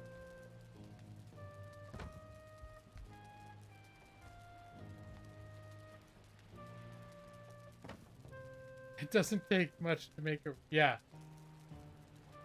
That would be much better than your standard McRib, for sure.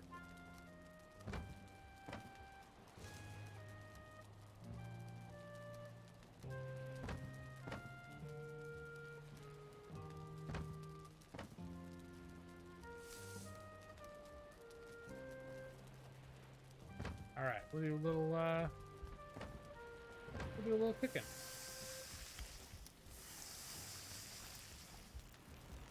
I could probably have my guy go to sleep, and then I can cook in the morning while it's still dark.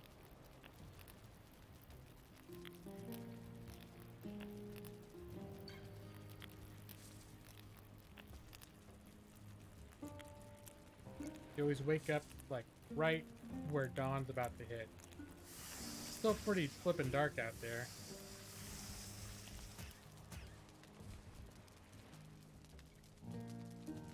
Z. In your dreams, you sit beside a fire in a great hall surrounded by the chatter of familiar voices. Their faces blur like smoke and their names slip your mind, but the warmth of the memory lives on. Yep. I'm probably remembering the last meal I had before the big battle killed the guy.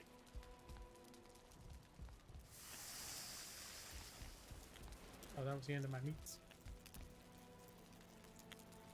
And now I want a rib. I'm gonna need to end soon because I need to actually eat. I've been streaming for over 4 hours. Look how bright it is. The sun's hitting my room. I feel like You guys never see my room in daylight.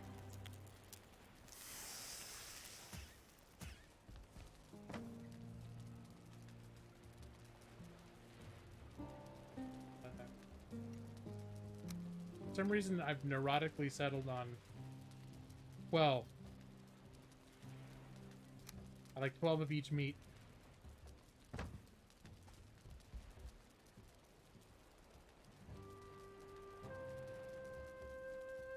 You know what else is supposed to be in the Dark Forest that I haven't found yet? I'm gonna look up here for another dungeon. There's supposed to be a merchant somewhere in the Dark Forest. Oh, I need to eat.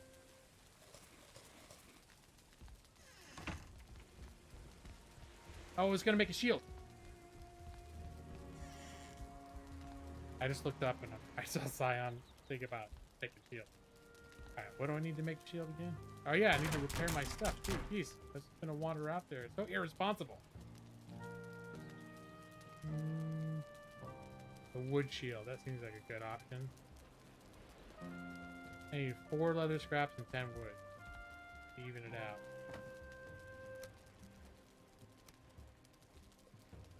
Four.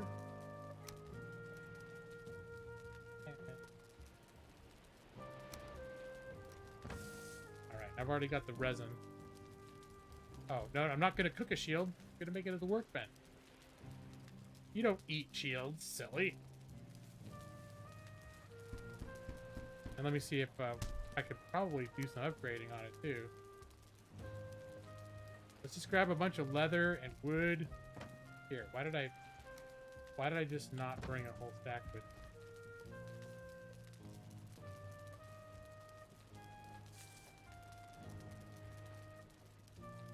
Why is my bow baseline? I'm gonna upgrade my bow before I upgrade. Did I? How come I only have 11 leather scraps? Have I used that many? The shield needs... I can do both. Shield needs 4.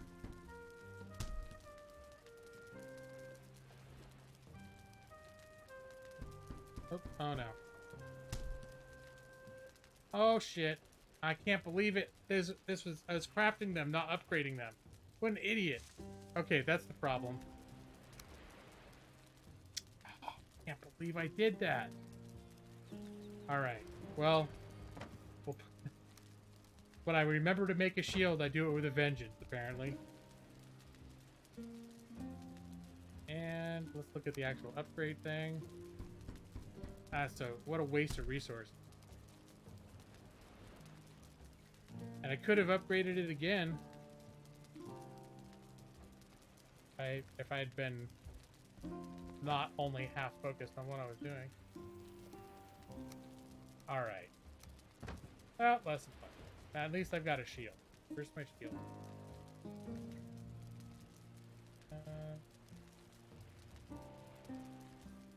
Here, I'm gonna move this. I'm gonna put pickaxe over there, which we don't use often, but I like to have with me. I probably don't need to carry everything with me every time I go, but I like...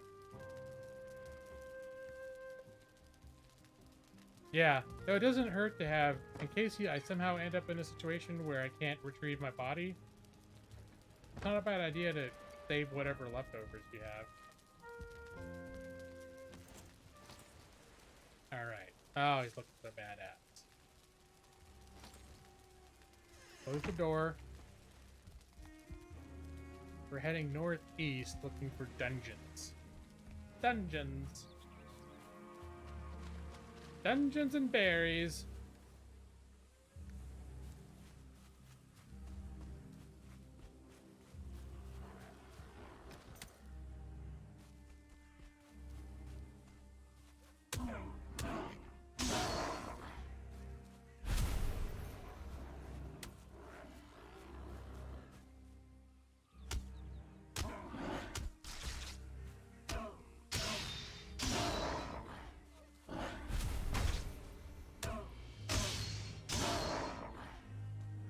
I know if you time the block just right, you can stun.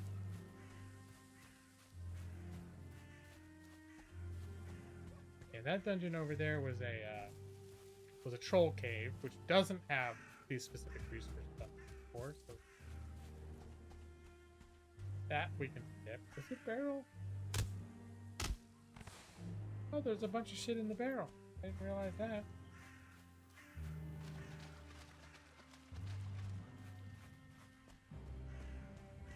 Bunch of tin down there. I am in a land in a region that's rich with tin.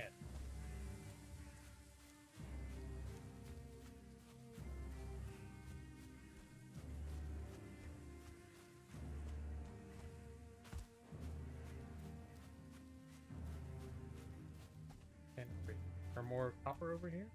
Yep, there's some copper. I'm starting to think I don't need to mark all the copper.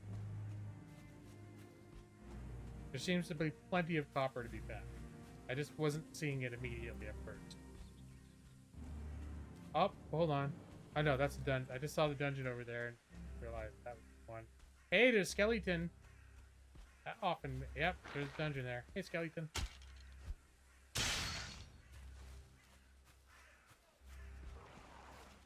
Ooh, fancy pants. Go ahead.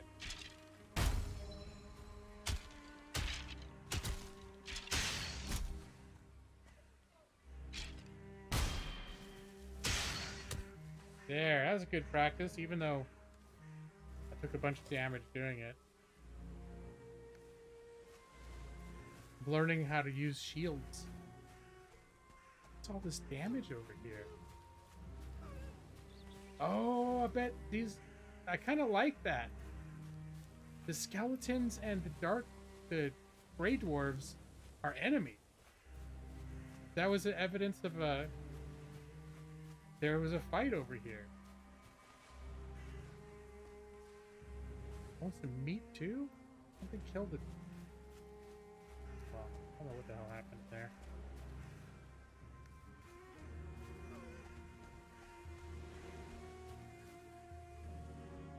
Oh, I should.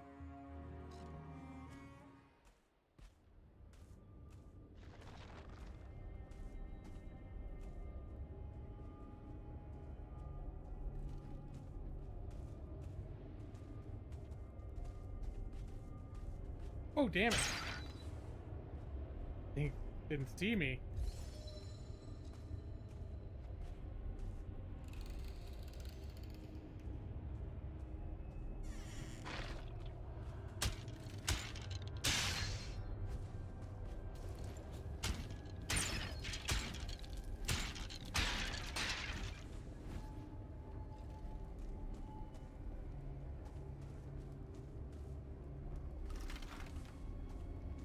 Oh, I hit the mother load. Yep, definitely gonna be some schmelting going on pretty soon in my house.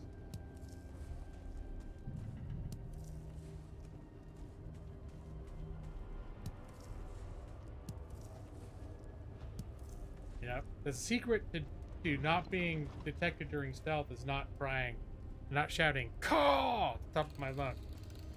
It's a carefully honed skill.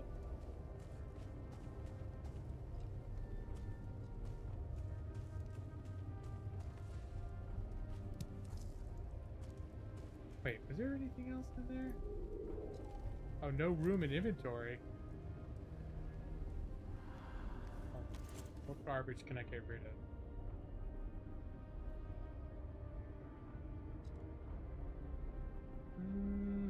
Bones are important. The coal I don't need to have on my person. Right, but now I need to go back in here and make sure I didn't miss anything valuable that I wasn't picking up because my bags were...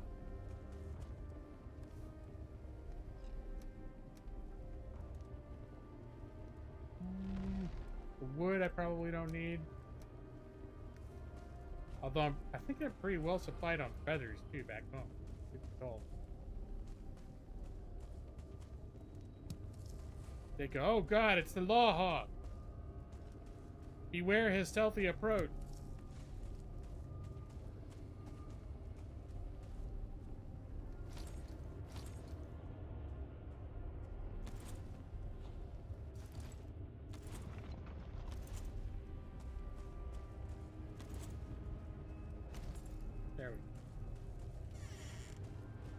Wow, oh shit, this guy. Hold on, hold on, hold on, hold on. Let me get my shield out. Oh. Okay.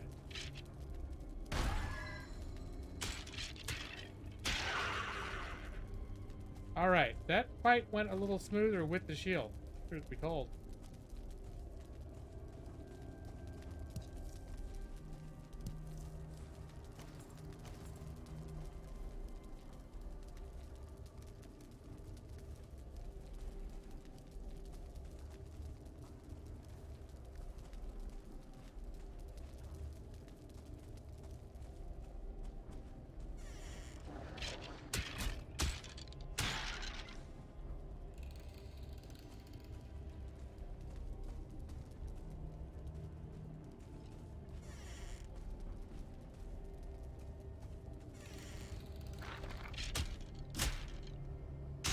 I'm like, oh, hold on. Food though, food.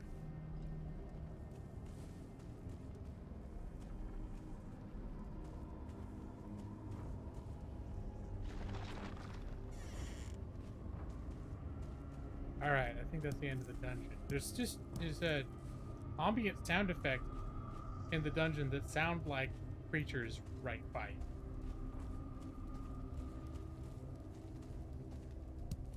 Alright, but I think we definitely found our, oh, I should mark it too. Tomb.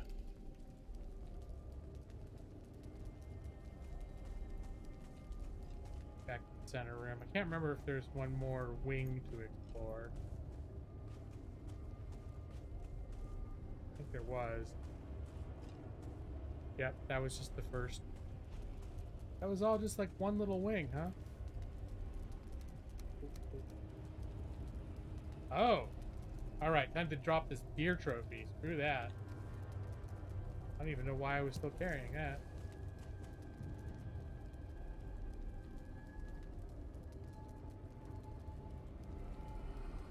Let me see. I don't know if you can edit them.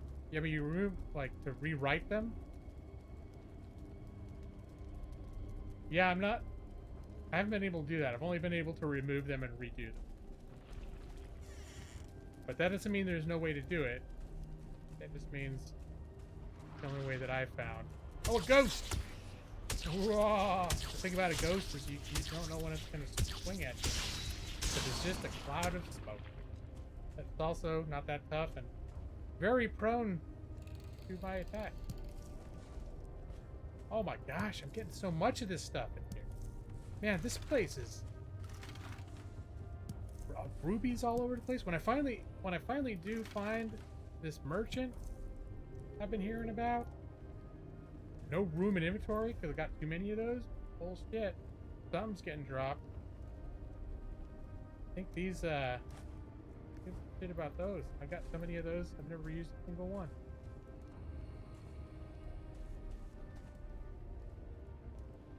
Yeah, well, you know what? I decided to leave it here to honor the dead, Nick. That's what really happened.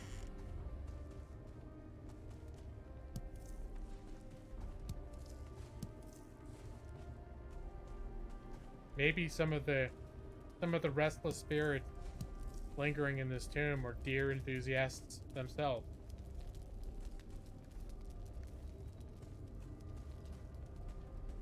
Did you ever think of that, Nick? Uh-oh. Spawner.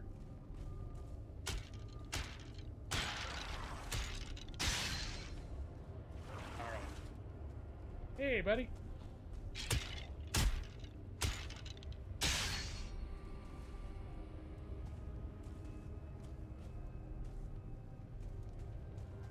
Wow, yeah, this dungeon. Holy crap. This is a very...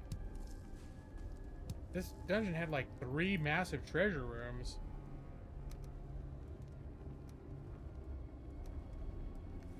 Pretty much replenished my arrows. Any other piles of gold on the floor? Is there anything I'm missing?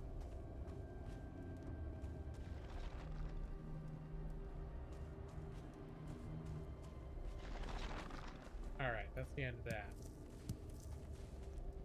Now I can pick up whatever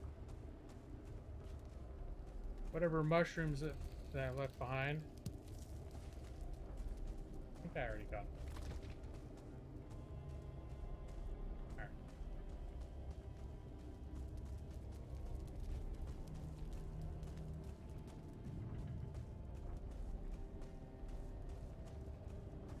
And I do believe that was the whole dungeon.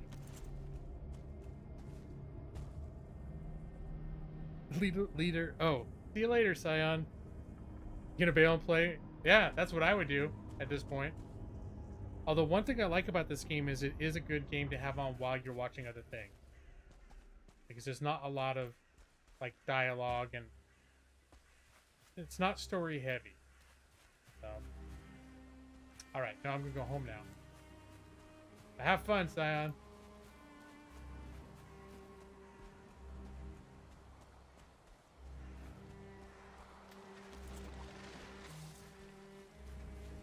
So, and this is an example of the type of game too that I would probably be inclined to try multiplayer. Maybe not right this second, but you know. Hey, look, berries.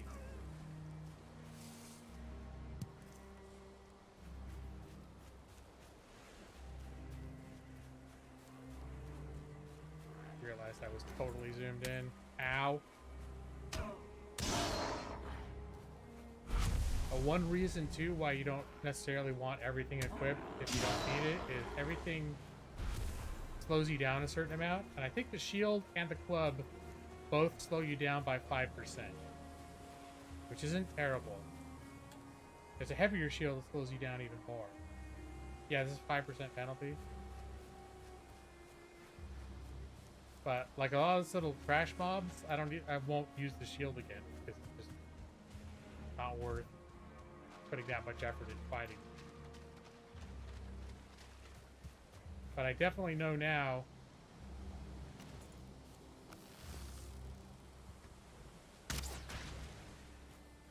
that some of these bigger things, you get that shield out, and that can make it. That definitely make a difference.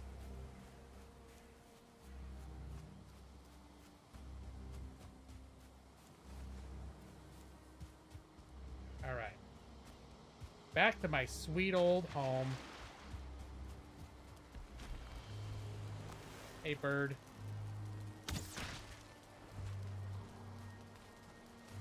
Thanks for your contribution to the war effort. All right. Leather. So I'm really low on leather scraps. I might have to go hunt some boars. I have a feeling something I'm going to need to do soon will require leather scrap. Any other faces to put in here? Treasure box. Did I just hear something crashing outside? Ever since I caught that one bad guy wailing on my staircase. Hey! Get away from my shit!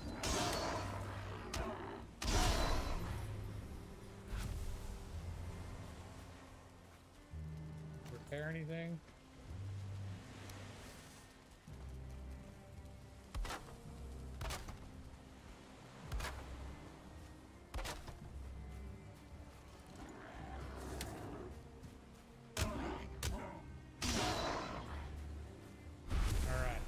Stay away from my shit.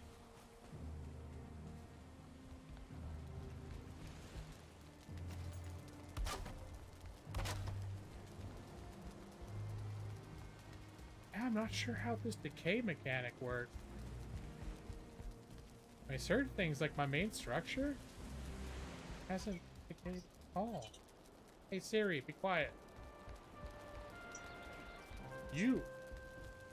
No. You need to stop. She's like, there are no devices for me to stop. It's like, yeah, just get a little more self-aware. You'll recognize one. It's not always about you, Siri.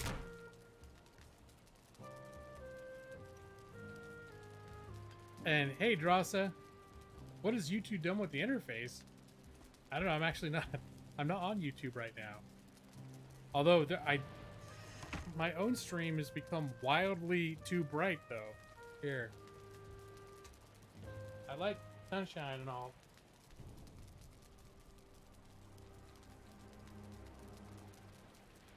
There. I dimmed the lights and I gave you a nice little shot of my hand. Hold on. Let me get another shot.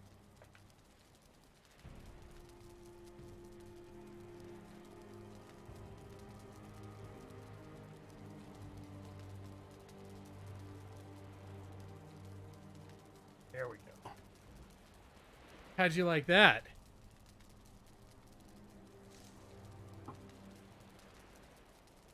Me? Yeah, it's the migratory path.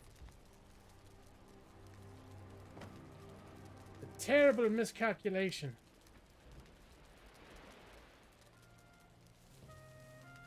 Yeah, Dross. Well, although I really actually like the textures are pretty basic, but the overall aesthetic I think is pretty. I don't know, the color palette and the way that the world works. I'm really into it. Like, I am into the graphics. It's not like I'm like, well, I'm not sitting here playing it going graphics. Graphics don't mean everything because I like the gameplay. Like, I actually really like the way this game looks. But I can see it's not. It's very clearly the graphics are like the textures are low res and pixelated.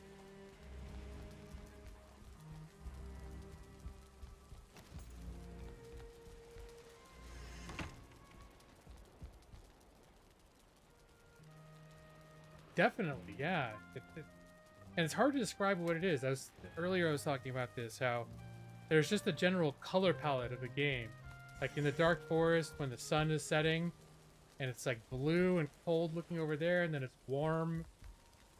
In the other direction, it's like golden and purple. And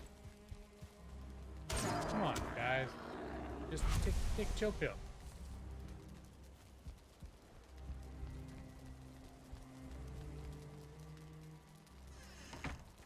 Well, I think if they've made some specific decisions, but also the fact that the textures are so low res, I think the game runs very well. And so there's a practical decision behind that as well. And I'm sure they took it all into consideration when they were putting this thing together.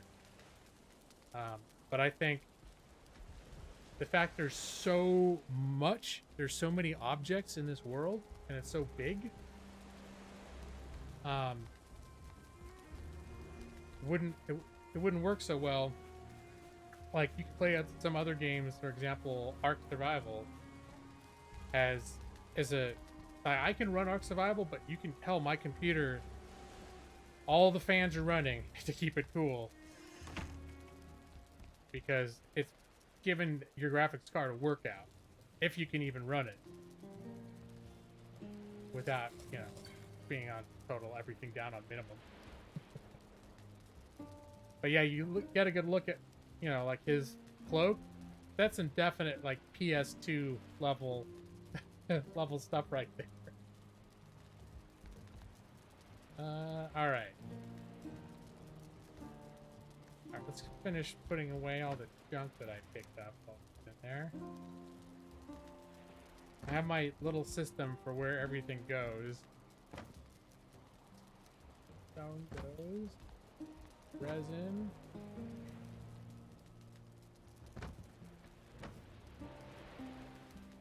Oh yeah, look at them. 22. Man, I've got that dungeon loaded me up with those cores for crafting and stuff. It's made by a studio called Coffee Stain. They're the same ones that made and are continue to make Satisfactory. Satisfactory. I get that and Factorio confused. My understanding is it is a team of developers, but I wouldn't, if you came in claiming to know otherwise, I don't know it firmly enough that I'd put money down and say, no, you're wrong. But I know that the developer is called Coffee Stain Studios, and I thought it's an indie team, like a small team, but I thought there were numerous people. Again, I could be wrong, but my understanding, Coffee Stain Studios had some people.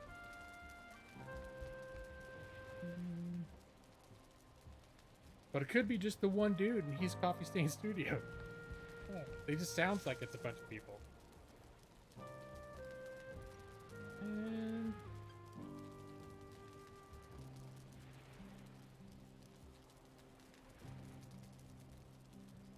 did I put all my junk away? No, I'm still putting my junk away. Gotta put the junk away. And then I have to take much more junk back out again.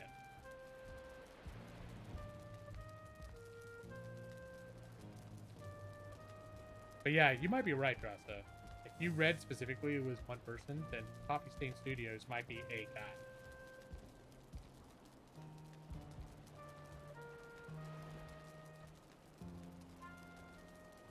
Alright. We're gonna make a smelter. I need 40 stone and 10 core. Alright, that's cool.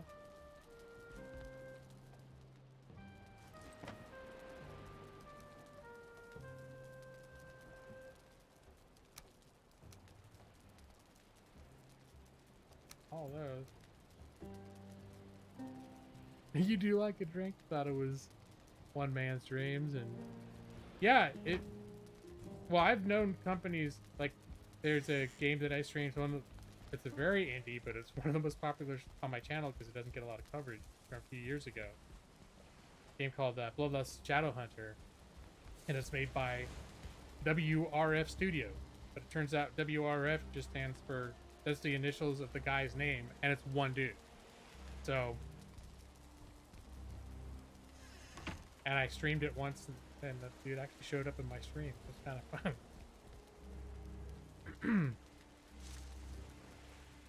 There's a good chance I'll pick it up, Nick. Legendary Edition? I'd say so. I may not get it at release, unless I was super duper itching to play it again. It's one of those things where I wouldn't mind experiencing that trilogy again. But chances are I would want to wait, unless it's, because I don't think they're gonna improve gameplays, but I don't think they're gonna change the game a whole lot.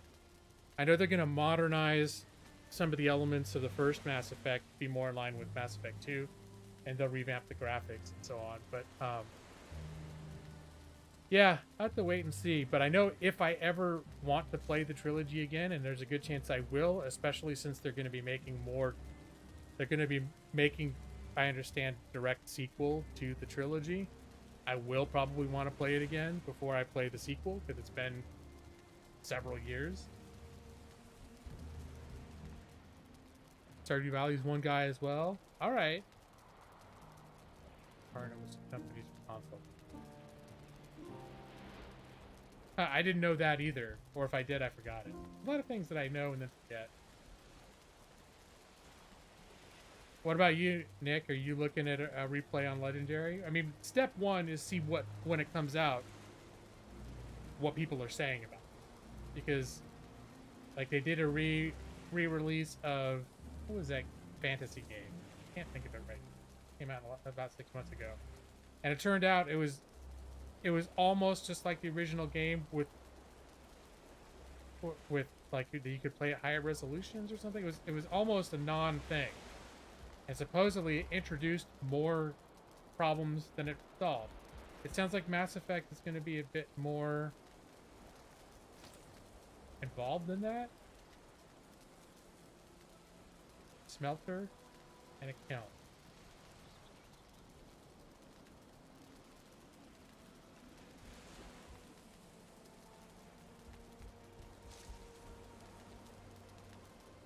What am I missing? Does it have to be on ground? Oh god, I can't put it up here?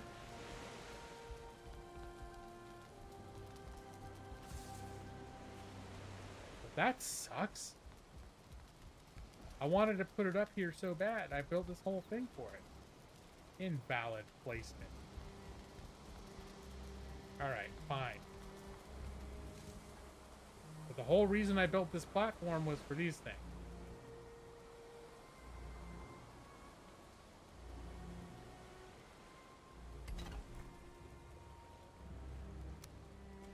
I'm guessing the same will be true of it. Nope, doesn't want to be up.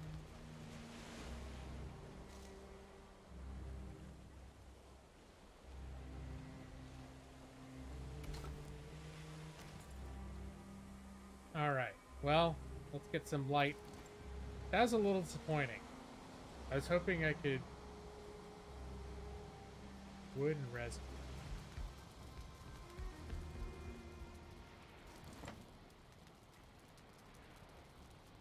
Bring it off. Wood.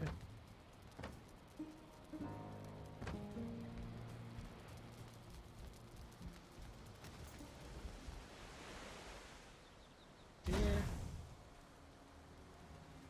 Here. Here.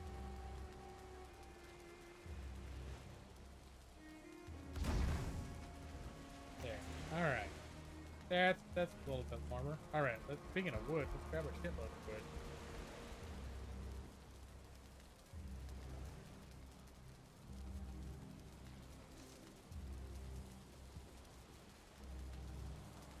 Read your chat rules.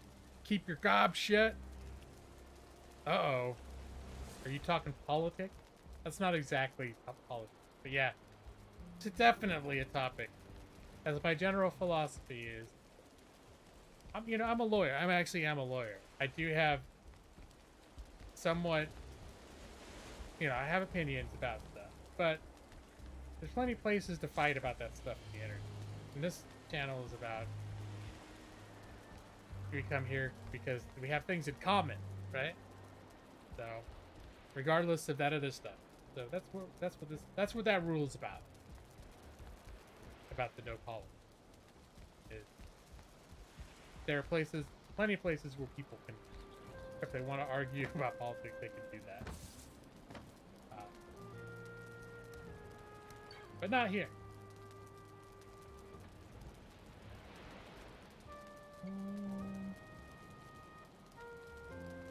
What was I gonna do?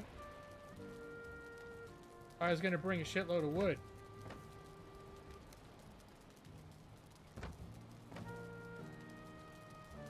I know what else I'm gonna do too. I'm gonna build a little chest over there.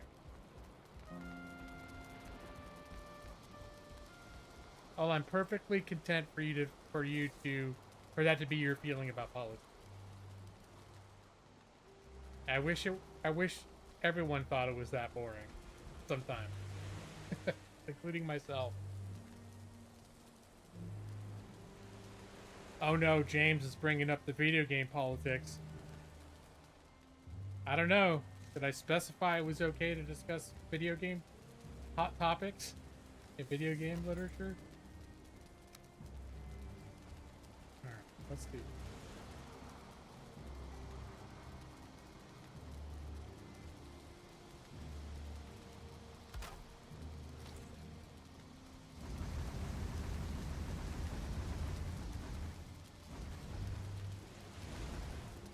Alright, we got that going on. Here,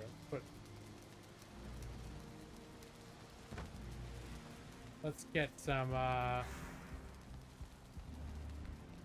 gonna need to do some copper mining too. Because I've got a bunch of tin, but only 2 coppers. I think I need, I'm carrying too much. Or I just pissed myself. It's sort of, how did I get wet? Maybe that's sweating? Alright, that's okay.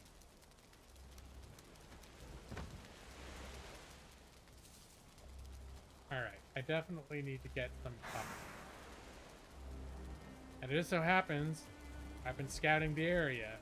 I know where to find copper.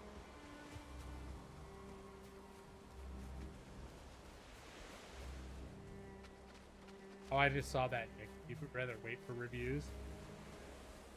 Yeah, kind of curious to see what they say, because I already own the trilogy. I haven't tried to install it in a while. Like, I don't think I've played it since I've been on Windows 10. I don't know if there's any weird issues. I know the first one's gonna feel, if I tried to play the first one right now, it would feel antiquated. But there's the first one I played despite the gameplay. The presentation and story I really enjoyed. Hey! Sneak up on me. Oh, look, berries.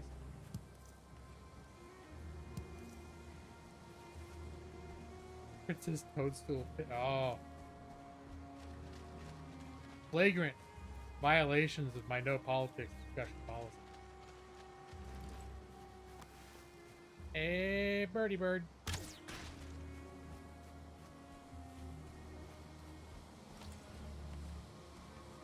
Here's the cop. There, here we go.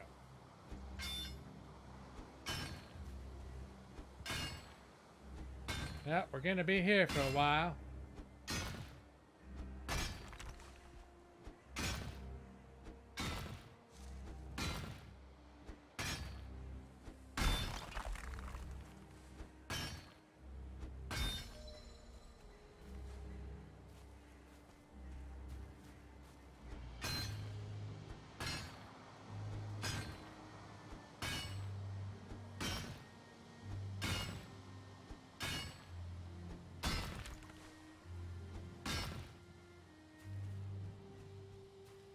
Stuff rolling down the hill. Don't want to lose track of any of my precious coppers that I spent so much time tracking down and worrying over.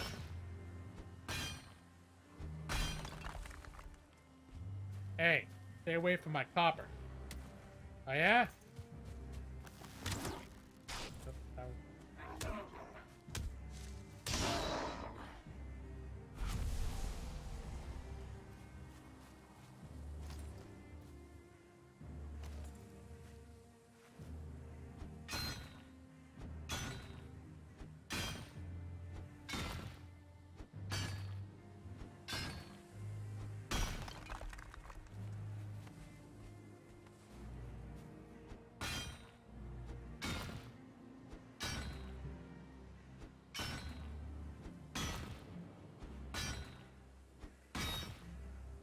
Yeah, I've sort of been craving a crafting game for a while. Like Nick, when I played The Forest, it was because I was craving a game more like this, and less like mutant cannibals trying to kill you, go into a horrible cave. Scary game.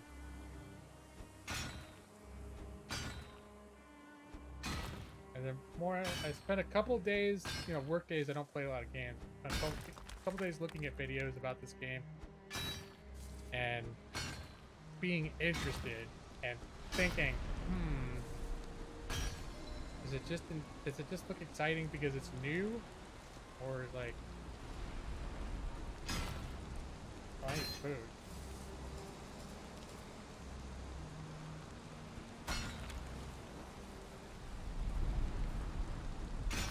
And of course, the game it won't feel new forever, but sometimes. A lot of these games feel very samey, and if you start playing another one, it turns out you play it for an hour or two, at least I will, and then I'll be like, oh, I feel like I've played this game already a lot. Army of Dark Raid! What? Hold on. Oh, there's that too. Alright, wait for it. There it is. Welcome, Raiders. Welcome, Kyle. Welcome, Cat Lady Jaws. Welcome, Controller Hog. Welcome, Shadow the Hedgehog. Hello again. I'm doing pretty well, Kyle. How are you? I was just talking about how much I've been enjoying this game. I picked this up on Friday. Valheim. Crafting Survival. And hello, Light Gazer. Hello, Monster Mad Gaming. Hello, Saya Suzuki. How y'all doing? Mr. Dark Jake. Army of himself raid. Right there. Ladies and gentlemen, Dark Jake, one of the pioneers of the YouTube gaming platform. Well known by thousands of people. How you doing, Dark Jake? Thank you for the raid, man. Thank you. Yeah, you guys represented too. Thanks for showing up, guys. Oh no! I just that was the end of my pickaxe. It's made out of deer antlers. It's no wonder it doesn't last very long. All right, gonna head home. Repair the old pickaxe. Turning into kind of a dismal afternoon in game. Talons of justice. I'm doing pretty good. I'm gonna have to end my stream soon, though. Supposedly, my wife and I were doing a bunch of stuff. We're gonna go for a walk. We've been doing these long walks. And then there's a couple chorn things. Like, it's supposed to get really cold this week, and we still have our air conditionings in the like the bedroom window. We're gonna figure out where to put that stuff. But then over morning coffee, I was like, oh, I'm gonna play this game, and I missed my Thursday stream this week because I just was I had a headache and I was tired. I wasn't feeling great. Ooh, look at all that. I'm gonna do some smelting for sure. Hold on. Here. I'm gonna put the copper in there. I'll put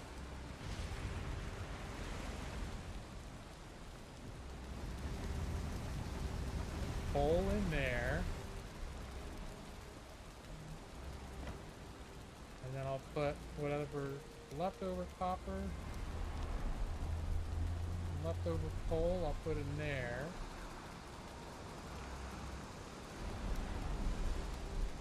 And I'll put some more wood in here so we can get, you put wood in and charcoal comes out. Yeah. Bad hat.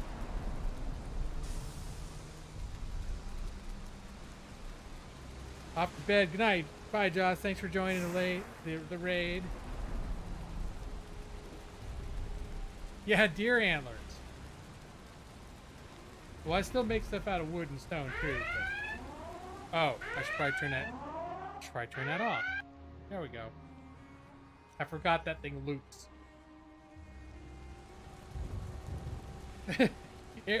Thanks, Madros. It has a built-in reminder. It gives me the red alert sound from Star Trek after a certain amount. Alright. Alright. Time to do some repairs. I can't tell what time of day it is in here, either, with all this storming. I could go out and do some more mining.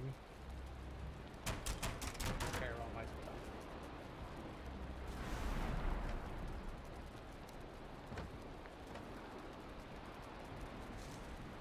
Ooh, is that? I just realized, I think I've ended up pumping out, like, using most of my wood reserve. I had a bit of surplus. I guess this stuff, I don't think this stuff qualifies as the kind of wood that I use in the kiln, though. This is core wood. That's for something different. Alright. Well, resin.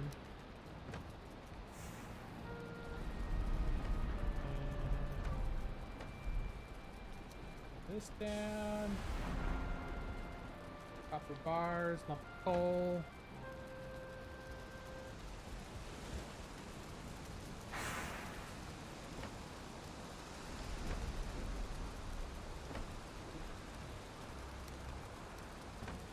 Put it down here. Stone and wood. Dare I go out to do some more mining? The thing is these woods get really, really dark when it's nighttime. And I don't like getting caught out in them. You know what I can do? I'll see if I can go to sleep. I can't even tell if it's day or night anymore. It's so dark.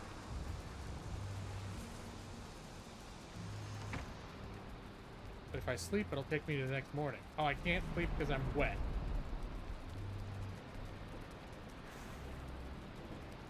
All these little weird little dainty rules of etiquette. Okay, there we go.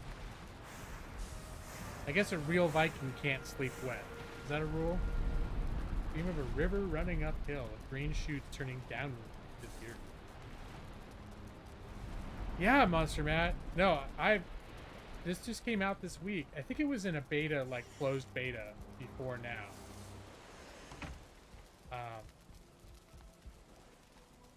but it came out on the 2nd, and I've been pretty impressed with it. It took me a while to be convinced that I needed another crafting survival game, which I was kind of in the mood for, but I was sort of... I was sort of over the ones that I'd already played. Alright. So that... And I think I also... I need to get more wood, too. But wood I can get right by my house.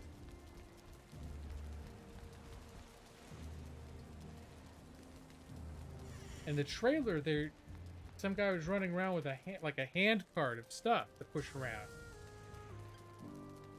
Which may be in the game, and I don't have the blueprint for it yet. I don't know. I know I'm pretty early on in the amount of technologies I've unlocked. You unlock new blueprints as you discover new material. So for example, right now my first base was out here, and then I got a clue that the next sort of world monster I needed to fight was in these dark woods. So I came and explored, and the woods have access to copper and tin, which you combine to make bronze. So I made a house on the edge of the woods, and I found a bunch of copper, but no tin. So I actually looked up, like, okay, where the hell is tin in this game? And they said it's in the dark woods by water. But there was no place on the other side of the forest where the woods met the water. The woods ran into, like, the friendlier meadows version of forest before it hit shore. And there were no, like, little swamplands like this. So, I mean, here's tin right here. Tin's all over this area. But this is super far away from my other base. That's why I built this whole base over here, because I wanted to have access to copper and tin in the same place so I could make bronze. And my suspicion is the first time I actually make a bronze bar, a bunch of new recipes are going to open up. But that's how you progress in this game. So, like, the first time you pick up a piece of wood, a bunch of blueprints unlock of things you can build. And the first time you pick up a stone, a bunch of stuff unlocks. Like, if you restart the game, a whole bunch of stuff unlocks pretty early on. This is a procedurally generated world. That's another thing that I like about it, is it feels like sometimes procedural generation looks janky or doesn't look right, but this world feels very natural. And it does have a lot of atmosphere. Like this is the Black Forest or the Dark Forest. Definitely the where you start is the biome is considered meadows, and it's got woods too, but it's just much more like bright and cheery. And here there's a definite sort of sinister, even the lighting of the woods, like just the mist down in the vales, and I think the color palette in this game is fantastic. The lighting color palette is beautiful. I'm very impressed with this game. But if you're not into the crafting survival game, that's a caveat. You got to be into this kind of game. And I am. Always have.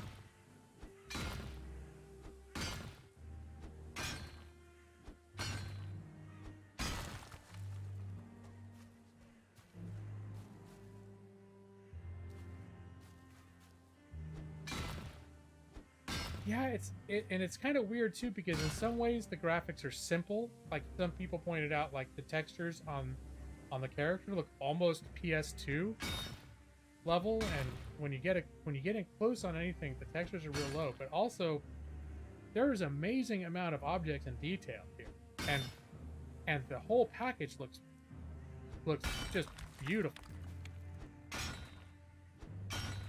So, and then the actual stuff they do make, yourself and the creatures and things you run into, have a stylized, almost cartoony look, but not necessarily silly.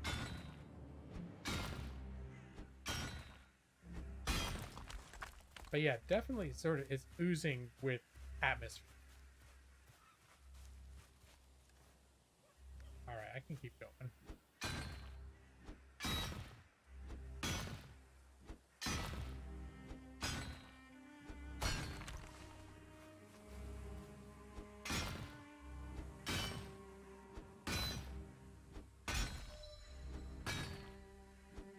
And it is co-op. I'm playing on just my own, like a local private game, just solo game. But one cool thing about it too is you can make multiple characters, but you can move this character to other worlds. Like when I started this session today, I created a new world. It's the first time I tried it to see how it worked. I created a new world just so I could show people like what it's like when you start a new world. And my character spawned in with all of the equipment that he had on his person. Obviously, none of the bases he built were in there. Oh, nice. All right, Dark Jake. Yeah, I'm gonna need to eat soon too. I'm getting itchy ear too. I'm getting pretty hungry. I took a little break a couple hours ago and ate a banana. It was quick and easy.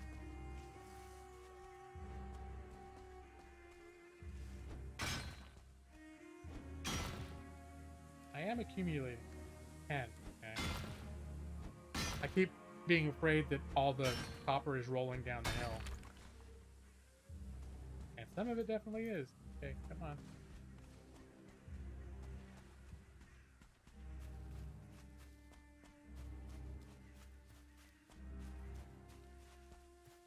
Alright. Oh, and my pickaxe is broken again. Alright, time to go home. It is early access, yes. But it feels a lot more complete than a lot of these crafting survival games do, even at release. Ooh, berries.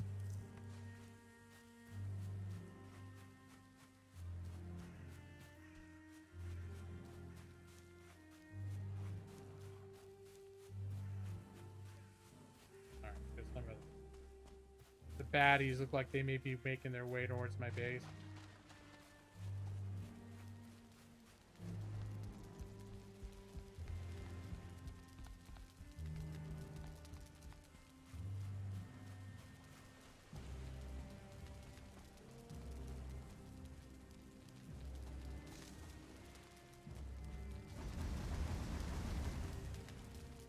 I should get some wood, huh?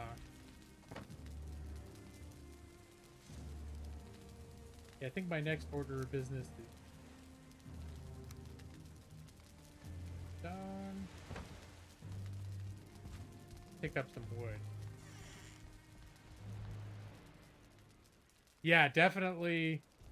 The close-up, the textures are pretty primitive looking, and like you see it the most in the character himself. Like his textures, that's just straight up PS2 level textures right there. Maybe even PS1. Alright, let's repair. Drop these rocks off. My rocks off. And go chop some wood.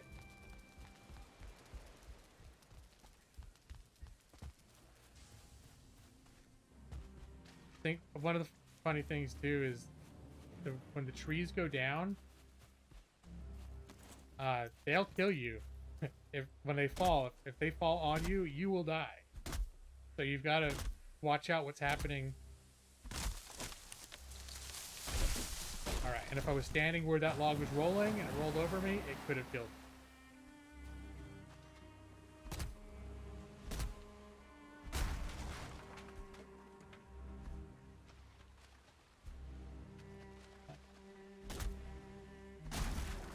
And even when you're chopping it around, if you dislodge it and then it's like stuck on something on a side of a hill and then it rolls over you, especially when it's still the full size. Oh, son of a bitch. Okay, these are the bad guys.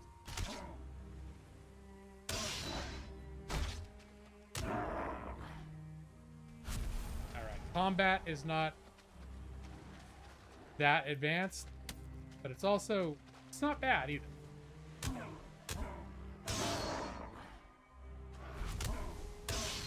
But it's just not an extremely advanced combat system.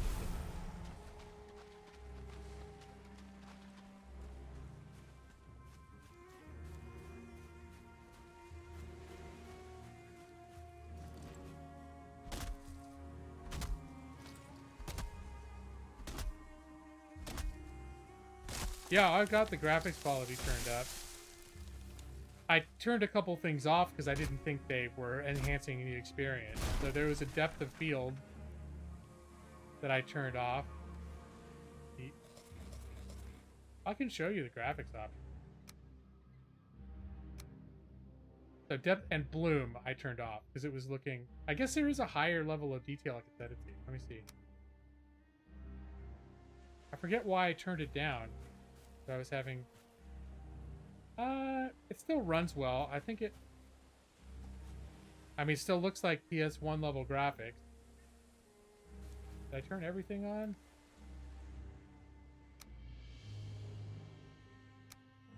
Here, I'll turn on bloom and depth of field too. So this is the game with everything turned on and up to max. But I found the depth of field was almost distracting. It's hard to say sometimes, but depth of field felt almost distracting.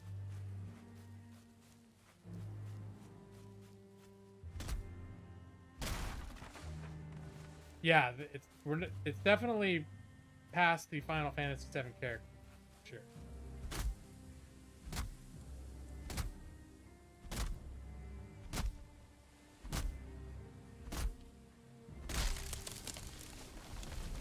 Yeah, speaking of which, I think I am going to turn those things back off.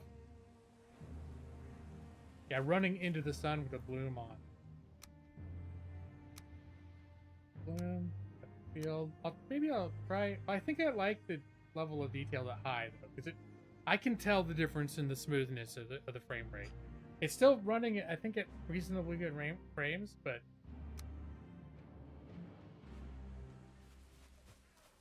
I can tell the difference. Just like how the game feels to play, having it turned down just a little bit. And I don't think it looks that much worse. Because even maxed out, the game still got some, you know, some primitive looking graphics.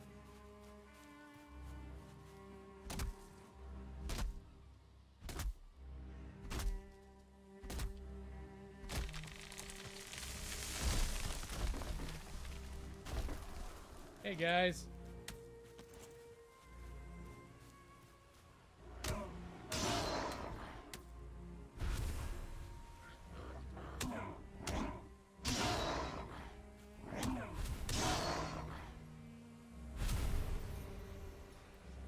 Gotta get going.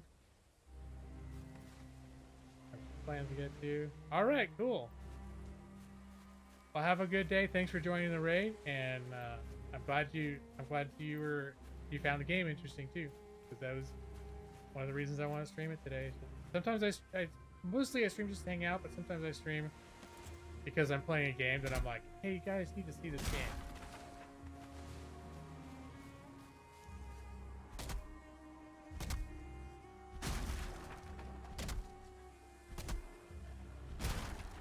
Okay, here we go. What are you doing? Come here.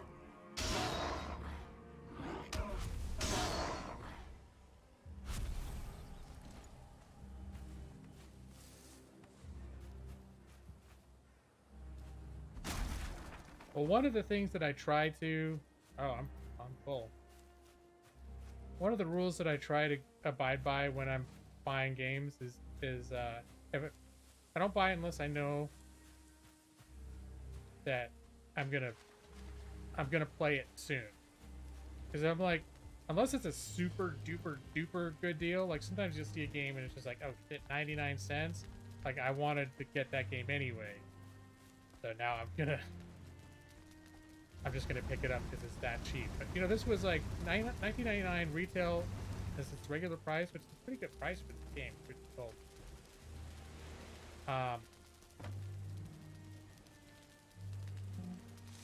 Put it here. Take the cores out.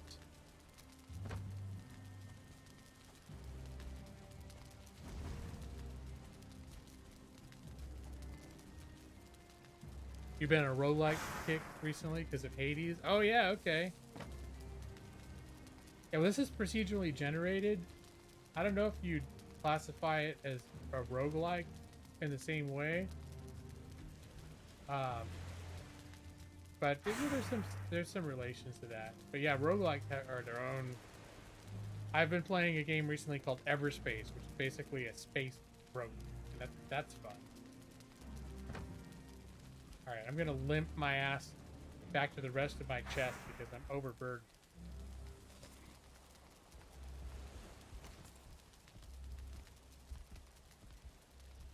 He looks so forlorn when he's weighted down. All right, let's put those rocks away.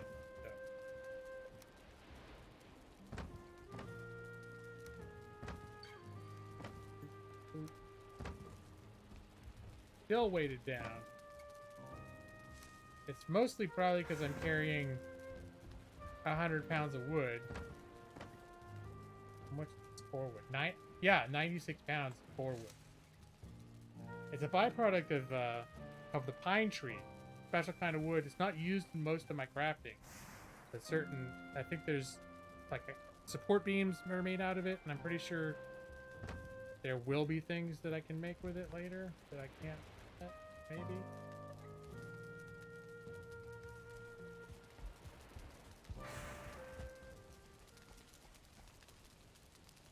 Fall. Does it need? There, it was all out of coal. That was the problem.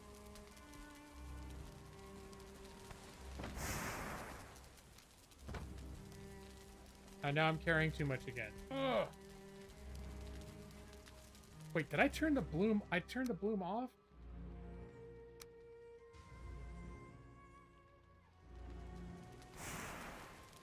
Maybe it's just because I'm looking directly into the sun. All of a sudden I was like, wait, looks like the bloom might still be on.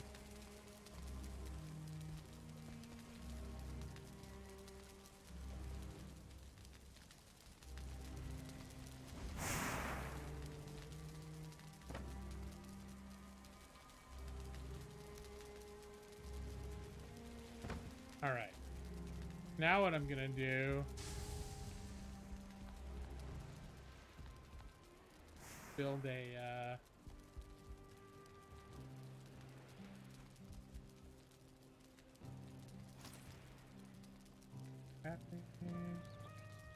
forge. I need wood, coal, and stone.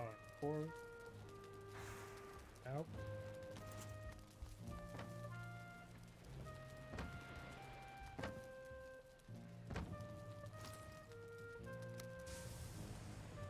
Four stone, 4 coal, and 4.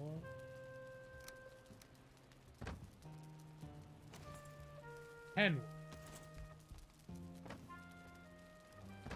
I think I got wood out here.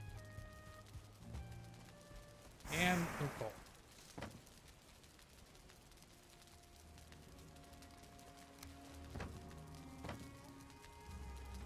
I selected it, but I didn't put it in my bag.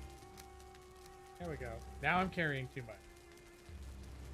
Oh, I'm just gonna squishy walk my way back inside. Hey, Light Gazer. A big fan of FTL. I played quite a bit of FTL when it first came out. I never was that good at it, but I think it's a really good game. And a game I just brought up, Everspace. The galaxy map and principle is sort of the same as FTL, but the gameplay itself is just like Space Shooter once you get into each section. All right. That I was going to make this.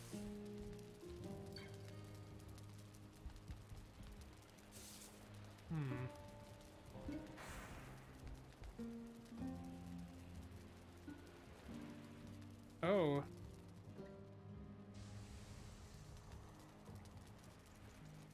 All right.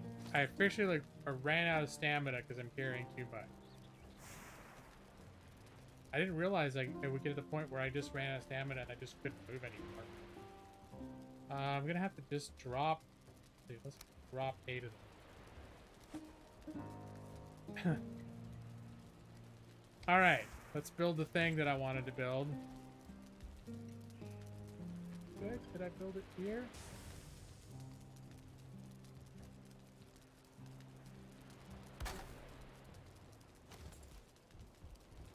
Pick these up again.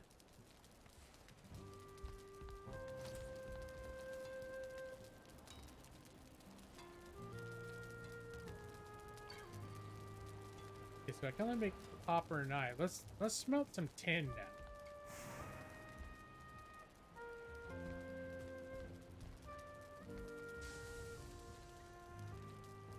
I want to put a little chest over here.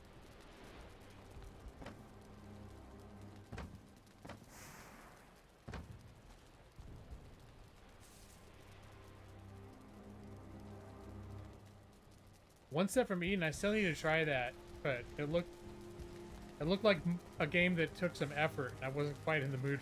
Sometimes I'm not in the mood for that. Okay, let's put this in there.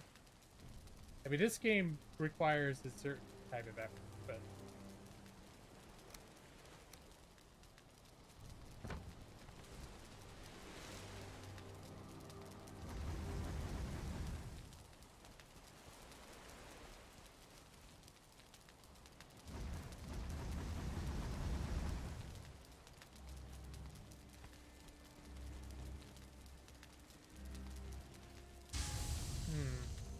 that copper added tin ore. Interesting, you can't see what you've loaded it with. Oh, now it's night time. The dark forest at night. That is some moon, though.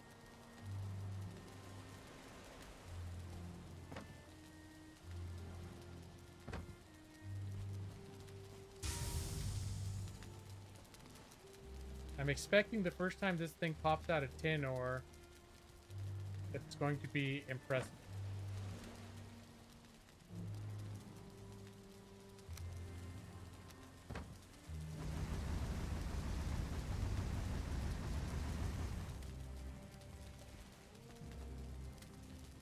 Alright, well maybe my guy should get some sleep. Get some shut-eye.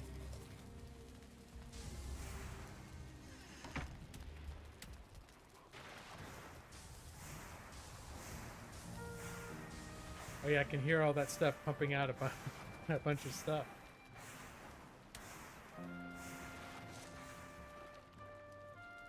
Oh! All my torches have gone out.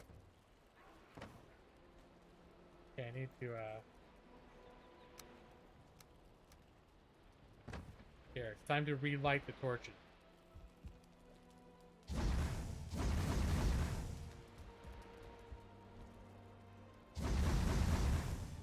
They last a long time.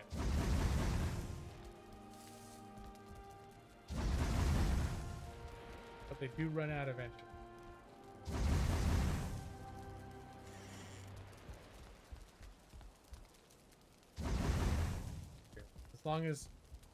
As long as we're doing this, we'll just refill all of them. Some of the torches are newer than others.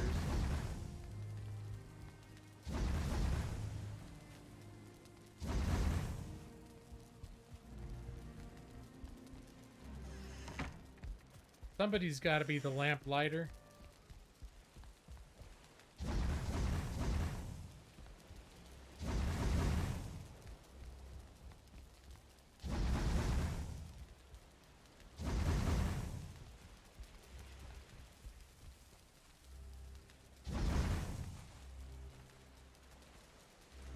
Oh, I can build a cauldron. All right, that's new.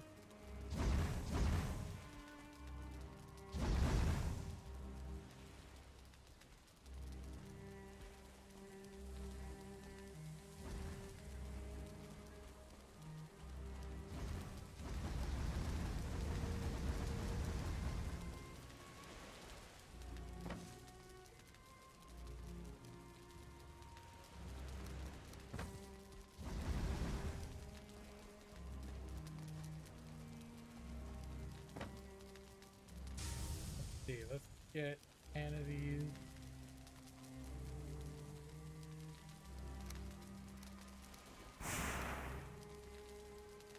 now that it comes to it, I'm not sure how to make bronze.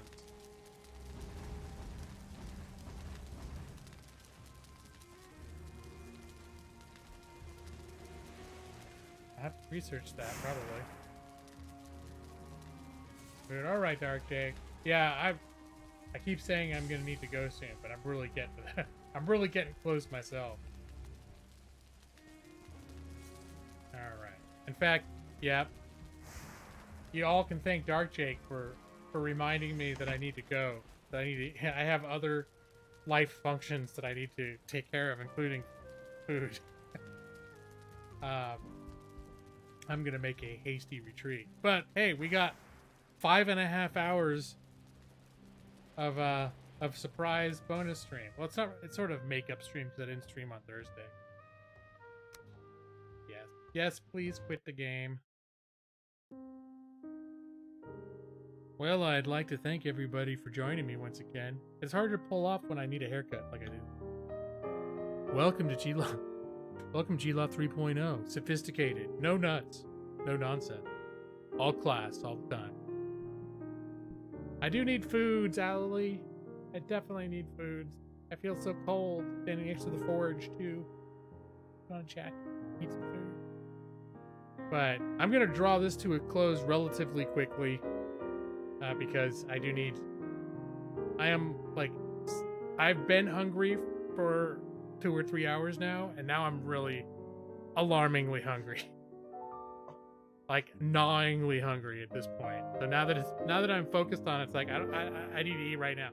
Anyways, guys, thanks for being here. I never know who's going to show up when I stream at a time that I normally don't stream. Got a lot of people. Even got a raid from Mr. Dark Jake and friends. Beck plans on playing Dead by Daylight. I'll have to see if I'm up for it, because one of the reasons I've switched games is because I just needed something a little more chill. I sort of stopped playing Dead by Daylight just because I'm not always in the mood to be stressed, and that game stresses me out. As much as I love it, it stresses me out. So we'll see what happens after I eat and do the other stuff that I need to do. What kind of mood I'm in. But that's why I haven't been seeking out Dead by Daylight games like for the past week and a half. Oh, she tweeted cancellation. All right. Well, thank you, Owlie, and thanks for the heads up, Nick. Maybe I'll at least maybe I'll stop by later. How is it not chill? So they run away from you.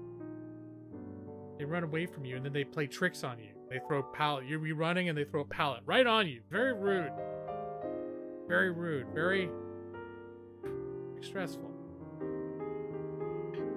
All right, guys. So chances are no more stream until Thursday. That's what I usually aim for, Thursdays. But who knows? As I'm playing this game, I might do some rando streams. But because this is sort of, I feel like, the game that I'm playing, at least for probably the next several days. In the meantime, guys, thanks for being here again. Love you all. And I can't even think straight how to end my stream. I need to eat. All right, I need to eat. Damn it. So I'll talk to you guys later. Have a good rest of your Sunday. Bye bye. Wait. No, it's too early for lullaby. Nope, we're just going dark.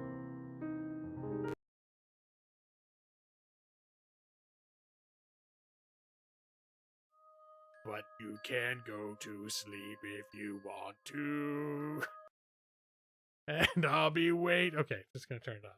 Really going. Bye.